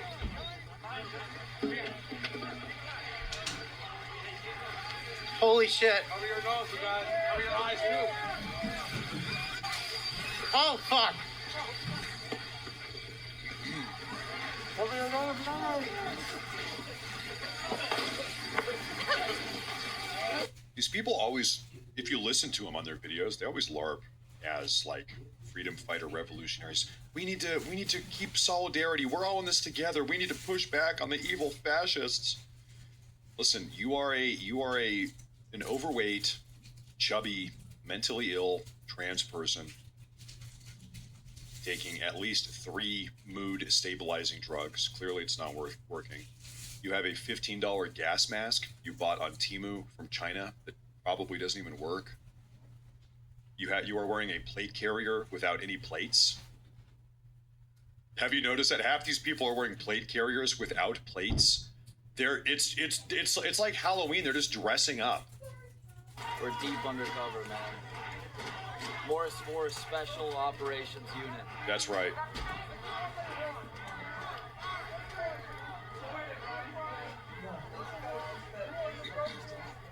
That's right. I pay him in Fireball.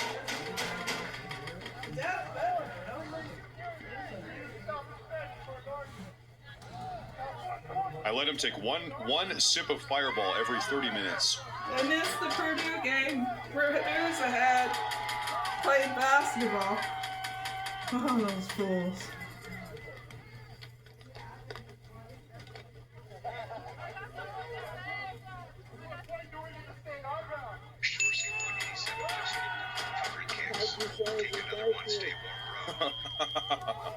Guess what? Purdue's ahead.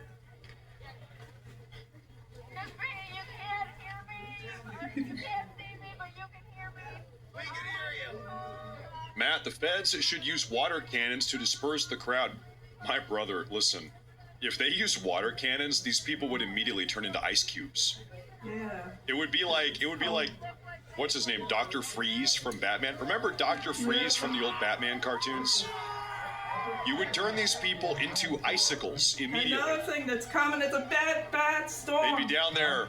Another thing they don't know is a They'd be big down bad there. storm's F going to Donald get them Trump. if they don't evacuate. Yeah, the God will take care of them.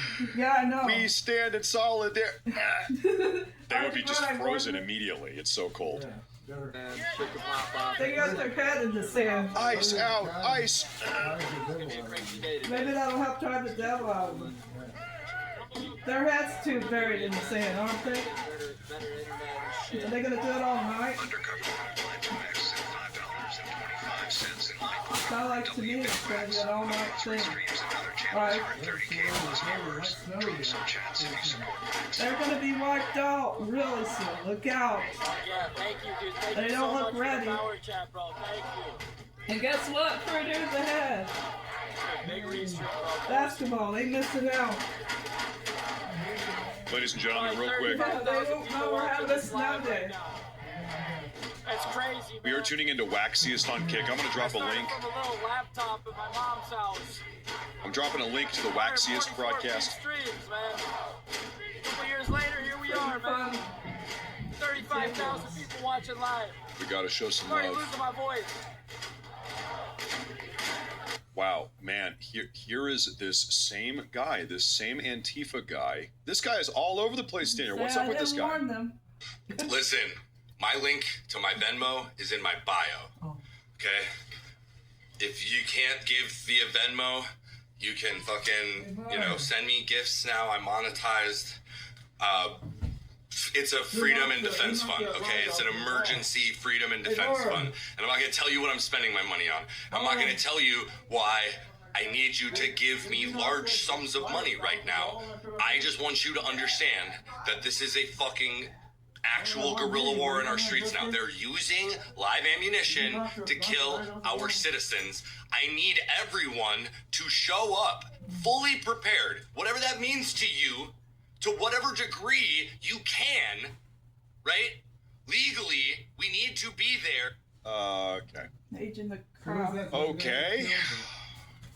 So this is just a representation of the type of people that we have down here today. These people are psychotic. These people are psychotic. Once again, folks, Minneapolis state and local police have left the scene. They have fled the scene. They got pushed out by all of these far-left agitators. This is total lawless, chaotic anarchy. A dispersal order was given 4 hours ago. Unlawful assembly, you gotta go home. Doesn't matter, though. These people, they keep on coming out. The riot is getting even bigger. Even bigger. Yeah, they don't know the big storms coming. Now, like I said a moment ago, at some point, the police, Minneapolis police, they're going to have to come back and secure this crime scene. The crime scene is right here, where the shooting happened. They're going to have to come back and secure this.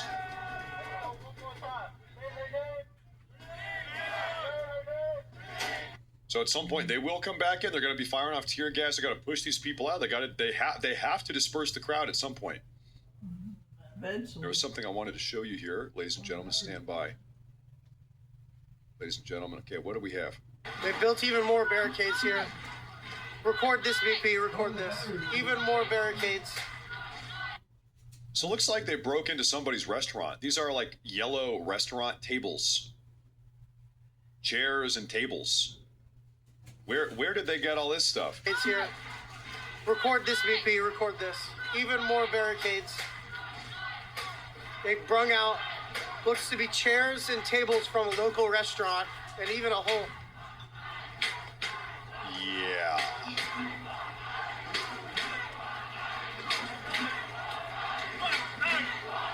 Yeah.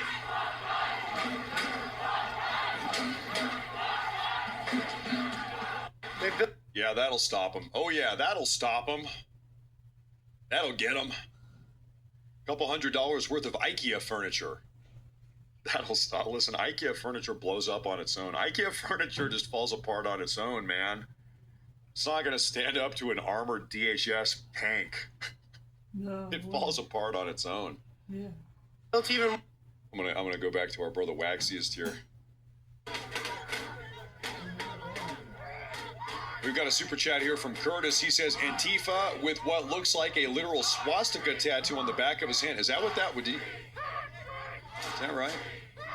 Do I have that still? I don't have that. If I find that again, I'll check. I didn't even notice that. Guess where I found Thank you. batteries, Barb? Might have been something else. I'm not sure. Thank you, brother. Thank you, Curtis. Thank you, Curtis.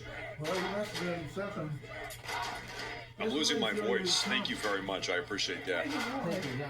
Yeah, cats pulled it all, the trash can. Most of the cats. These people are like a bunch of baboons. Look at them. They're like monkeys. The cats did it, okay?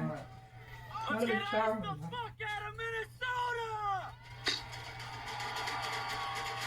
They lost He's just down here riling up the crowd. There you have it.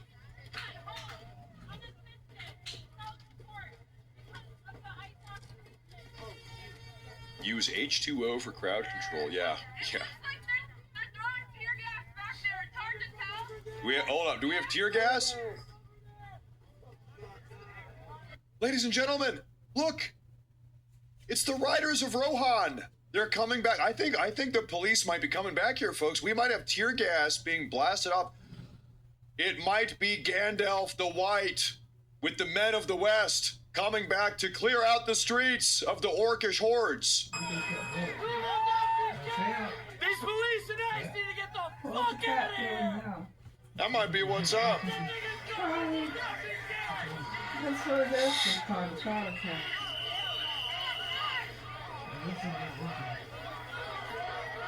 Reminds me of They don't recover shit, boy. Just gifted 500 kicks. Oh, USAF, thank you. Stay safe, bro. We gotta wait and see what that is. Do we have any updates? Reminds me of the football players whistling and stuff. This is the individual, it appears. And state authorities. I'm sorry. We do have the Bureau of Criminal Apprehension set to talk at 3 o'clock. Looks like this is the man that probably got shot. Monitoring where these dumb that countries situation, whistled and down we'll there. take that live when they are prepared Yeah, to it was a speak. stinky You know, we town. do It was have, we another keep town talking we about the didn't like. video. We have several angles. Maybe we should show the Had video. rundown drug That's addicts, enough. I right? just wanted to see the guy, sorry. In our town. I have to take this on here. Let's get on there. Get away, Cat. To get this fire. Ah. So, this guy Alex, buddy, he got shot today. Oh, okay, sorry. So his belongings right here. I think they're coming back. I think the police might be coming back now, folks.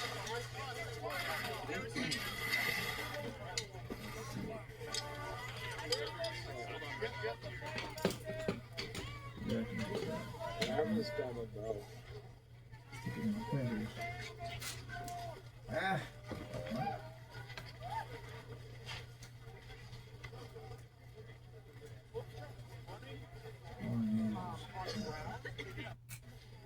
Let's go check out this fire. Probably another car on fire. They act like scums. In another town, right? I think the police are coming back.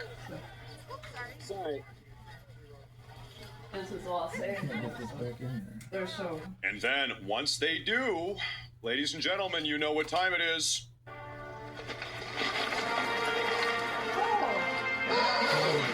Yes.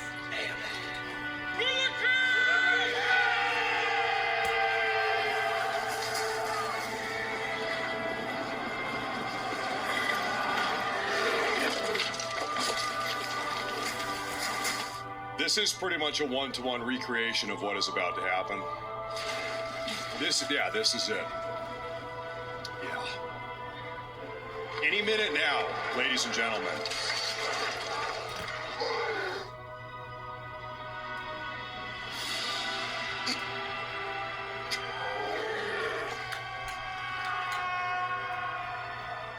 Okay, yeah, anyway, that is coming.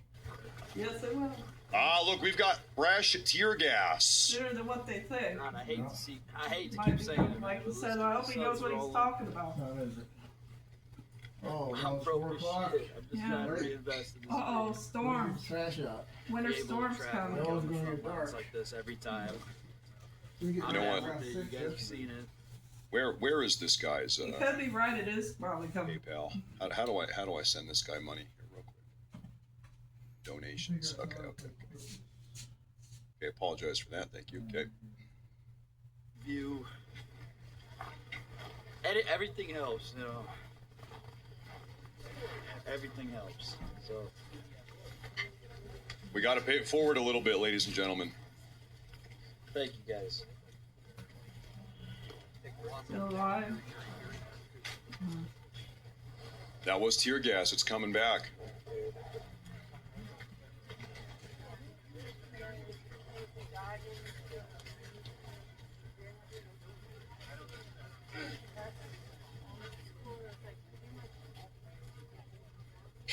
Blatitious just gifted 1 subscription.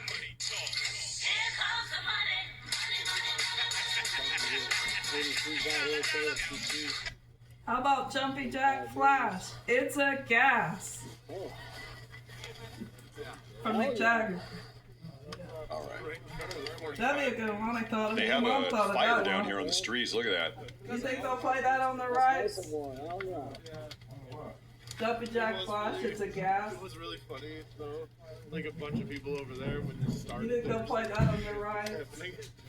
We didn't know. Because they look close, though, right? Everybody thought it was tear gas. No! You were here earlier. It's just tear gas everywhere. Got more updates here. Yeah, can I take a joke? Get some better goggles and ski goggles. I have autism, okay? I'm trying to act right for We all sold out of respirators and I'm just saying it's funny that I said double jet flashes to gas. Okay, wait a minute here. I do have some updates here. First off, the barricades are still going up. They need diapers changed. I got a good one for them. They need their diapers changed again. They're trying to barricade every single road in the city. There, I'm imitating it. That's like what they Pretty bad for business. Diapers changed. I would imagine a lot of small business owners down here are just saying, you know what, I've had enough of this. It's like every 6 months in Minneapolis, they're doing it again. Some other stupid thing happens, and then the city burns down. It's riots and protests. People go and steal my garbage can. They break into my restaurant. They steal my chairs and my tables. I'm packing up. I'm moving to another state. I bet that is happening en masse down here. Imagine just trying to be a small mom and pop business down here, try to have a little restaurant or whatever you're doing. And you got these freaks ruining your business every couple months.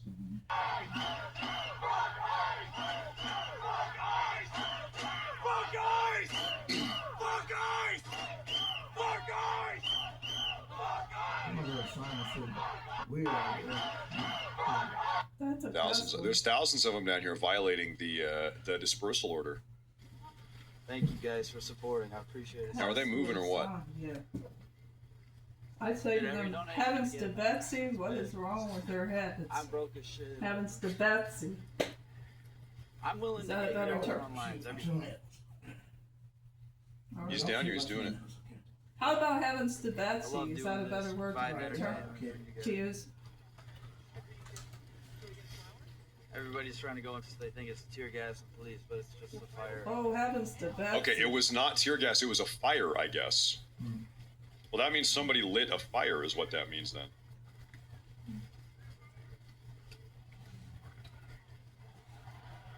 Heavens to Thank Purgatroll. Thank you so much. You guys have gone crazy. I started filming these protests. I love doing it. I'll tell you what, I'm looking at Twitter right now. Everyone is calling for the Insurrection Act. I have never seen more people on Twitter, like all the people I'm following, people I take a look at. I have never seen more people screaming and shouting, demanding that we have the Insurrection Act than I am seeing right now, today, right this very moment.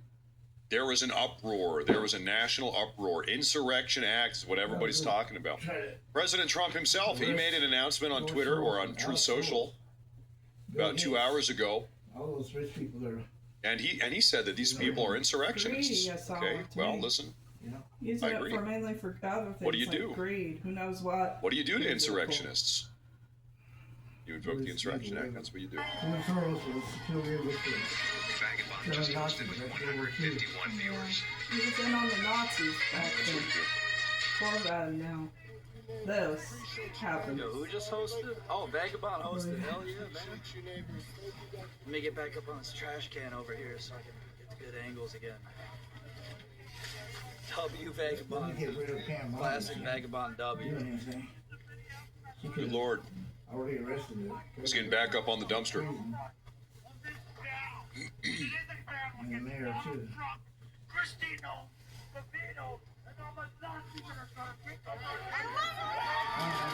Yeah, they really don't like Kristi Noem. They're not big fans of Kristi Noem.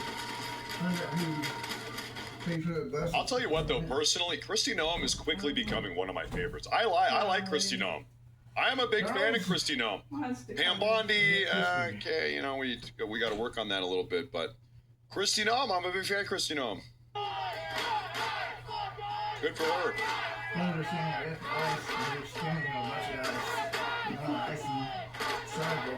That's funny because we're getting a big blizzard. People don't even know. She's doing just fine. They have no clue. They're too dumbed down to know. They will never know until it hits them. Right. They've been doing this for hours. Just a total meltdown. Total meltdown. Somebody needs to cast these demons out of them. Where's the priest? Lord, I pray that you cast the demons out of them. Most of these people, all of them, you know, this evil stuff. You just need to pray with them. So they know. Yeah, because I like the movies.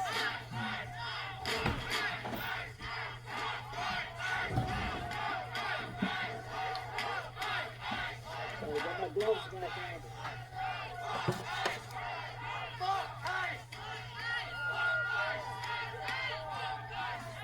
like to eat F. They're That's used why to they keep it, saying it so- over and over again, because they want somebody to direct the help. They're used to dictatorship. That's the problem. They're used to Obama, probably. Somebody ought to do this. Fine. Yeah. And they're so used to Joe Biden, too, right? Yeah. Yeah, bundled up like a Those juggernaut, guys. bro. I look like a Call of They're Duty used to juggernaut. even Kamala Matt Morris, Harris. Border Patrol made a mistake in this one. I just analyzed the video frame by frame. You can see an officer in the pile of agents disarm the guy and run with the gun in his hands towards the camera and open the door to a black car before the shooting. Let me ask you a question. If you were only able to determine that maybe barely after hyper-analyzing frame by frame for the last 30 minutes of this video footage from 5 different angles, and you have spent 30 minutes frame by frame hyper-analyzing. You get the trash out here. Now imagine yourself being one of these CBP officers on the street who are getting attacked by this guy prior to the shooting. You were able to maybe discern something after 30 minutes of frame by frame, point for point hyper-analyzing the pixels. Imagine being the CBP officer that is on the ground having to deal with this guy. The guy's up in your face screaming at you. You know he has a gun. It might have been taken from him 2 seconds before the shooting. I don't know. Do you think every officer knew that? If that happened, did every single CBP officer know that? Or did they just know that this guy's being a physically violent delinquent down here undermining federal law enforcement operations, right? So maybe after the fact, you were able to hyperanalyze pixel by pixel and say, well, maybe we could have done something slightly different because I looked at the pixels, but this happened in just a series of seconds, and these guys had to make a split decision, and they don't have all this pixel analysis that you have, maybe. So listen, I've got no critique of what these guys did. This guy that got shot, he was in the middle of the road, interrupting traffic. He was getting up in an ICE officer's face. He was actually, as an ICE officer was trying to subdue somebody else, this guy interfered with that dynamic. He got pushed back. Like, come on. This guy was not behaving the way he should have, to say the least.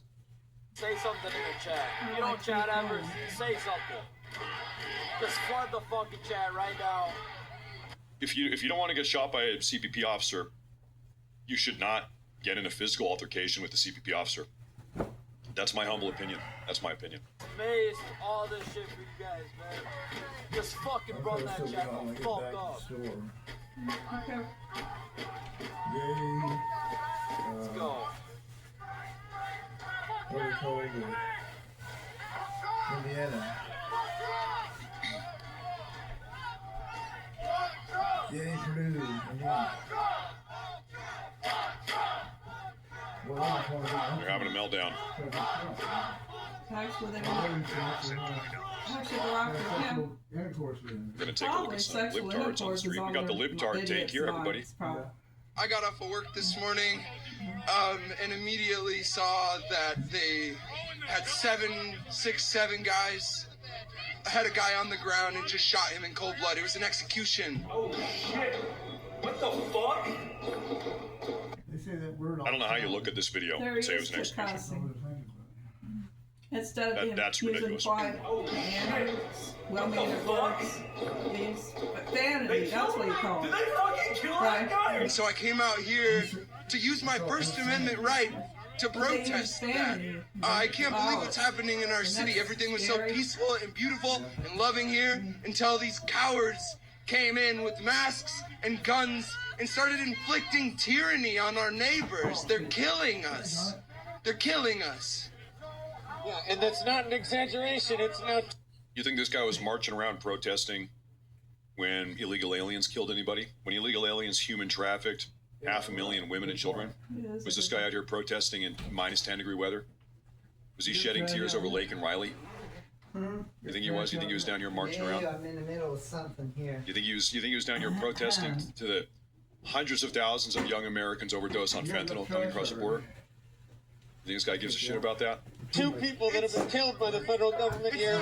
We are a block away from where they executed somebody. We are watching them protect murderers over and over again. It won't stand. What's happening here, if you show the people, this is not rioting. This is not agitation. This is the First Amendment. A dispersal order has been given. You do not have a First Amendment right to protest. You have a First Amendment right to peacefully assemble. Go read it. Go read the First Amendment. Peacefully assemble. This is not a peaceful assembly. It's proven to be somewhat violent and fiery. Beyond that, a lawful dispersal order has been given. This is an unlawful assembly. This is the freedom of assembly. This is what they are not protecting. What they are not protecting is the people. What they're not protecting is the Constitution. What they're not protecting is the people. They're protecting the fucking fascist overlords of this bullshit fucking country. Has he ever heard about George Washington? What about the overwhelming majority of Americans that voted for President Trump to deport all these illegal aliens? Seriously, we just had an election. We just had a big national Democratic referendum on whether or not we want to have an open border, on whether or not we want to have mass deportations. The overwhelming majority of Americans in this country decided that we do, in fact, want mass deportations. We do want to shut down our border. We want these people gone. The people spoke. The American people spoke. We decided. We had an election. We had a referendum on this. He does not speak on behalf of the American people. What? What? And where's it at? What is it?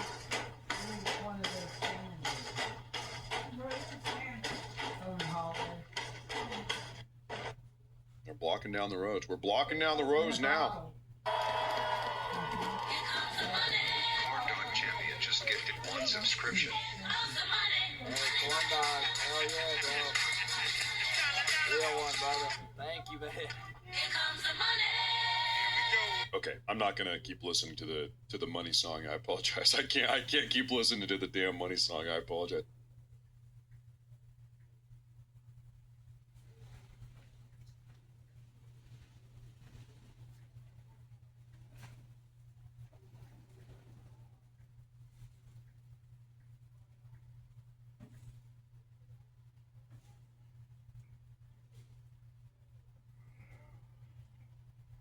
We're down to $1,100 now.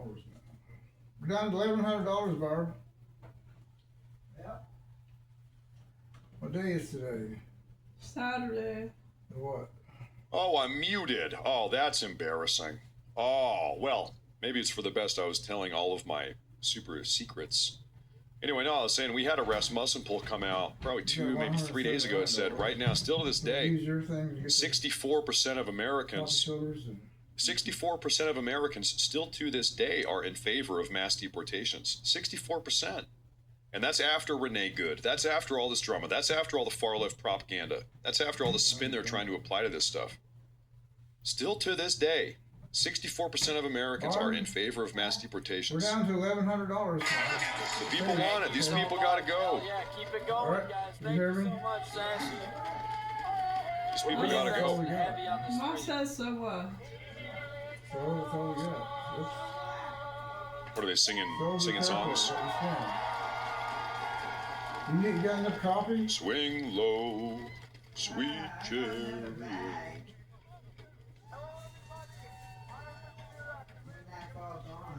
1,200 live is crazy, bro.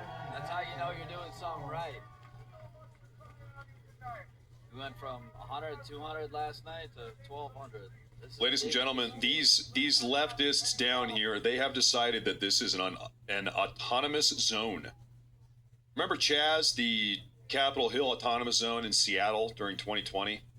When Antifa, we had one in Portland also, downtown Portland. We had this autonomous zone where left-wing radicals took over a couple blocks and they kicked out all the police.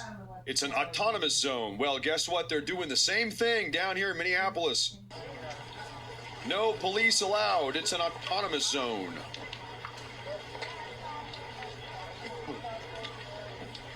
No police.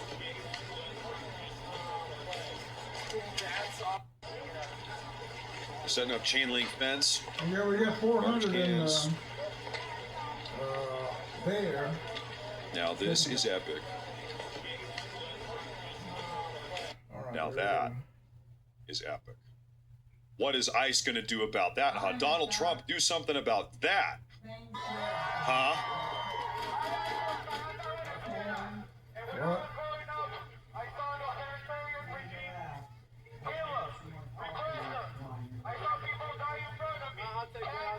Talk to me.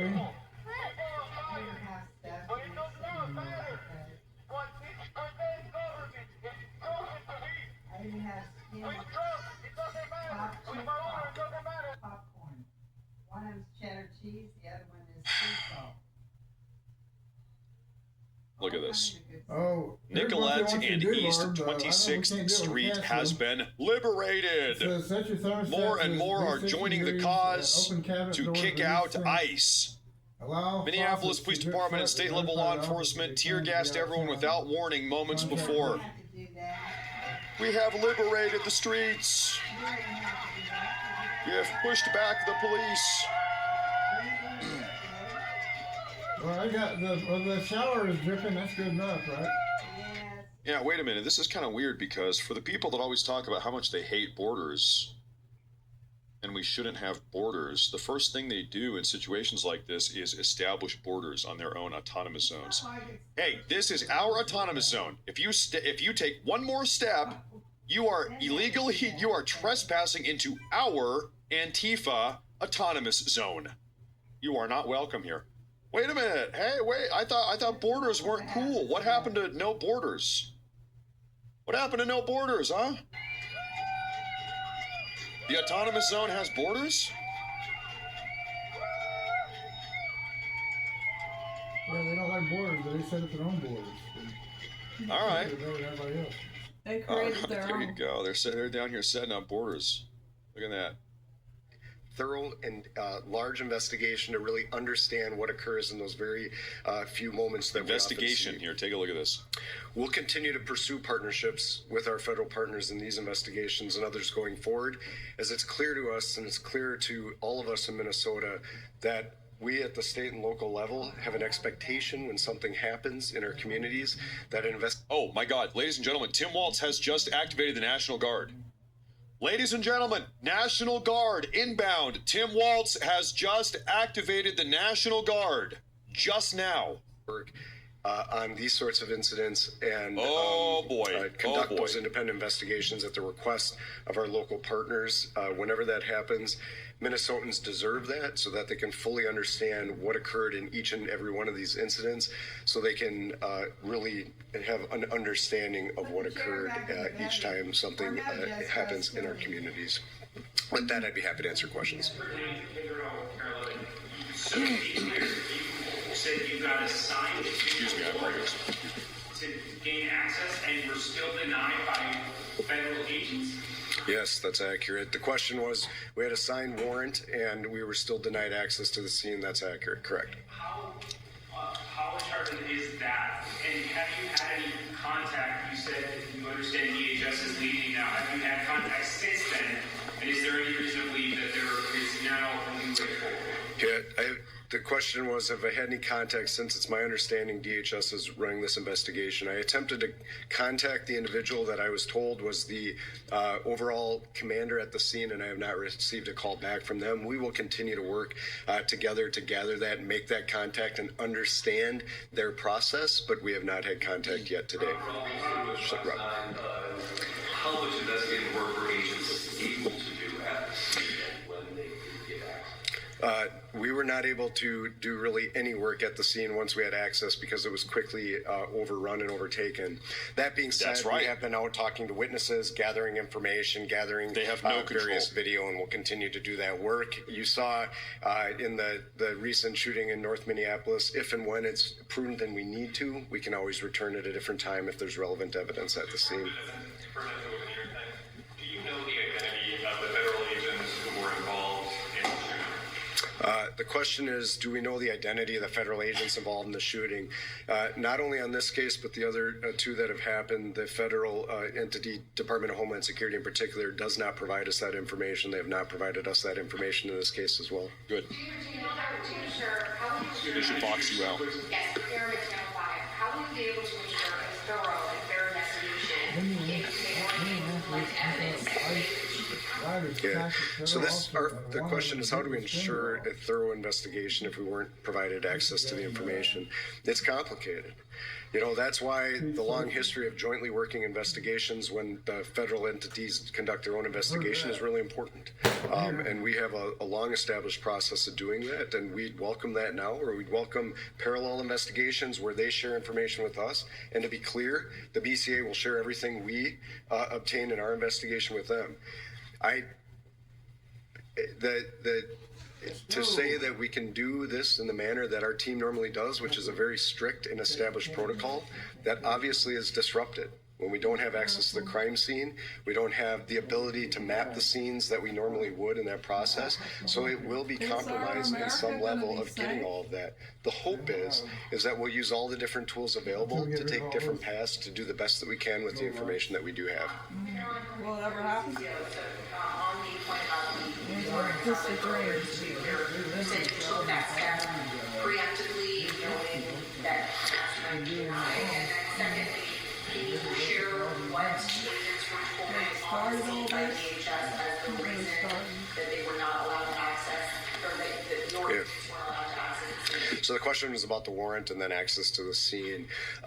We took the step of getting the search warrant because we were denied access to the scene. So we thought that we'd be able to get access to the scene, much like we would anywhere else, by having an independent judge agree that we have probable cause to investigate the incident at the scene. That was provided the information to the Department of Homeland Security, and they said that this was a scene and matter being investigated by the federal government, and they would not allow us physical access to the scene. So you arrived at the scene, you were denied, you go to a judge, ask for a warrant, the judge grants said warrant, you show up with that, and you're still denied. That's accurate. We were denied after we provided information we had a warrant. Please. I'm not trying to be glib here. Has local law enforcement lost the ability to pursue the rule of law against these federal officers? I'm just trying to understand, what does that mean? Yeah, the question was about, has local law enforcement lost the ability for the rule of law? I will tell you that I and other law enforcement leaders continue to have discussions about this. It is important for people to understand just across Minnesota that there are two different, sets of illegal entities in the United States that conduct law enforcement operations, state and local and federal, and then tribal and territorial. Normally, and under normal circumstances, we work hand in hand in partnership on a variety of different criminal investigations. Each and every day, BCA agents and local law enforcement across Minnesota are conducting violent crime investigations, drug investigations, human trafficking. We work together with the federal government all of the time. This is a situation where we're in a different place for a variety of reasons when it comes to this, and we need to find a path forward. You've heard various people say that we need to look to turn the temperature down. I look to turn the temperature down not only because of a situation that all of us want to be in across the state of Minnesota, to be safe in our homes and communities each and every day, but importantly so that we aren't in a position where there is a standoff between local, state, and federal law enforcement authorities. Yep. We have a long history of working together in partnership, and we need to keep in mind that we're all safer, we're all better together when we can do that collectively together. One more at the far end and then one more after that. Mary Murphy with the Department of Service, are you able to confirm the identity of the man who was fatally shot, and then also can you confirm the whereabouts of the officers who were involved in this shooting? The questions are, can I confirm the identity? I'm aware of what's being reported. That's who we believe the individual to be, but the medical examiner will be the one to officially identify them, or at least provide us permission to do that. The second part of the question was, do we know the location of the officers involved? And the answer is, I do not know. One more. Superintendent, a few more from a question about past situations you guys dealt with. Have you ever had a situation where you guys denied access to see like this? Under what circumstances have you happened in the past? So the question was, have I ever had a situation where federal authorities denied access to a scene? Not in my, 20 plus years at the BCA and a situation like that. There's certainly investigations for, national security and sensitive reasons we wouldn't have a line of sight into, nor would it be our position to ask for access to information in those particular instances. In instances where there's really concurrent federal and state jurisdiction over a matter, I'm not aware of an instance where that's ever happened. So, thank you. Thank you. Thank you. You're listening to Drew Evans with the Bureau of Criminal Apprehension talk about the nature of this investigation involving this. Okay, ladies and gentlemen, we have some big time updates. First off, first thing worth talking about right now, Governor Tim Walz, as of now, it's been 15 minutes. 15 minutes ago, Governor Tim Walz has officially activated the National Guard Hey, who's outside? as anti-ICE rioters Who went outside? take to the streets How come? after the CBP shooting. Oh. National Guard has been activated. And just go out there with Very clearly, Minneapolis Police Department, the MPD, is totally incapable of handling this situation. This is out of control. A dispersal order was issued. Now it's like